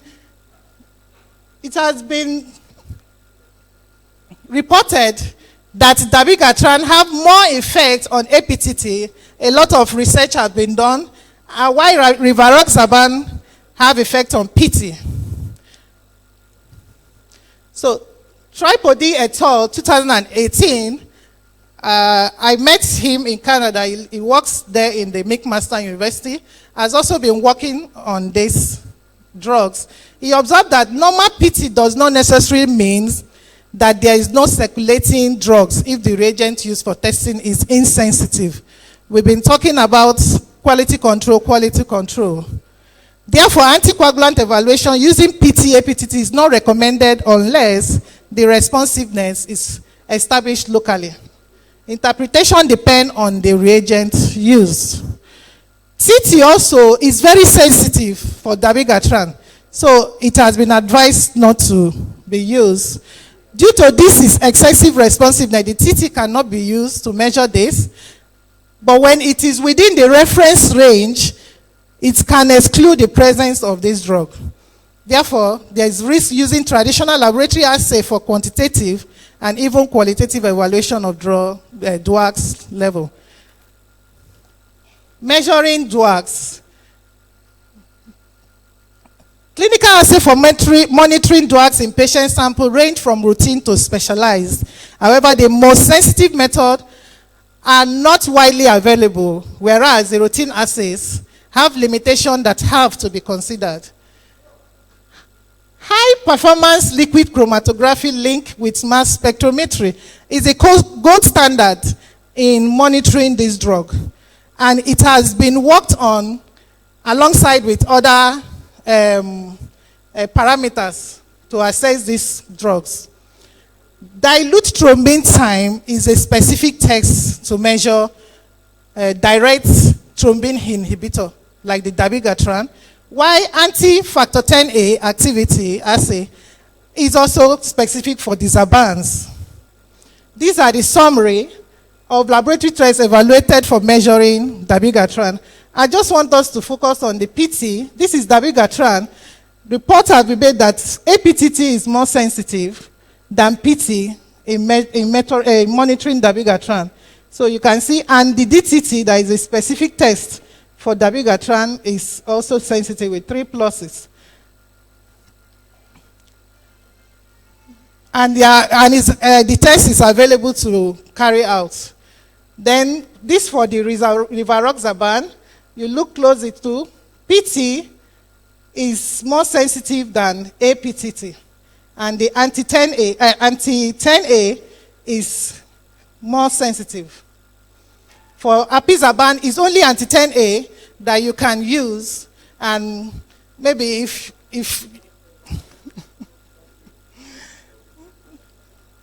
so let me go to, a work was done by my team, and we found out with what they've been saying, because they said I must do something that I will bring back home to my my home institution. So I carried out the test there to see whether prothrombin time and activated partial time, thromboplastin time is actually specific test for the rivaroxaban and the dabigatran, respectively. So Here it shows that PT is more sensitive to rivaroxaban using TGA, that's thrombin generation assay. And here, APTT is more sensitive to dabigatran because it inhibits thrombin with a very low concentration, unlike rivaroxaban. So I now replicate it using PT, our normal clotting time, and it shows the same thing. The black spot here is for dabigatran, and you can see this is PT. At the lower concentration, the rivaroxaban was able to inhibit thrombin, and here the same for rivaroxaban, for dabigatran at a lower concentration inhibits too. So we conclude that this test can be used to assess PT and APTT for both drugs at different times. So these are the kits recommended for use. I don't know the kits we use in the lab, but these are the kits that is being recommended to use for PT, and these APTT, they are very, very sensitive for the monitoring of these drugs. And this is for hemoclots for the DTT. All these tests I did were used,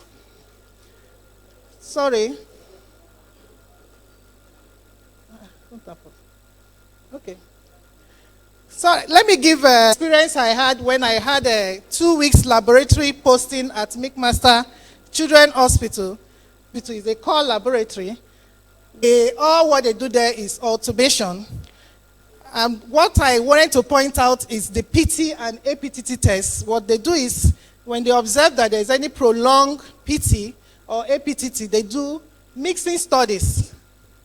So I don't know whether we do that in our laboratory. Mixing studies will, if it is prolonged, it can be corrected, maybe using a normal plasma sample. When it is corrected to the normal, when any of these tests is corrected to the normal range or normal range, means that the deficiency that has been introduced from the normal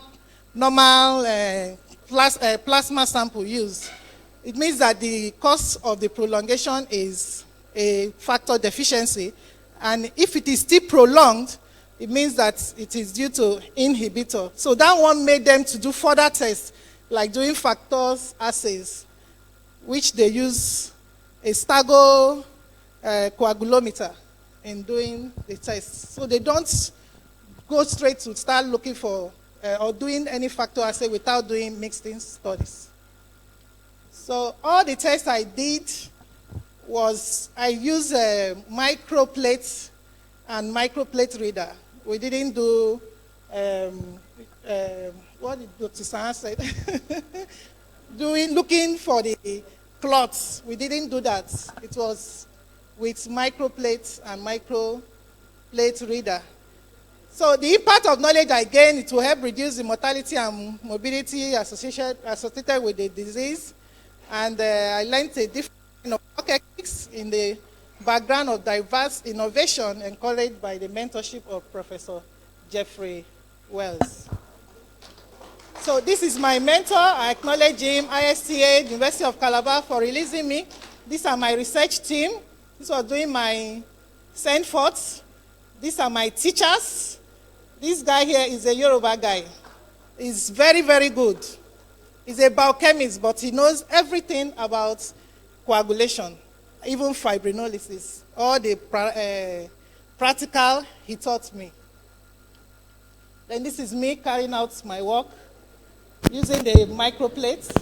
And this was well. Thank you for listening. Thank you very much. Yeah, I know you have a lot to say. Honestly, it's just that we are tired. It's quite interesting because this is hand-on, sharing first-hand experiences. And to me, she has just challenged us that there are some things we are not doing that we have to look into those areas and do. True or yes? Yes, that is true. And these are the things that we really need to tap into, because you see, what we have just done now is to be asking a primary 6 pupil to come and do Pythagoras theorem for us here. You see, because the level you have gone, we are just coming up. So as a society, we can look into this and see how we can beef up, make recommendations, so that we can, you see, when people are talking about international best practices, when it favors them, they talk about international best practices. When it does not favor them, they jettison international best practices. These are international best practices, and as hematology scientists, we must do and move up the practice to international best practices. Can we give her a round of applause? Because of our, we will take very few questions. Sorry, if your question are not taken, you can meet her behind so that you can discuss with her, because we still have another module and we still have general meeting. That's meeting, general meeting is very, very important to us as a society. So let's take numbers. Ma? Interlude. Okay, you get interlude, no problem. Okay, 1.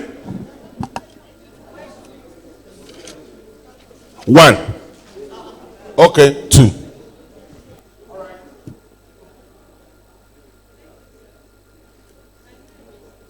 This is Rose Amechi from Ambrose Ali University, Benedict University. Thank you for this wonderful and beautiful coagulation. We are all in the same area of hemostasis, so I can appreciate what she has done.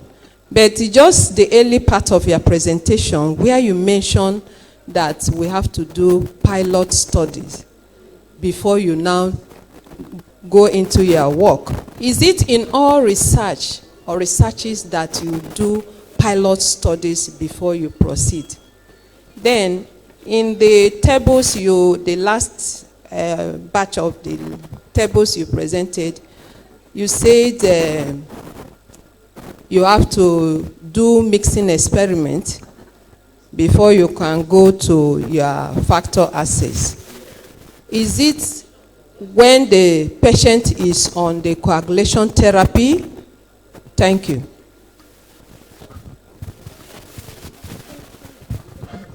Standing on existing protocol, please. Thank you, Ma, for this wonderful presentation. I'm still not very clear about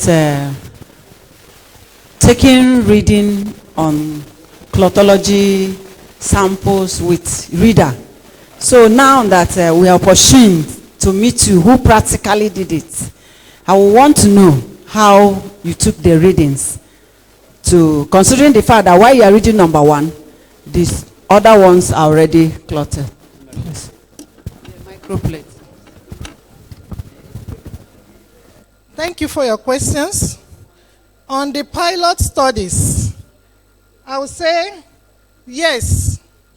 Pilot studies should be carried out on any research you want to carry out, because it will help to ascertain whatever your reagents to the equipment you are using. It will let you know whether you need to change anything, maybe the equipment, the reagent. So pilot study should be done before, at least with these first 10 samples collected. You have to pause, because what happens if you have collected up to 1,000 samples and they will be wasted because of erroneous in the results. So I advise that pilot studies should be done. And for the mixing studies are not only done on patients on anticoagulant therapy. A lot of samples come for PT. Like I noticed, what I observed, the way they appreciate this coagulation, especially PT and APTT, the way we play with it in our laboratory is not the way they do it. It's so special. They even have a special coagulation laboratory. So what they do, they have this core laboratory, they do PT and APTT when the samples comes. And whenever it is prolonged, the samples are moved to the special coagulation laboratory where they do the mixing studies. There they can ascertain whether it is due to deficiency or due to inhibitors. So it's not only when patients are on anticoagulants. You can still do it, yes. You can still do it. But if they are on anticoagulant, a request, you will know. You will know. The doctors should, like, I don't know how we practice here, but they know when patient is on anticoagulant, because what they usually do is they do a baseline test before the anticoagulant is given, especially for those conditions I listed. For microplate reader, my boss was trying to explain how it is being done. It was an experience that even now I don't know how to, when I look at the water bath, I don't know what to do again. It's very, very, very, very nice, very easy, very convenient. So you have different wells, okay? Then it is on your right hand side of the plate. It is alphabetically written A to H. Then on top you have 1 to either 14 or so. So you put your sample, like if you have 5 samples, for example, put your samples in each of them. What I did was I always prepare whatever I need to do first on my table, then put all my samples, my PT, my plasma, then incubate still inside that microplate reader for any time that you've stipulated to incubate it. Then after incubation, you use micro channel wells, micro channel pipettes, where you pull the mils of the calcium chloride you need. At the same time, when your incubation time is over, you stand at your microplate reader, you open the reader and you insert all the calcium at once, and immediately you insert the plate back inside the reader, and automatically it will start reading, because it's attached to a monitor, a laptop, or computer, where you will see it. Immediately a clot is found in any of them, it will pick, it will read immediately. The second one, depending on the number, and the monitor beneath the graph, because it's going to come as a graph. Beneath the graph, you will have the number of, according to the alphabet, the number at the bottom of the graph. It will tell you A is this, plotted at so time, B clotted at so, like that. Then you can get your result and go. Thank you so much. Round of applause. Thank you very much. Thank you very much. I don't know. I'm working. Hello. I'm working with some of our scientists and the clinicians. I would like, if there is anybody that is interested in doing this work, at least let's start with what we have, the water bath. Let's see how it will work first. But I don't know how we can get the reagent that is very sensitive for this. And I would advise that in your institution, if you can talk to some of the doctors and know whether they have started administering this direct oral anticoagulant, so that you can start working on it. But I don't know if there's anybody that is interested, so that we will collaborate together. Okay?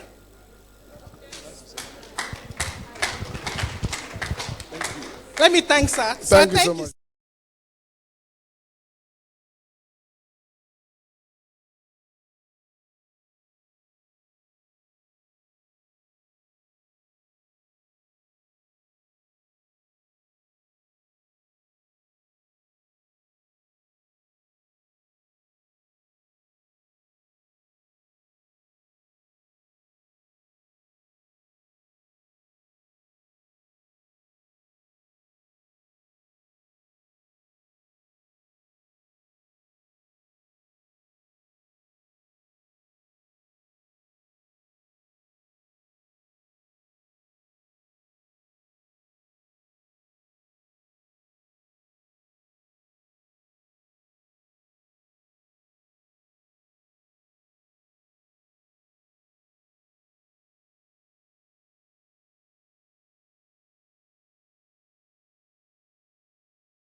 Do you understand? When I say catch it now I want to catch Prof's finger. My finger here, I don't want this person to catch it. So I want to catch this one and take my own smartly. Do you understand? So when I say catch it, make sure you catch the finger and don't let the person catch your own finger. Are we ready? Hello? Okay. Get ready. Catch it. Whose fingers were caught? Okay. As we get ready for the last module of the day, yes, those who are traveling by evening flight, by 4, there will be a bus going to the airport. So please see Prof so that I can link you. We are still standing. Can we ahead? Dun dun dun dun dun. Dun dun dun dun dun. Dun dun dun dun dun dun.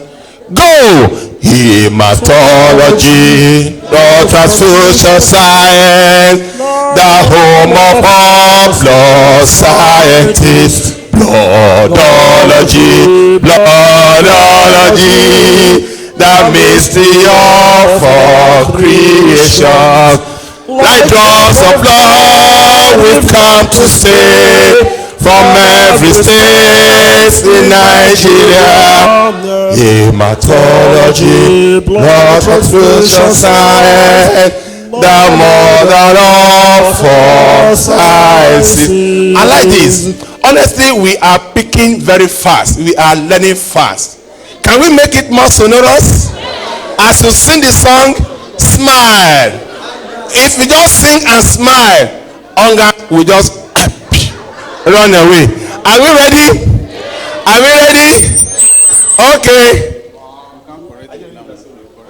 Okay. 3, go. Hematology, blood transfusion science, home of blood sciences. Bloodology, the mystery of creation. Like the blood we've come to stay from every state in Nigeria. Hematology. Dr. Rose Amechi, they're going to share 30 minutes for the module 4. Module 5, sorry. 2 of them are going to share 30 minutes, so 15 minutes each. Okay? Don't worry. Rush as much as possible. We have the papers to look through. So, Dr. Olayanju, welcome. Can we give him a round of applause? Okay, thank you for that, and thank you for energizing us. The H. pylori in my stomach were beginning to complain already, but now they have stopped. I want to thank the President for this opportunity, and I like what I'm seeing here. This conference is one of the best that I've attended in country. I want us to give ourselves a round of applause. I'm very sure that better days are ahead for the society. I also want to thank the ISBT for sponsoring this section of the program. And quickly, before I go into my presentation, I want to encourage some of us to benefit from what I have also benefited from the ISBT, and that has to do with the HARCOURT Fellowship and other things. Go to the next slide, please. Okay. This is me somewhere there, and the HARCOURT Fellowship is for researchers under the age of 40, and is sponsored by the ISBT.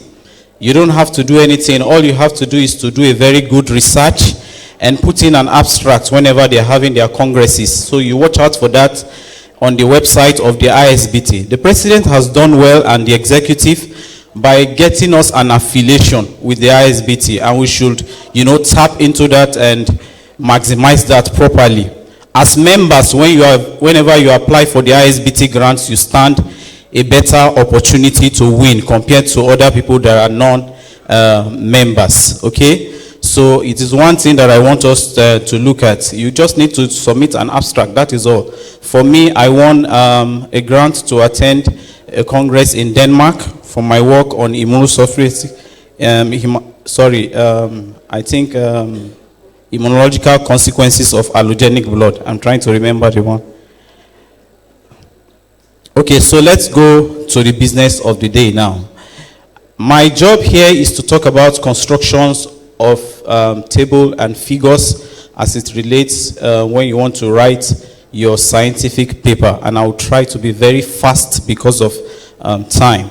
So I'll just go through the tips that you need when you're trying to construct tables and figures, because that's one very important thing that reviewers want to look at, or editors, to know whether what you have put in your paper conforms to the journal guidelines, and whether there are relevant information in your tables or figure, or if you have presented them adequately.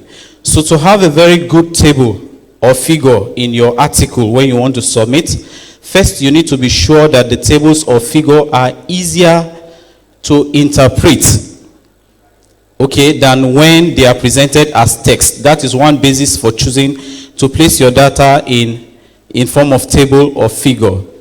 And then you also need to look at the journal guidelines when you are trying to construct a table or figure. See what the journal says about its own technical requirements so that you conform to that.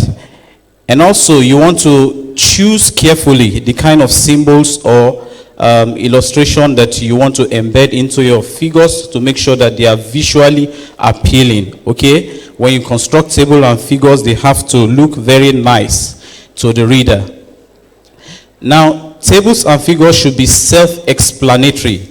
Your reader should be able to look at your table and figure and get the information or the message that you want to pass on without, necessarily reading your text. Okay, and then of course, when you have tables and figure within your work, reference must be made to read somewhere in the article. And then the content of your tables and figures should not be repeated. This is one area where a lot of us have problems. Whenever you have presented a data already, either in form of table or figure, there is no need rewriting it in form of text. So I tell my undergraduate students and other people that work with me, I say, look, you don't have to describe the entire data that you have in the table or in the figure all over again. We have those things, chapter 4, with our undergraduate students. Sometimes they want to write all those, table 1 shows the prevalence of hepatitis in the region, this and that, and all of that. And I say, okay, choose one. It is either you go that way, or you present it in tables or figures. And then the abbreviations that you use in your table or figure should be consistent. You cannot use FBC in one place and change to CBC in another place. If you're going to use a particular abbreviation to indicate what you have represented in the table, it should be consistent, whether in text or beneath the table. And all labels on tables and figures should be appropriate for the kind of table that you use. So for us to get a clear distinction about when to use a table or when to use a figure, let's go through the slide projected. You use a table when you are dealing usually with figures. Okay, when the data is very important, when you need to show all the details, to the person who is reading. But when pattern or trend is what is important for you to present for the reader, then it may be more appropriate to choose to represent your data in form of figure. And tables are more appropriate to compare or contrast data or values that are characteristic among very closely related items. But when you need to just present a summary, give a visual, pictorial appearance of your data, it's more appropriate to choose figures. And then tables may be more appropriate to show presence or absence of specific characteristic, whereas figures will give a visual explanation of the sequence of events or procedures. Now this is one very small table, and we will go through the characteristic of a good table like the one projected here. One, there should be a clear description of what the table is all about. Then there should be columns and head that are descriptive and clearly indicate the nature of the data that you have on the table. And the data should be divided into category, and that should be clearly identified. And you can use subscript or superscript to, you know, all those, whenever you have statistical data in addition to what you have on the table, you could use subscript or superscript to denote different items in the table. And then there should be sufficient spacing between the data so that the reader would be able to read out the data that you have on the table clearly. Characteristic of a good figure. There should be a title immediately, usually beneath. For most of the journal, they prefer that the title of your table should be above, while the title of the figure should be beneath. And then it should be clear and correct, and there should be appropriate keys to represent elements in the graph. And there should be a note, usually at the end of the table or graph, graph or figure, to denote where you have sourced the, you know, the graph from. And whenever you have graph, it's not appropriate to have all those 3D representation of your figures. It's better to just have a two-dimensional picture that will be able to have no clutter or anything. Now, this is one example of what is, in my opinion, a poorly constructed, even though appropriate for the kind of data figure. Now, this figure, for instance, is showing the mean cell volume in different groups of animals that are fed genetically modified food and conventional feed. Even though we want to see the pattern between the various groups, there are 1 to A to H groups here, and each line that you see there denoted with different colors represents the trend, because in this case now there is sequential measurement of the variables in weeks. Okay, so what this table intends to portray is the changes as you collect the blood sample from week 1 to week 4 to week 8 continuously till when the experiment ends. Okay, the values for the mean cell volume in the various groups of animal. But one problem that you can find here is that, number one,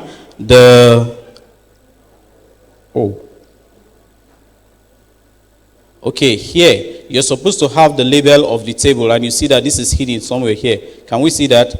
So the reader will not be able to identify what the unit of measurement is here. And then the other thing is that you see that the text here is quite tiny. Okay, so the reader may not be able to read this very well. And then the standard error of means that is expressed alongside this line is a little bit congested somewhere here. So this is not so good. When you want to construct a figure, you may want to have something like this. In this other example, you have here the units of measurements for each of the elements represented here, one by the left and one by the right. And then you have the title up here, and then you have a description of what the table is trying to present underneath. I'll go straight to the next presentation. I hope I'm doing well with time. So the next presentation is about the publishing process, acceptance, and rejection of manuscripts. The outline. Now, most of us here want to write very good articles and submit to journals, but we may not know, we may feel disappointed sometimes when we get a rejection. There are rules. There are things that we need to follow to be sure that we are submitting our articles or journal to the appropriate journal, and that when we, finally get that submission done, that the article is accepted, and that we don't see the process of peer review as something that should offend us, because it is intended to improve the quality of the work. So I'll just go through this because of time and do it very quickly. That the first thing that happens when in the publishing process is that you submit a paper, and then the journal or editor, screens the manuscripts. And at that point, two things can happen. If the editor feels that this is something that is can be accepted in our journal, or it's what the peer review process, then they proceed with that. Otherwise, they reject and advise the author to maybe submit to another paper. And then the manuscript is peer reviewed. Then after the process is completed, I don't want to go into the details now, I'll talk about that later. The journal or the editorial office decides whether to publish, and the authors are informed of the decision of the editorial office. Scholarly publication is the means by which new work, and I want to emphasize the word new, your work must be original. And that brings us to the point about plagiarism. Many of us do very funny research where we just copy and paste other people's data and do all manner of things. That is not acceptable. And the way the world is now, it's very easy for people to detect if you are guilty of plagiarism, and that can be very dangerous for your career, especially when you are in the academia. So you want to be sure that whatever data you are presenting, especially when you want to publish it, is original and it is a product of your own creative thinking. Now, so your work must be original, and it is a very important process in scholarly publication to peer review the work. Okay, during that process, people might be able to tell you, oh, this work is not original. So in publishing a manuscript for a scientific journal, there are criteria that must be met. One is that the content of the work must match the scope of the journal. 5. Okay, I thought I was very fast. Must match the scope of the journal, and the paper must be of high quality. It must present new results, and the results must be significant and worth publishing. Okay? It's not enough to have done a research. You need to do a meaningful research that is problem solving and that contributes to scientific knowledge. So the questions you want to ask yourself when you want to submit a paper is that, will this paper be interesting? Is it of acceptable quality? And is the manuscript compliant with the instruction for the journal? And it is important that the editorial office does an initial screening, and it will help to waste time. Once the journal is not acceptable, within the scope of, once your paper is not acceptable within the scope of a journal, there is no point proceeding with a peer review. Steps in peer review: 1, there is the submission of paper, and there is the editorial office assessment, which is not anything in detail, just to look at whether the paper conforms to the guidelines. And following that, there's an appraisal by the editor-in-chief that checks if the paper is appropriate for the journal and if it is original and interesting. And some journal may have associate editors that will do some further work on that and send an invitation to potential reviewers who are competent and have expertise in the area where the author has submitted a manuscript. And the reviewer would have some role during the peer review process.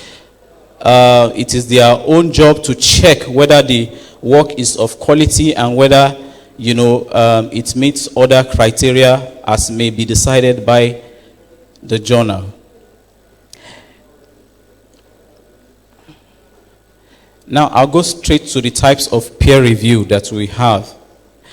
There is the single blind peer review, where the reviewer knows the author, but the author does not know the reviewer, and that has its own advantages and disadvantages as projected on the screen. But one thing that I want to say is that whenever you are seeing a paper written by somebody you consider to be an expert in the field, that may overshadow your judgment and you may not take the right decision concerning the paper. That's one major disadvantage that would have.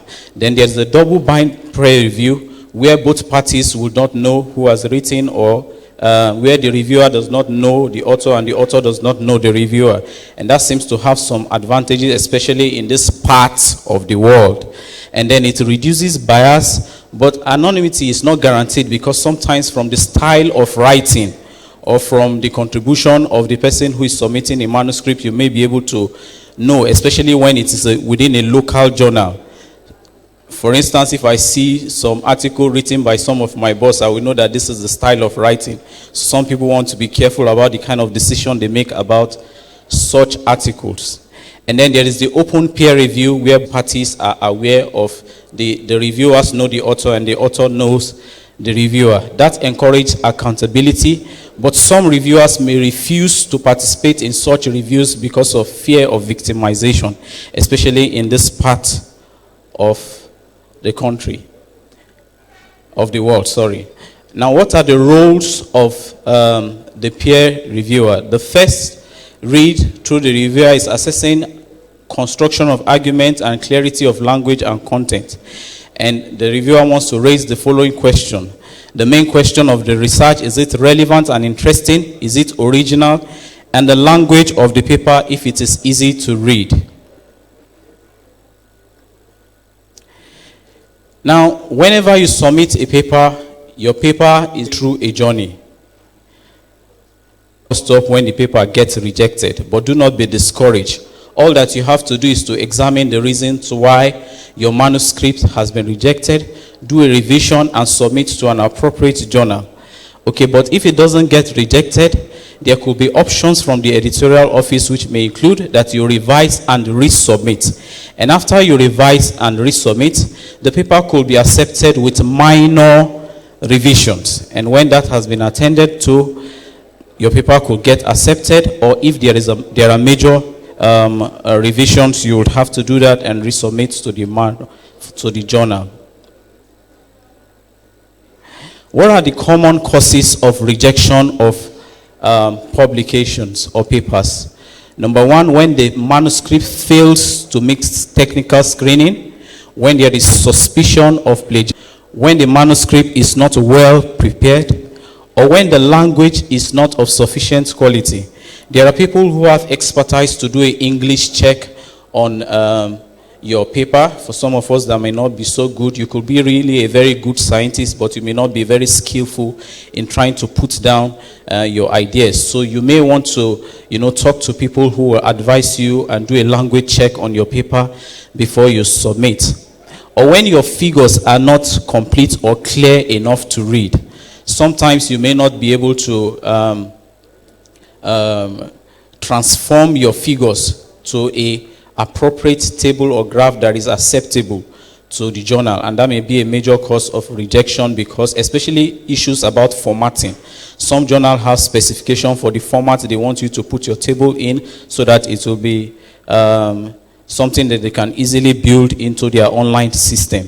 Or when the manuscript does not conform to the important aspects of the journal. Other reasons may include that the manuscript is not of interest to readers of a specific journal, that the manuscript is not complete. There is usually a structure that the journal expects you to have when you are submitting your article. So if any of the section is missing, they may not want to accept your article, or when they discover that there is conflict of interest and other reasons. And then you should have a clear hypothesis or aim of the research. If that is not well established, they may reject your manuscript. Or if the goal of the research was overambitious and cannot be achieved, you want to be sure that the stated objectives within your study, your methodology, adequately address them.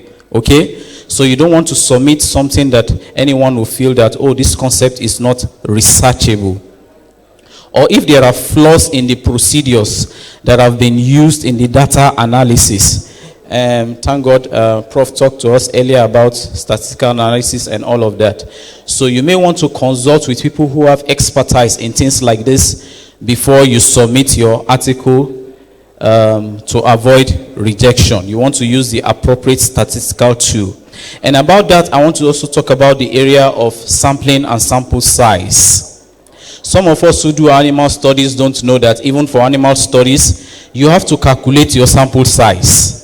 It is not right for you to wake up and just decide that I'm going to use XYZ number of animals for my research. And for some of us who are finding trouble, having trouble getting that, you may want to look at the work of Fleming, 2000. There are formulas that you can use to decide, sample size in animal studies. I'm running up.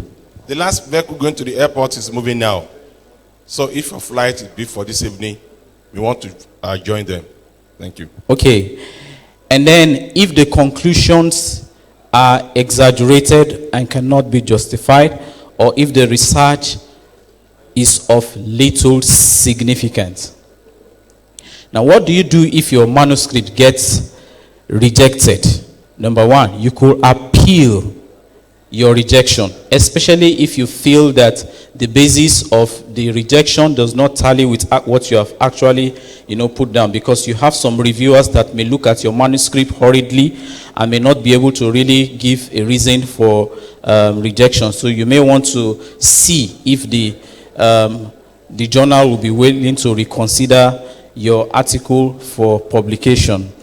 And then you could resubmit the same to the same journal, or you could make changes and submit to a different journal. And that is the common option, because already in most cases when they already reject your paper, no matter the kind of revision that you do, they will still find flaws in your work to tell you that, oh, we are not under any obligation to take your work.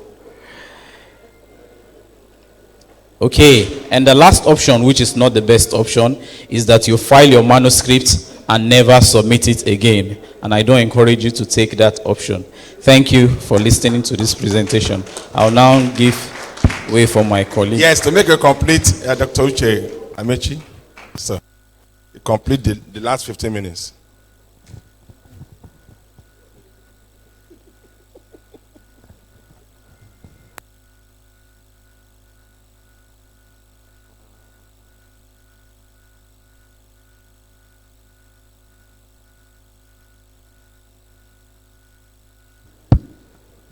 Good afternoon, everyone. Permit me to stand on already established protocol. I'm here to present, first of all, I want to appreciate the organizers of this program for the honor and privilege given to me to be a part of what is happening today. Thank you. I'm here to present, to support my co-presenter. He has done justice to what I'm going to do, and many other presenters too, on writing, scientific writing and publication. So I'm going to take in-class writing exercises to include all important abstract and cover letter for submission of your abstract to journal. And then the second one will be response, effectively to reviewers' comment. That's my affiliation.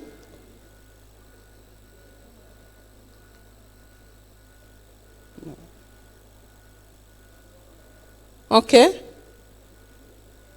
This is the introduction. If I may,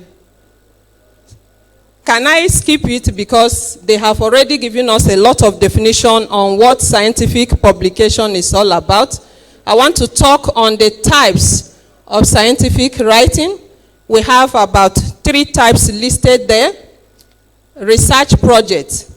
This is what we do every day in our institutions, particularly with the undergraduate students. How do you write your research project? When your research is on, what do? You start with your introduction. What does your introduction involve?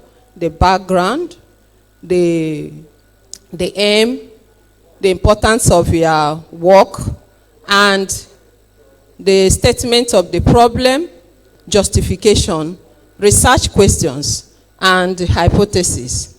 And then you have a research paper. Other scientific writing is on research papers. You have chosen, perhaps this happens at the postgraduate level, you have chosen to write a research paper.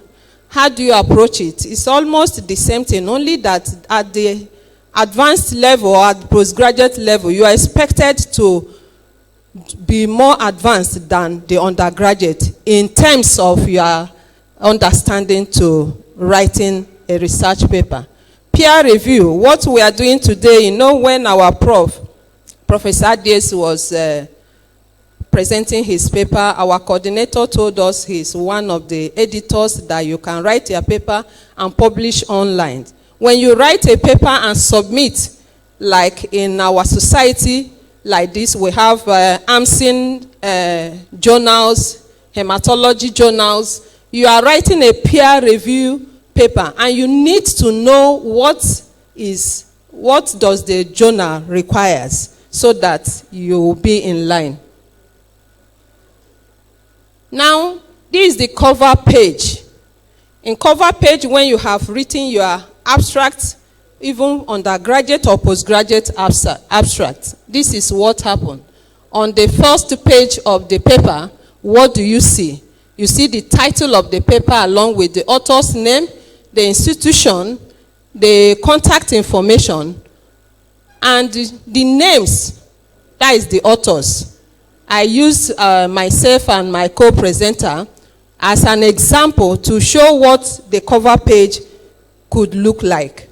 And now, after the names of the authors, you are supposed to, the corresponding author is supposed to write his or her email. Then an abstract.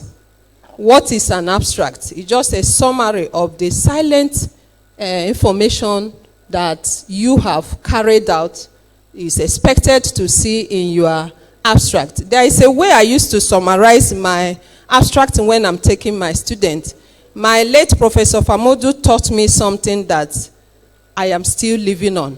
And he told me what an abstract could contain. When you see an abstract or you are reviewing a paper and you are asked, or your student submitted his or her paper, what do you expect to see in an abstract? My prof told me that there are 3 or 4 things you expect. What, how, result, conclusion, and perhaps your recommendation. And that is what is here. And another thing again, one may ask, is say, what? You are expected to tell us whether on definitions or the conventional established problem on that your title. Then you are expected to report your abstract on third person. You know, the other presenter that came from UK told us about something. There is weights we call direct or direction weights. When you are reporting your abstract, you are expected to report it in third person. And what do I mean by third person? You don't have to write this abstract. I, my. You are expected to use we, the abstract, the conclusion. So you write in the third person. Then it's allowed to read to get a quick glance. Okay, when you are writing an abstract, like as I said, if we are able to outline what, how, result, and recommendation. Once the examiner or the reviewer sees it, he knows that you are in order. When my students bring their abstracts and I look at it, there are times they don't put conclusion. And when they don't put conclusion, the abstract is incomplete. So these items must be noted so that your abstract will be complete. And you have to be very concise. Now, I gave some examples on what you should do when you are writing an abstract. An abstract is, you are not expected, at times they give you you have limitations. They give you the total number of words, depending on the journal you are writing to, or you are publishing, or you are sending your work to. Even in the undergraduate and postgraduate writing, you are limited to a certain number of words. Then, the background, you are expected to state context of study and importance of the question. Convince people why your study needs to be done. State the goal of your study. These things has to be done in not less than 2 to 3 sentences. Then your method. The method equally requires you to limit yourself to 2 to 3 sentences. And you have to describe in your method, you are expected to, your method is materials and method. The method requires the subject. Who are your populations? It requires you to talk about the sample size or design that you want to use for your research what kind of statistical analysis you are going to use at the end of your data. Then we have results. Results are expected equally to write in not less than 2 sentences. One may ask, how are you going to do when you have up to 10 to 15 tables and you are expected to summarize it in 2 to 3 sentences? You are expected to take the most salient point of your outcome, the outcome of your results. Then conclusion, 1 to 3 sentences. It says state simplified version of your outcome. That is equally the summary of what you have had, your findings. The most important outcome, that is what you are expected to use. Discuss how they relate. The specimen permits summarized direction of future research. After your conclusion, you are expected from the outcome of action.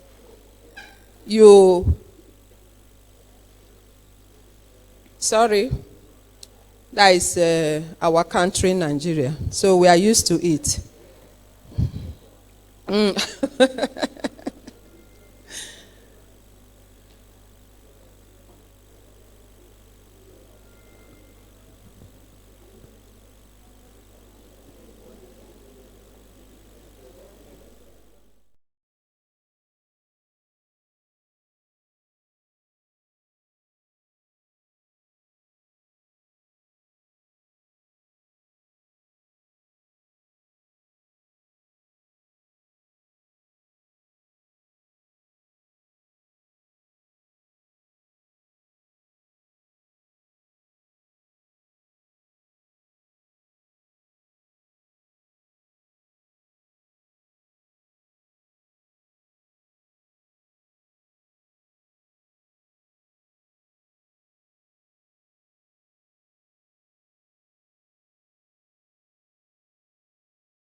This is introduction. You know, your summary comes after you must have finished. That is in the real practical work. The summary or the abstract comes first because you have done. This is the introductory part of it. What are you expected to do in the introductory part? These are examples of what happens in the introduction. The first paragraph discusses the public impact. That is what I said earlier, that you are expected to tell in your work what is conventional, what has been established concerning that particular work you are carrying out. Discuss the importance of the issue within your field of study. What will be the importance of this study at the end of the day? How does it benefit our own area? Second paragraph, discuss limitation and deficiency in literatures. Were you having any challenges? That is why somebody said, one of our presenters said research has to be done. You do a pilot study. And this is where most of us will have problem. When you have been given a topic or you have chosen a topic for yourself, the first thing you will do is to go for research. You have to go and find out in journals, in textbooks, whether this work that you have chosen to do, will it be possible? Is there information in this area? So that you will not start the work, or when the topic has been approved to you, you will come back and say you cannot find any information. So you do that in the second paragraph, set up a rationale, the goal. The third paragraph specifically states your hypothesis and the aim. Methods. The experimental sections covers the materials, the method, explain the procedures used in the paper. Of course, in every method, you must tell us the materials you are going to use. This is where you say, state equally the technique you are going to use to carry out your work. Then the method you are going to use, You will have to state it, explain the procedures and the authors. Many a times we have some challenges with our undergraduate students. They will just list the technique or method they're using. They will never quote the author. Please, it's very, very important for you to state the owner of the author you are using and the year. This is the part of the paper that explains how the research was done. Indeed, the researcher should relate the research procedure in a clear, logical order. E.g., the order in which you conducted the research need to be stated. Why? So that other researchers can reproduce your result. My colleague earlier said it, that when you are doing a work, you have to do a good work, so that tomorrow if somebody goes to the library and pick your work, you will be able to understand what you have done. The method continues with study, design, and recruitment. How do you design your study? At postgraduate, some studies requires descriptions, some studies requires figures to design. Then the recruitment, somebody asked me a question yesterday, how do you recruit your populations or your subjects? So it's important to know how you are going to get your sample population. Indicate institutional review, that is IRB. It is very important in all the research, whether undergraduate or postgraduate, particularly when you are dealing with human research. You need to get the institutional review board approval, that is ethical approval. Then you have to equally get the consent from the subject or population you are going to study with. Then you have indicate whether follow-up conducted, that is whether your research is a follow-up, if applicable. Indicate study population and randomized strategy, if applicable. Data collection and analysis, for example, each member was randomly assigned to 1 to 4 groups using a computerized number generated. Students t-test, that is talking about the statistical package for your analysis. Results. What are the things that you are expected to write or see in your results section? In this section, outline the main findings of your research. You may have a lot, numerous of your established facts, but you are expected in this place to outline the major silent points that you have gotten from your research. Research need not to include too many details, particularly if he or she is using tables and figures. I think my co-presenter explained that in details. While writing this section, be consistent and use the smallest number of words necessary to convey your statistics. In the results, the first paragraphs describe the demographic characteristics of the sample population. This is very important. Many of us many at times we use questionnaire. It's just recently through Professor Diaz and during the time of my updates, final update, that I realized that in medical laboratory science, we use questionnaire, but at times when we are doing our analysis, we don't include it as part of our statistical data. But it's important because if you don't have a table to show your demographic characteristics, something is missing. And when you have it, you have to have an interpretation following the demographic table. Describe qualitatively and not repeat tables. My colleague said it. Example is as shown.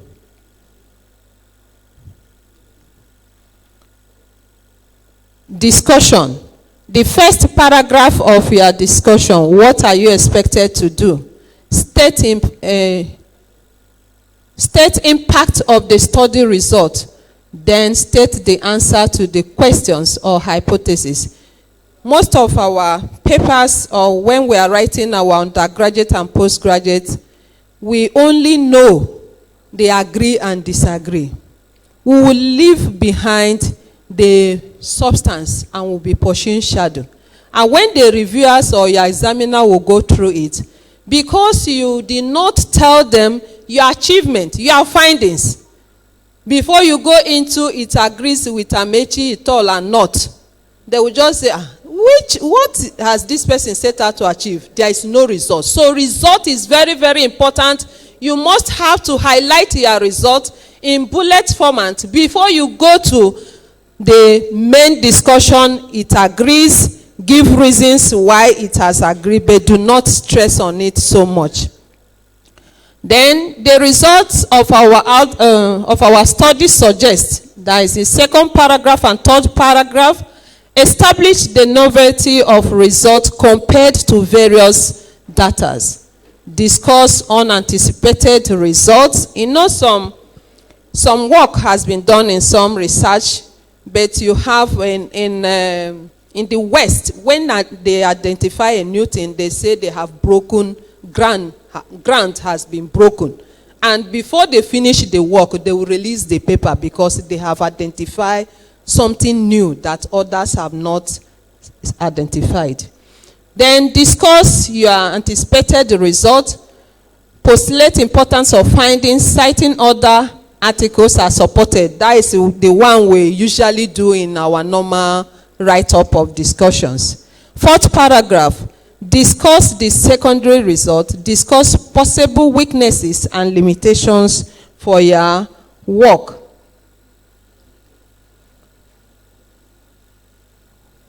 These are some of the examples that I highlighted on how to do your discussions. First, it is better to say, findings of the current study supports. You know, it still goes back to responding in the third person. You don't say, it is better to say, findings of the current study supports, or these findings suggest than findings of the current study proves that, or it means that. Use words like possibly, likely, or suggest to soften findings. Do not discuss strenuous ideas, concepts, or information not covered by your topic, paper, or contrary. These are some of the terms when we are doing discussions that we have to be careful with. And when you are doing your discussions, don't, because you saw somebody's work, you go to copy what is not the outcome or is not related to your work and bring. When the examiner see it or the reviewer, they say this one is not part of this work. Conclusion. What are we expecting to see when you are writing your conclusions? The conclusion paragraph states the most silent finding. It can be in a sentence, it can be in bullet format, 1 or 2 sentences. Remember the references we made. Provide context in which the finding could be beneficial to future intervention.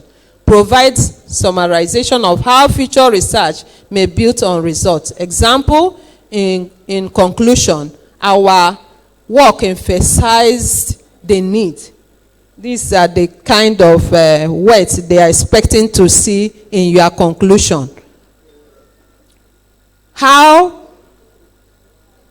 at the end of your work, you need to acknowledge if you have gotten a research grant, did anybody support you financially, your institution, or like the ISTH has supported us in you had my colleague acknowledging and appreciating them. So you need to acknowledge those who have contributed particularly financially to your work. The references. Why doing your final proofreading, ensure that the reference ties are consistent with the in-text citations.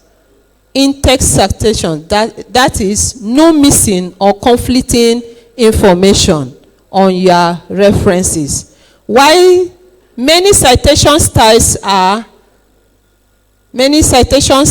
use a hanging index and maybe alphabetized. Use the styles in Microsoft Word to aid in citation format. It depends on where in my university we use the indentation style, Harvard format. It depends on the journal that you are writing or your school. Every school have their own format of referencing. So you must note the type of referencing that you are submitting your paper to. Now this is the second part of my presentation.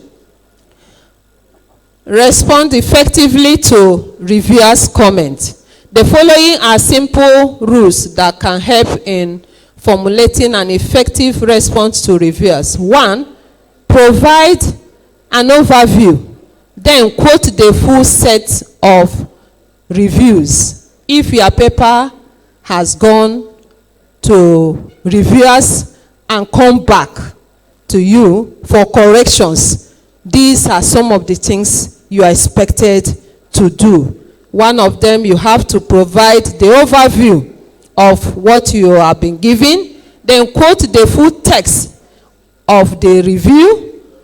Be polite and respectful to all reviewers. Accept the blame.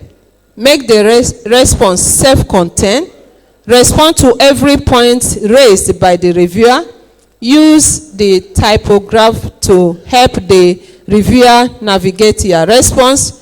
When possible, begin your response to each comment with a direct answer to the point being raised. When possible, do what the reviewer asks. Be clear about what changed relative to the previous version. If necessary, write the response twice. Be mindful. Make it easier for the editor. They will appreciate. So these are some of the things you need to take into consideration when your paper has been reviewed and you are asked to do your corrections. Resubmission, because you are going to still resubmit. These are what you are required to do. Submission should contain 4 things. Resubmission, cover letter, list of responses, track changes document, clean version of the entire work that you have responded to. These are the useful links I use in my work. Thank you for listening. That was a wonderful presentation. This has taken us to the basics in writing our papers. And it's quite refreshing, both the first and the second part of the module. So we thank you very much, Dr. Rose Amechi. Can we give her another round of applause? Okay, we'll take questions for them now. Okay, 3 questions. 1, 2, 3, 4. Ogini. Okay, 5. All right. 1.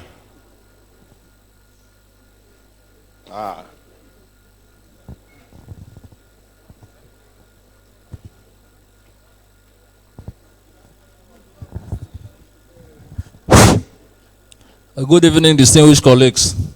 My name remains Emmanuel Etim. Please, my question is to my friend, the second to the last presenter. I want to really find out because in publishing articles, most of the challenge that we face is in the aspect of payment.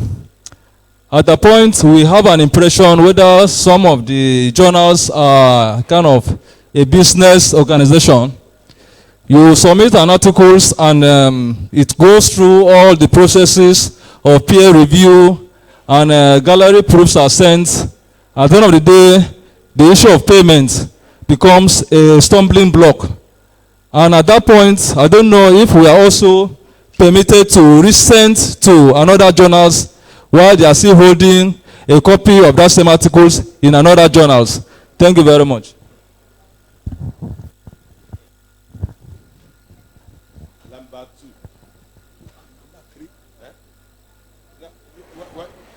number? Why are you giving number? Are you not giving number? Well, I think the first thing I want to do is to appreciate the presenters, my colleagues who are there. But I have one or two. I think what I want to do is to give some comments, not really questions. So while appreciating you, there are certain things I jotted down here. There are predating journals out there who, when we write manuscripts, the time frame for reviewing, whether blind review or peer review, they will say they have actually peer reviewed it and all that. But we just noticed that within few days or maybe 1 or 2 days, they have sent the outcome. Your manuscript has been accepted. So later I've seen 1 or 2, even more than 3 of that. Then later I was thinking within me, how cool, how did this thing go through rigorous peer review? I was asking some certain questions. Then I stopped, I paused before actually making any payment. So later I found out that Thomson Reuters, made certain comment on predating journals who will invite you, they will use certain enticing words, just to get you, send the manuscript to their journal. So I think one important thing, we should avoid predating journals. So while we are writing scientific journal and scientific papers, predating journal, we must avoid them. Some paying so much does not necessarily imply that those journals are fine, and they're not paying does not also mean the journal is dilute. So I think we need to do something by checking high impact journals who also maybe they may be published free, yet they are not they are not costly. I think another thing I want to talk on is the indexing. About the indexing, I was listening to our presentation. I appreciated every part, but I feel before leaving this gathering, certain things are also important on the indexing. There are high impact journals, and then there are universities that have certain specific index that indexing something they are expecting. Like certain university may prefer Scopus, PubMed Center, and so on and so forth. I think,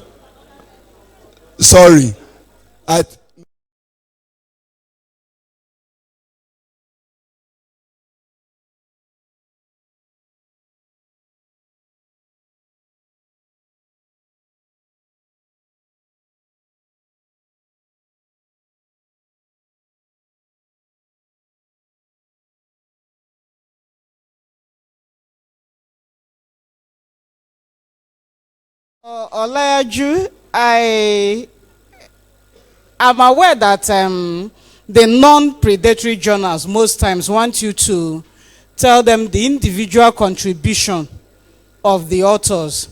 Okay, so I wanted you to tell us about, especially for the very young people, sometimes what does it take to come together and write a paper? What will qualify you to be a co-author, or those kind of related issues? Yeah.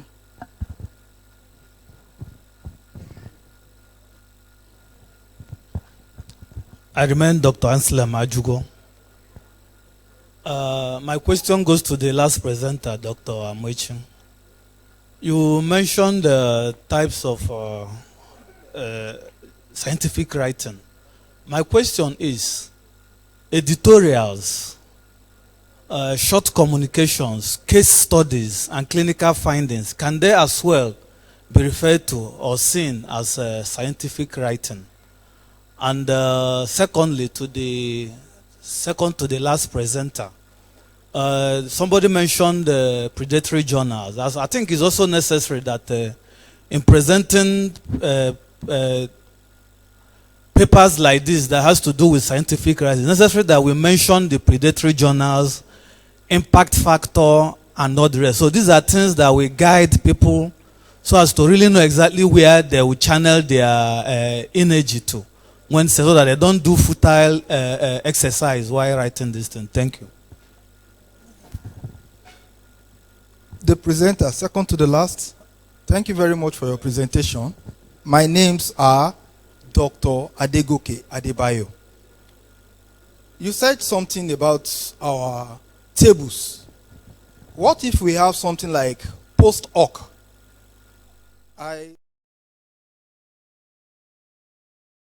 Research, use analysis of variance. You're supposed to have a post hoc. And when you're having a post hoc, where does it stay in your table? Is it supposed to be probably in your appendix, or you have to attach it to your table?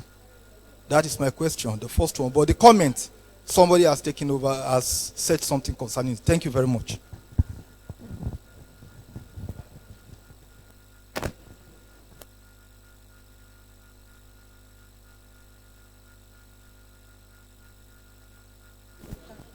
Thank you. I didn't quite get the last question very well. So I would start with the ones that... He was talking about post hoc. Okay. How to include post hoc, whether as part of the table or the appendix.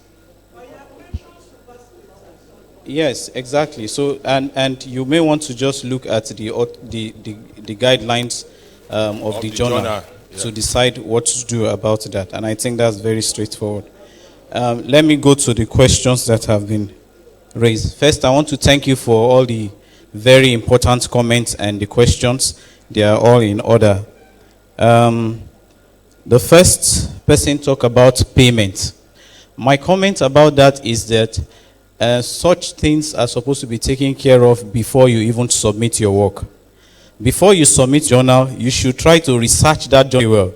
And that takes care of a whole lot of things. It is at the point of submission that you try to check whether the journal is a predatory journal or not. And I'm sorry if I didn't go to all that detail. It's just that we have a debate entirely. Let me finish with the issue about payment. So even before you submit your work to a journal, you may want to ask yourself, can I afford to pay the article processing fee if my work gets accepted or not? So that you don't waste the reviewer's time. You know, you don't want them to go through that entire process only for you to say, oh, I'm in a resource limited setting and I cannot pay, I want a waiver. You know, that's what we do, most of us. I'm guilty of the same thing. If I already know that I may be considered for a waiver, I may just submit. But it's always good for you to let them know at that point of submission that, oh, I would like my work to be considered for a publication in this journal, but I won't be able to pay, so that they decide whether they want to go ahead or not. I think that is very, very important. And the factor of paying or not paying is not what makes a journal predatory. Okay, there are still good journals that would ask you to pay or not to pay. That's an entire different thing. And I want to mention here, I don't know if we are all aware that our own association journal is now Scopus indexed. I think that is something that is very, very good for I'm not talking about the society, I'm talking about the AMSINS, yes, journal. I'm aware of that. And I know that we are going to get there too with our own.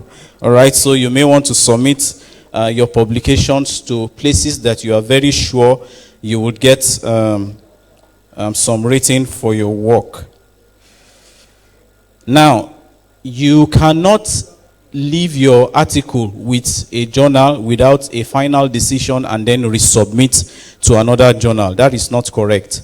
So if you have issues about a journal for whatsoever reason, the appropriate thing to do is to withdraw your paper from that journal and make sure that they have a statement towards that before you resubmit to another journal. Submitting your article concurrently to two journals is not right, it's unethical. And then, one of the problems that I have with, there's a list they call Bears list, okay? And when you look at that list, you will find all manner of journals listed there. You know, there is a debate about what definition of a predatory journal is or is not. And that one is another matter entirely. Those of us in the academia understand what I'm talking about. I think what is important is for you to look at the kind of work that you want to submit and think of the journal that is appropriate for it. And I'll give you a very simple illustration for that. Sometimes you do a very good research that you consider will be of benefit within your local community. There are journals that there are publications that should be for local consumption. So I might want to, publish my article in a local journal, whether it adds to me academically or not. So if I want to publish my article in the Journal of Medical Lab Science, and somebody somewhere sits down in US to say, because the Journal of Medical Lab Science charges publication fee, then it is a predatory journal. I think some people have the habit of overlooking that and submitting their paper to such journals anyway. I don't want to say whether that is right or not right, but I think it's the kind of paper that you want to submit to decide where you have a really very important paper that you have invested so much in and a lot of research effort has gone into it. I don't think you want to submit that in a predatory journal. And then there's the issue about indexing. I don't know whether that's for me or for you, but I think I will skip that so that I won't be talking too much. Then contribution of authors. I think that's directed towards me. One thing that is very important is that if you write names of people who are co-authors, make sure that they made significant contribution towards the manuscript. Number two, that they read and they approved the final manuscript. But that is not the practice. There are a lot of us that have the habit of, Olayanju, I want to publish one article. The amount is $500 US. Are you ready to pay? If you are ready to pay, I will include your name. If you are not ready to pay, nothing for you. And then this person just writes something and you don't even know what is in the article, and all you do is just to send money to the person and say, put my name there, put my name there. We are not in the era of put my name there, because that put my name there can run you into trouble. Okay?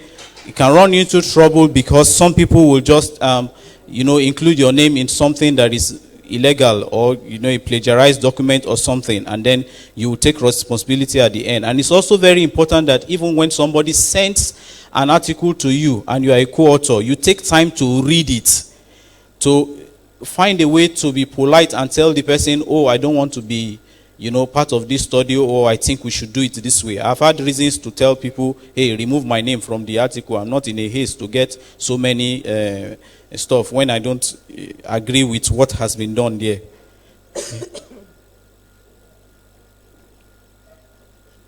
That should be all. Thank you. Thank you. My question is on scientific writing, whether editorial writing, case study, and others, whether they are not among the scientific writing. I will start by saying they are, but I have a limitation. I have a guideline on what I was asked to present. I was asked to speak on in class writing. So the class writing talking about you and I, how do you teach your students to write their projects? That is what I discussed on my presentation. Those other ones are scientific, but they are not associated to this presentation. Thank you. Thank you very much. Can we clap them down? Thank you, ma. Thank you.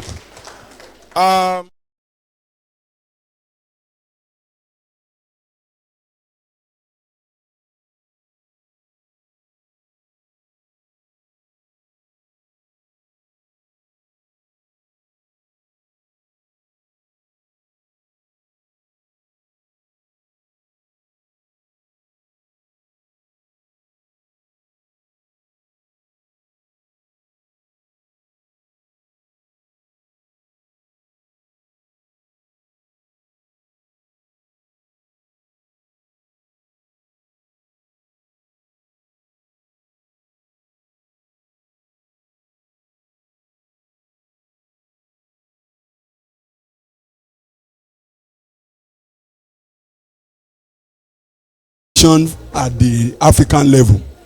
But there is a little challenge I had in one of the slides on the blood component availability that made part of the report given to the World Health Organization. I think one of the data said, maybe I was just wondering within me that how many of the institutions in Nigeria have the co-centrifuge for fractionating blood components. And there was just practice in the case of blood transfusion.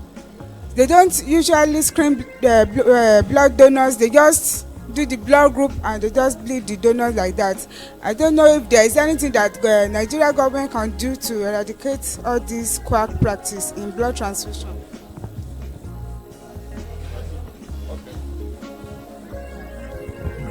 Thank you, sir, for your presentation. Actually, we are waiting to have you since yesterday because we believe that you have a solution to some of the problem. Now, quickly, the issue is on issue of component transfusion. The whole world is moving towards there. The situation in Nigeria in particular is so serious that I presented a scenario from my hospital yesterday during my presentation where I gave about, I think, 40-something%. That is component, that is whole blood transfusion, you know. And somebody presented a research work and he gave 95%. So I'm now wondering, what is the situation in other facilities in Nigeria? Now, whose fault for this kind of situation we find ourselves? Is it that the scientists are not doing well or the clinicians are not doing well? Where is the meeting point? Thank you. Thank you for your questions. Let me start with Fashaki's question. You see, the WHO database is collected on a very robust questionnaire, and people answer to it from different countries differently. Now, it is a country-to-country affair. There are countries that don't have a national blood service, but their Ministry of Health still coordinates what is available, over 2,000, about 2,678. And then the ones that are standalone are 244. Now, if you are looking at those that have the 244, majority of them make components. That's where you have that out of that number, 201 that are reporting to WHO, very high number of them produce components, and a few, of course, from hospital. Now, if you want to talk about Nigeria, I'm not too sure where now, because it's a long time I visited and look at the hospitals. I have been very much involved with the Hbtss. But the issue of component, I think that when was it? When Okara was still the president of the association, I was invited to Kefi to talk about component, and I made presentation that is even more elaborate than what we did today. The knowledge is there. We need to build further capacity, but there is no funding. If you see that when I use the 5 thematic areas of WHO, funding. Now let me tell you a story. Who is from Hbtss here? Mrs. Agba. Who again? All right. Okay, you are from here. Now, if you go to Abuja, you're going to see what we call OptiPress. When my former director and I sat down, he brought 4 OptiPress from England. We thought we were going to start on that premise. But the funding that came to the blood service only came from PEFA. And PEFA said that blood transfusion is not a core PEFA activity. It is a near core activity. All right? And therefore, whatever they award the country to do is what they will do with their money. If they have Nigerian money to do other things, and for us who are saved blood, we are asked to train. And for MBTS, they were asked to provide about 80,000 units of blood to show that you can run blood service. And so we are measured against that. Then when it comes to reporting to WHO, Nigerians are very, very sticky in getting their the MBTS has been trying to get hospitals to submit on what we will submit to WHO. Nobody does. At one time, the coordinator of MBTS was a member of council of one of the teaching hospitals, and she was unable to get data from that teaching hospital. So how do you get yourself on the map when you are not reporting? So the only what Nigeria reports is Lagos State blood transfusion and national blood transfusion. That's all that we have in that segment. All right? So that is the position that we are. Nigeria wants to report, but the communication is not getting there. You ask them, nobody submit it. At one time, we wanted to use I don't know if there are people who are working for IPs here, implementing partners. We trained them. We even developed a document to be used for collecting data in Nigeria, but it didn't fly because there was no cooperation from the hospitals. That's the situation.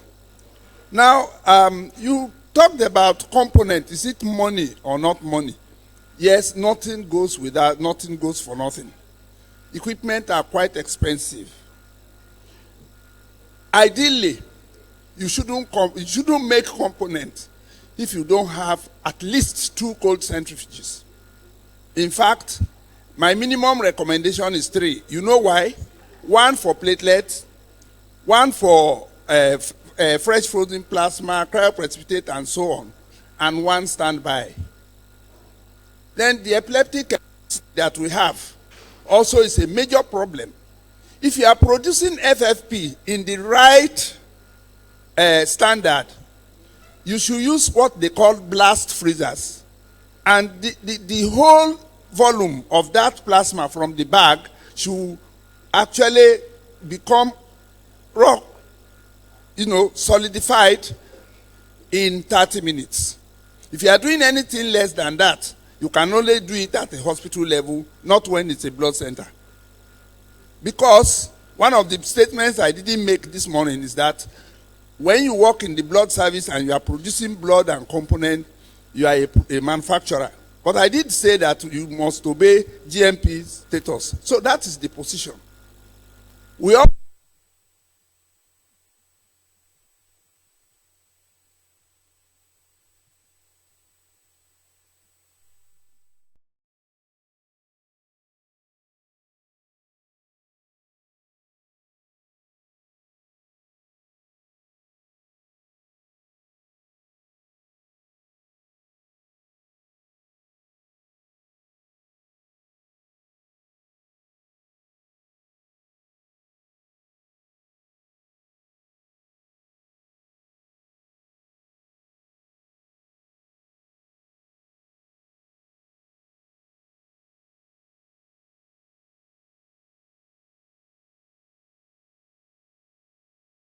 have a national legislation. If we don't have it, there is no command and rule, and things will not go. Now, I think I've answered the questions. I just wanted to add one thing that I rushed towards the end when he was intimidating me with time. I wanted to ask how many people do anti-human globulin at cross-match? Everybody. So how do you control it? Oh, there was no. How do you control your anti-human globulin? Hello? How? You see, if you are looking at the, I wrote an article on the association's e-learning, and I made certain suggestions. I know that one of the problems that we have now is that most of the reagents we have are monoclonal. And so, no, you can't get IgG or the anti-D to sensitize yourselves. Pray about it, and I suggested it in that. So if you want to do it, go and read it. I know that the bad thing to do is to put anything in writing so that people will read it. Then two more things. This morning, I think this morning I've had two words that are obsolete. There's no such thing as resource blood group. Yes. Please, if you are going to write to anywhere, don't write resource. It is RH blood group system. That correction has been made for so many years, but we still hear our colleagues saying it. And there is no such thing as Coombs test. It is anti-human globulin test. Coombs has written in journal to say that we three of us did this work together. It is unfair to me or to my colleagues that I should be the only one bearing that name. So it is anti-human globulin reagent. Thank you very much.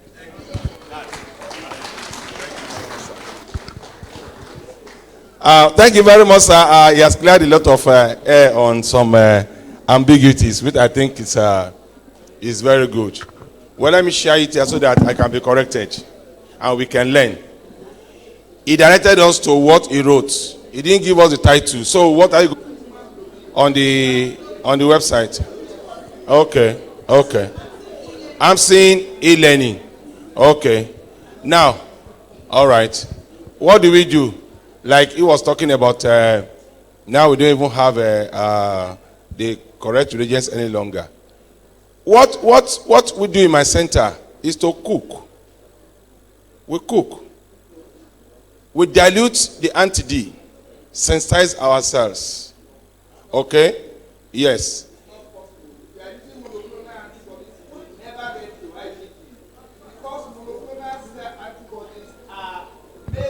Plasma cells, and originally they are IgG, but when they are going to market it, they do what they call closs. You see, it's a chemical alteration of those IgG antibodies and make them to react as a IgM.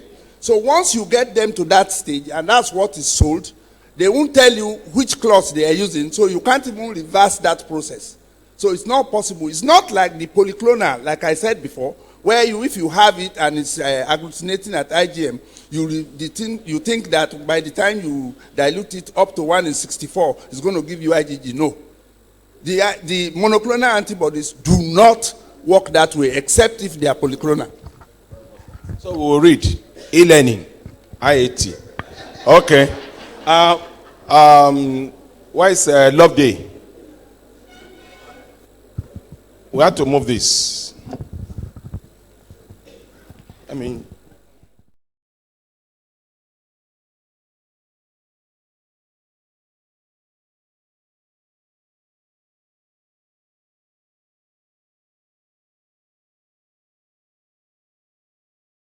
to announce the results of the quiz and award the students accordingly.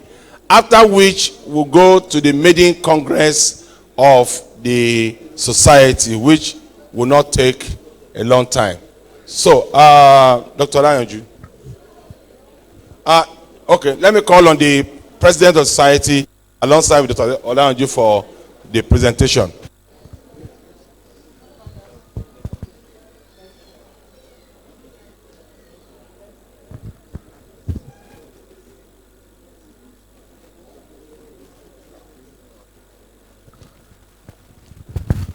Please give us music. Let's dance more.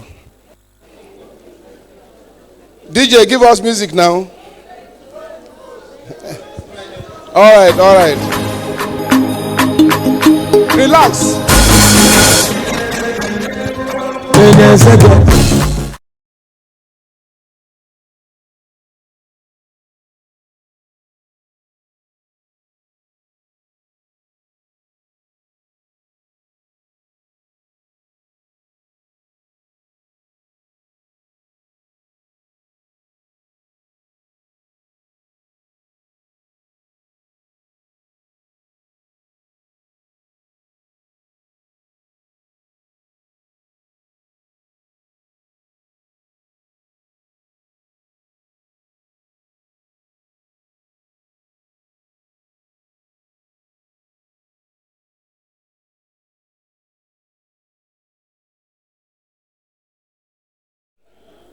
I think I'm very happy seeing the end of this wonderful Congress.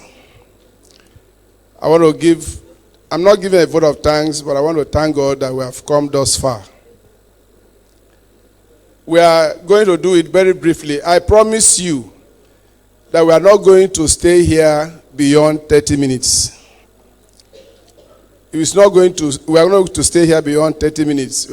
The maiden Congress is going to be as brief as possible. There are so many things we have already done overnight.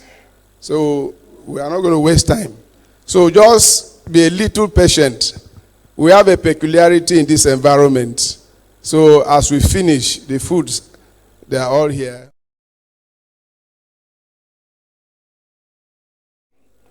All right. The first announcement we are going to make is the best presenter for the oral sessions we had. That is going to be done.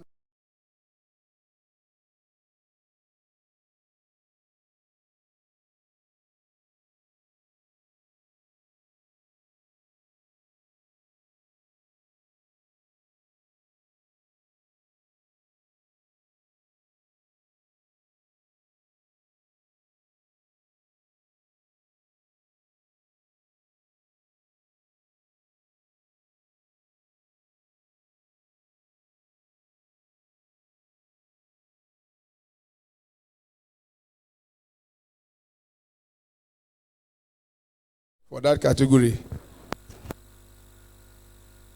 Mr. President, on Tuesday and Wednesday we had sessions, the oral presentation of the abstract, and the committee, as a scientific committee, we are given a mandate to select the best presenter in oral session, and as well as the best poster presentation. Unfortunately, we have just one poster presentation, and so it was a bit difficult for us to choose who should be and who should not be. So that was one major problem we had for the oral session. But for the poster presentation, but for the oral presentation, we have here from the scientific committee, the best overall presenter is Akwiwo Euphoria Chimoya. Thank you. Can you come out?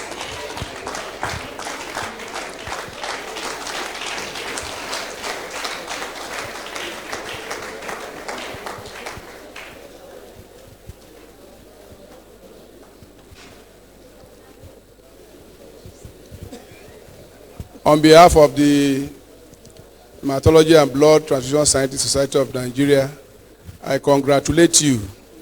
You are going to receive an award certificate for this, and it's going to be posted to you later on a later date. So accept our congratulations. Thank you.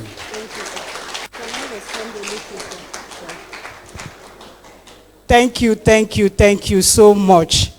I appreciate this. I never expected it while coming. I so much appreciate this. And I want to encourage students from two institutions. Do we have people from Imo State University here? If you were once an Imo star, can I see your hand? If you're an Imo star, you remain a star wherever you go. That's where I started, up school. Thank you so much. Great Imo stars. Great Malabars and Malabresses. Great Nigerian students. A round of applause for the next category. The winners for the quiz competition. I call on Dr. Olayanju, who has worked very tirelessly to make this session a success. He's going to read out the results, and of course, there are only 3. So I don't know how take your microphone. Thank you, President, for the opportunity to serve in this capacity. So this quiz competition was supposed to be for all students in tertiary institution, from tertiary institution where BMLS is offered, but the universities that participated in the quiz competition at this conference were University of Benin, Rivers State University, Niger Delta University, and Achievers University, Owo. Okay, and there were 20 students in all. We had 2 stages of screening. The first, we reduced the students to 10, and then in the second stage, 3 other students emerged. And then we went into the orals, where we were able to decide who is the overall best student. Distinguished ladies and gentlemen, I want to...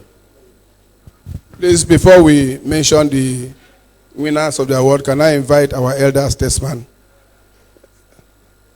Idris Aliu. He went up. Please, somebody fetch him for me. Let him do the presentation. And before he comes, I want us to understand that what we are doing, if you look at this Congress very well,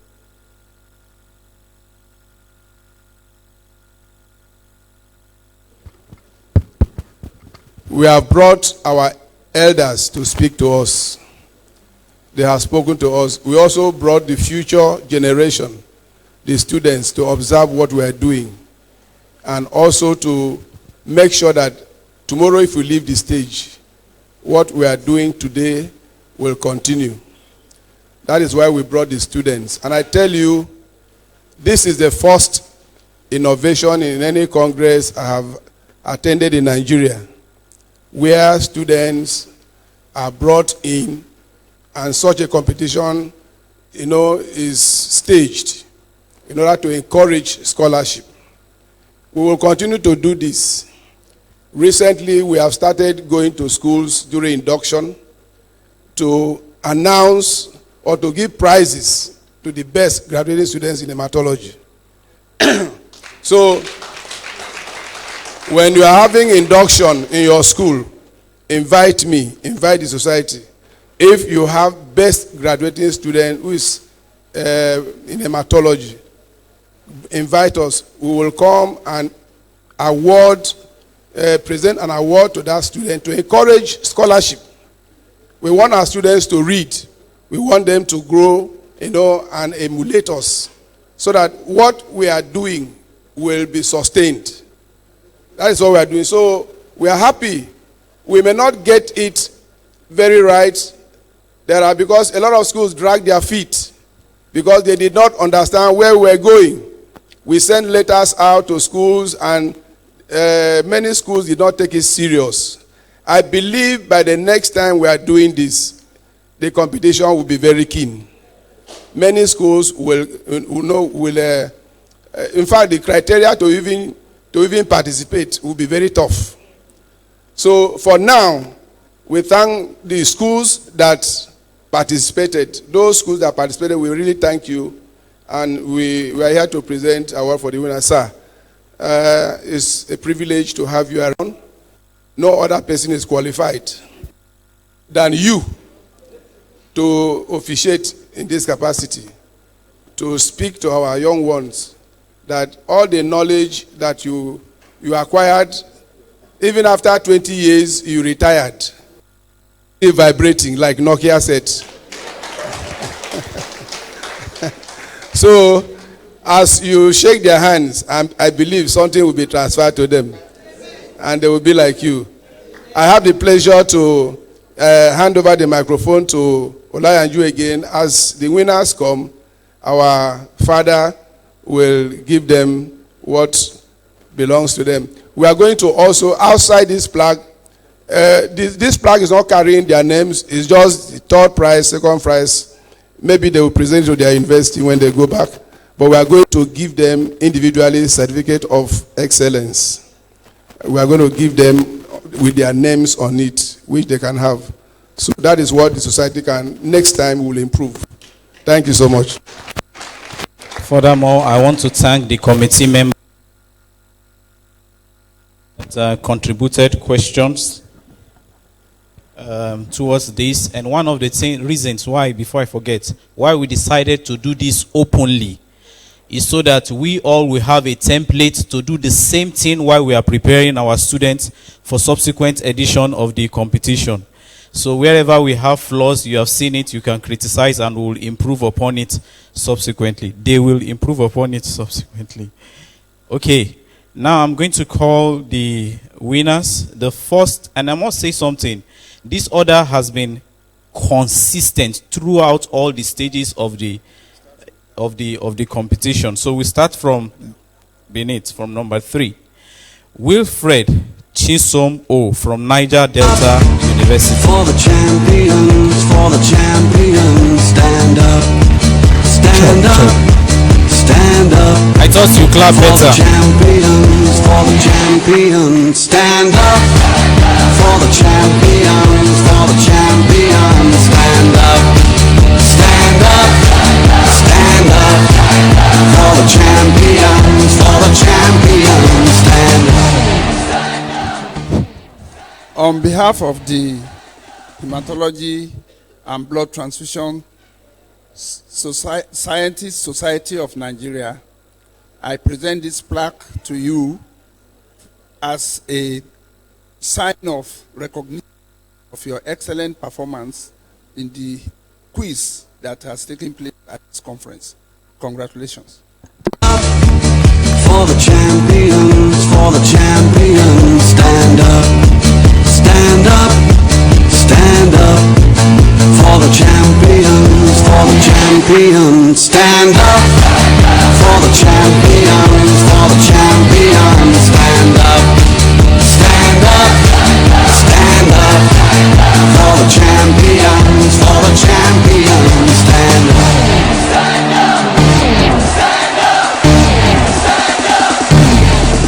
Here we go, it's getting close.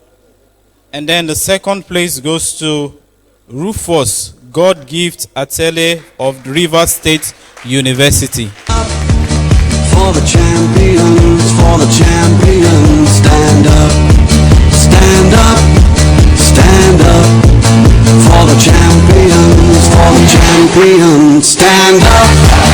For the champions, stand up, stand up, stand up. For the champions, stand up.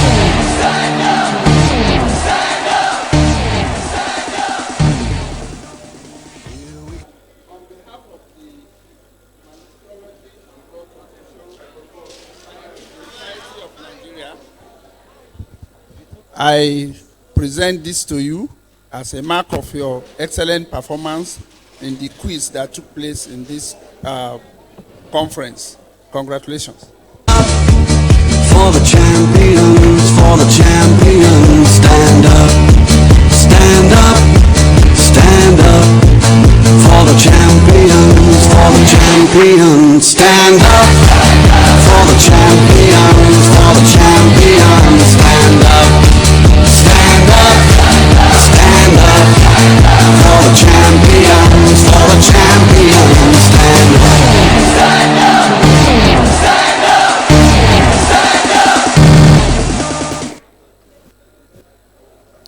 Okay.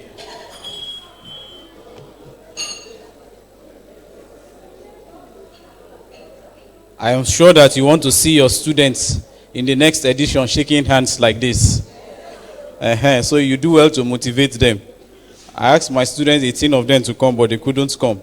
And I promised them that if they won, they will get a 10,000 naira donation from me, personally. So I will have to give that to this next person I'm going to call.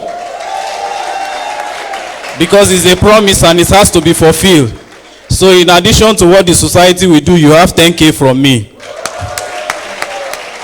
And the next award goes to Iponwe Deborah Osa Tsunwe of University of Benin. For the champions, stand up,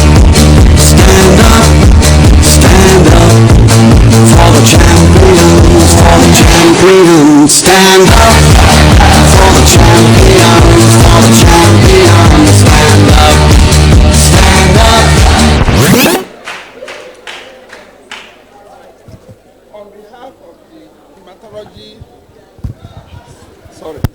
On behalf of the Hematology Blood Transfusion Society, Scientist Society of Nigeria, I present this award to you as a mark of recognition for your performance, excellent performance at the quiz that took place at this Congress. Congratulations. For the champions, for the champions. Stand up, stand up, stand up. For the champions, for the champions. Stand up for the champions, for the champions. Stand up, stand up, stand up. For the champions, for the champions. Stand up, stand up, stand up, stand up. For the champions, for the champions. Stand up, stand up, stand up. For the champions, for the champions. Stand up for the champions, for the champions. Stand up, stand up.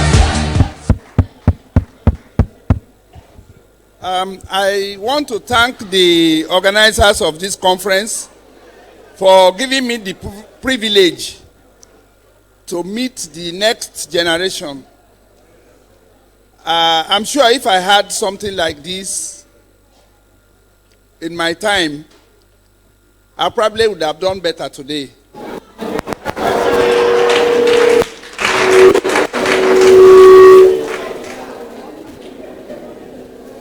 I was actually the best student in my class, and I won the Professor Oshukoya's prize for the best student in hematology and blood transfusion. So today you take my mind back to 1973.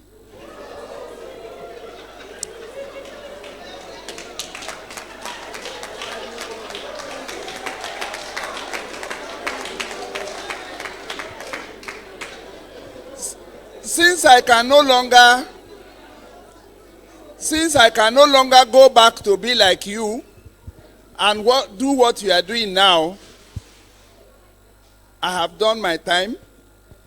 It is now your turn to wish to stand here one day and make presentation to your upcoming generation. The translation of it is that you have to keep this society flying. Thank you very much. All right. All right, thank you so much. Thank you. Very briefly, I want to do something again. Just be patient, you will not stay here long. I want to call on this time a lady. We have a car sticker I want to give to members. So somebody will come and just, how do I put it? Is it to unveil? To unveil this car sticker. So if you are a member, you are duly registered.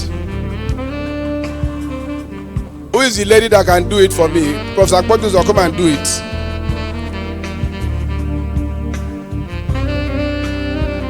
Yes? It's not to launch, I didn't say launch or money. Just say a few words. This is a car sticker. This is a lapel that we are giving to members now. So say whatever you have in your heart to tell us. That's all. It's not to launch. Okay, my president, that is very good of you. I think you are making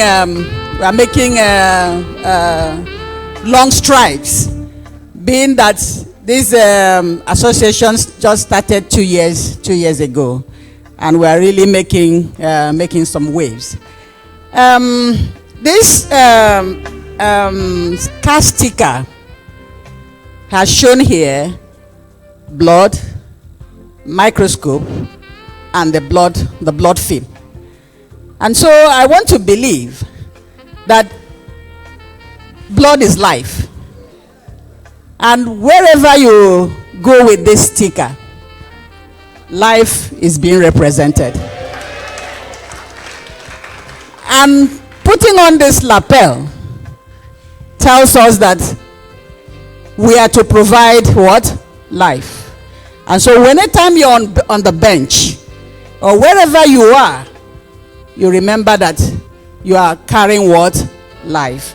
And so on this note, I want to unveil and declare that this cash sticker will travel far and will be used by each and every one of us to the glory of our Lord Jesus Christ. Thank you. Protocol, you can come and carry them and give one. Just give one to everybody. For those of you that have, all of us have this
Good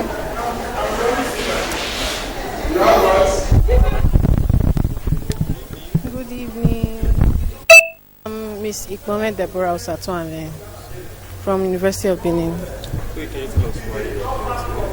I actually came for the conference, HAEMATOLOGY and Blood Transfusion Scientists Society of Nigeria. I actually came for the conference. Then I wanted to participate in the quiz competition too. And I wanted to participate in the quiz competition too. I feel great. Like I've really learned a lot. Like my horizon has been enlightening. Like I've really learned a lot. So we learned you're the first, you're the winner of the quiz here today. Yes. Can you tell us your pattern, what you did, how did you get it done? I will always say it's God that got it done because I actually came here I was only a student. I actually came here to participate in the quiz competition. I just came. That's just it. Then somehow I found my way to I passed the first round, I went to the second round and found my way to the finals, and as God could have it, became the winner. So all glory to God. What are your words to the other students? They did their best. We are all winners. In our different ways, we are all winners. So I urge them to do more, to fight more, to read more, to put more strength, more energy. They should not feel discouraged because they didn't win today, doesn't mean they won't win tomorrow. So we're all winners at different times. We're all winners. Can you use this video to send a message to your school? University of Benin, you have done really, really well. Like UniBen remains UniBest. UniBen is the best ever.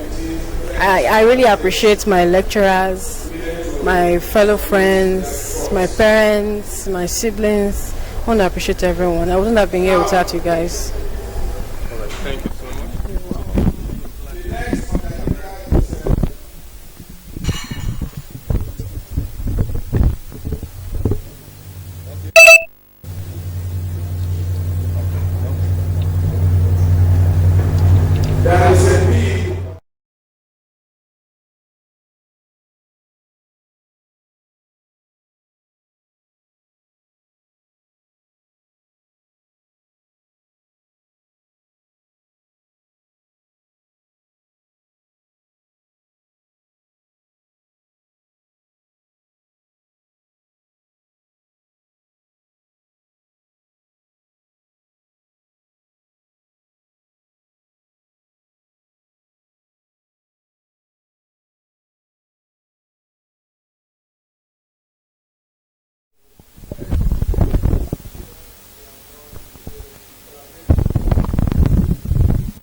First God gifts.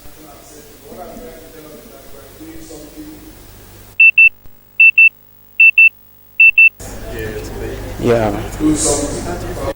I feel very happy. It was a great experience.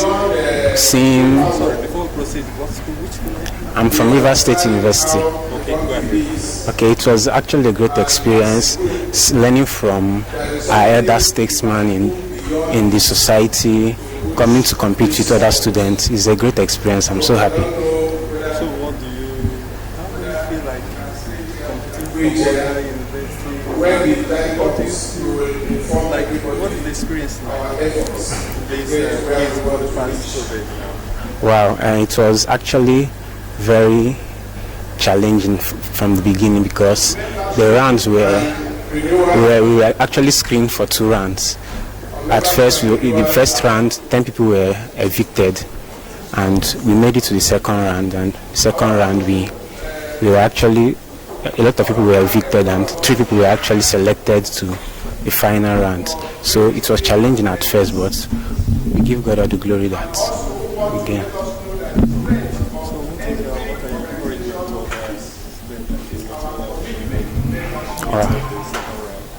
Okay, I would say to other students, not getting to the final round is actually not a challenging thing. It's not something you should worry about. You just need to study hard and make sure you take your studies very serious. So next time you get to this stage.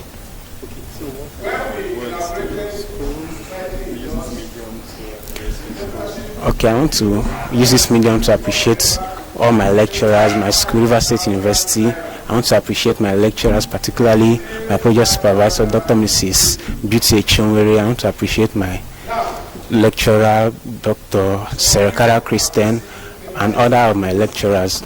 You've been so helpful to us and you've taught us a lot. And I say thank you very much. To Hematology and Blood Transfusion Scientists Society, thank you very much for this platform. It was a great experience.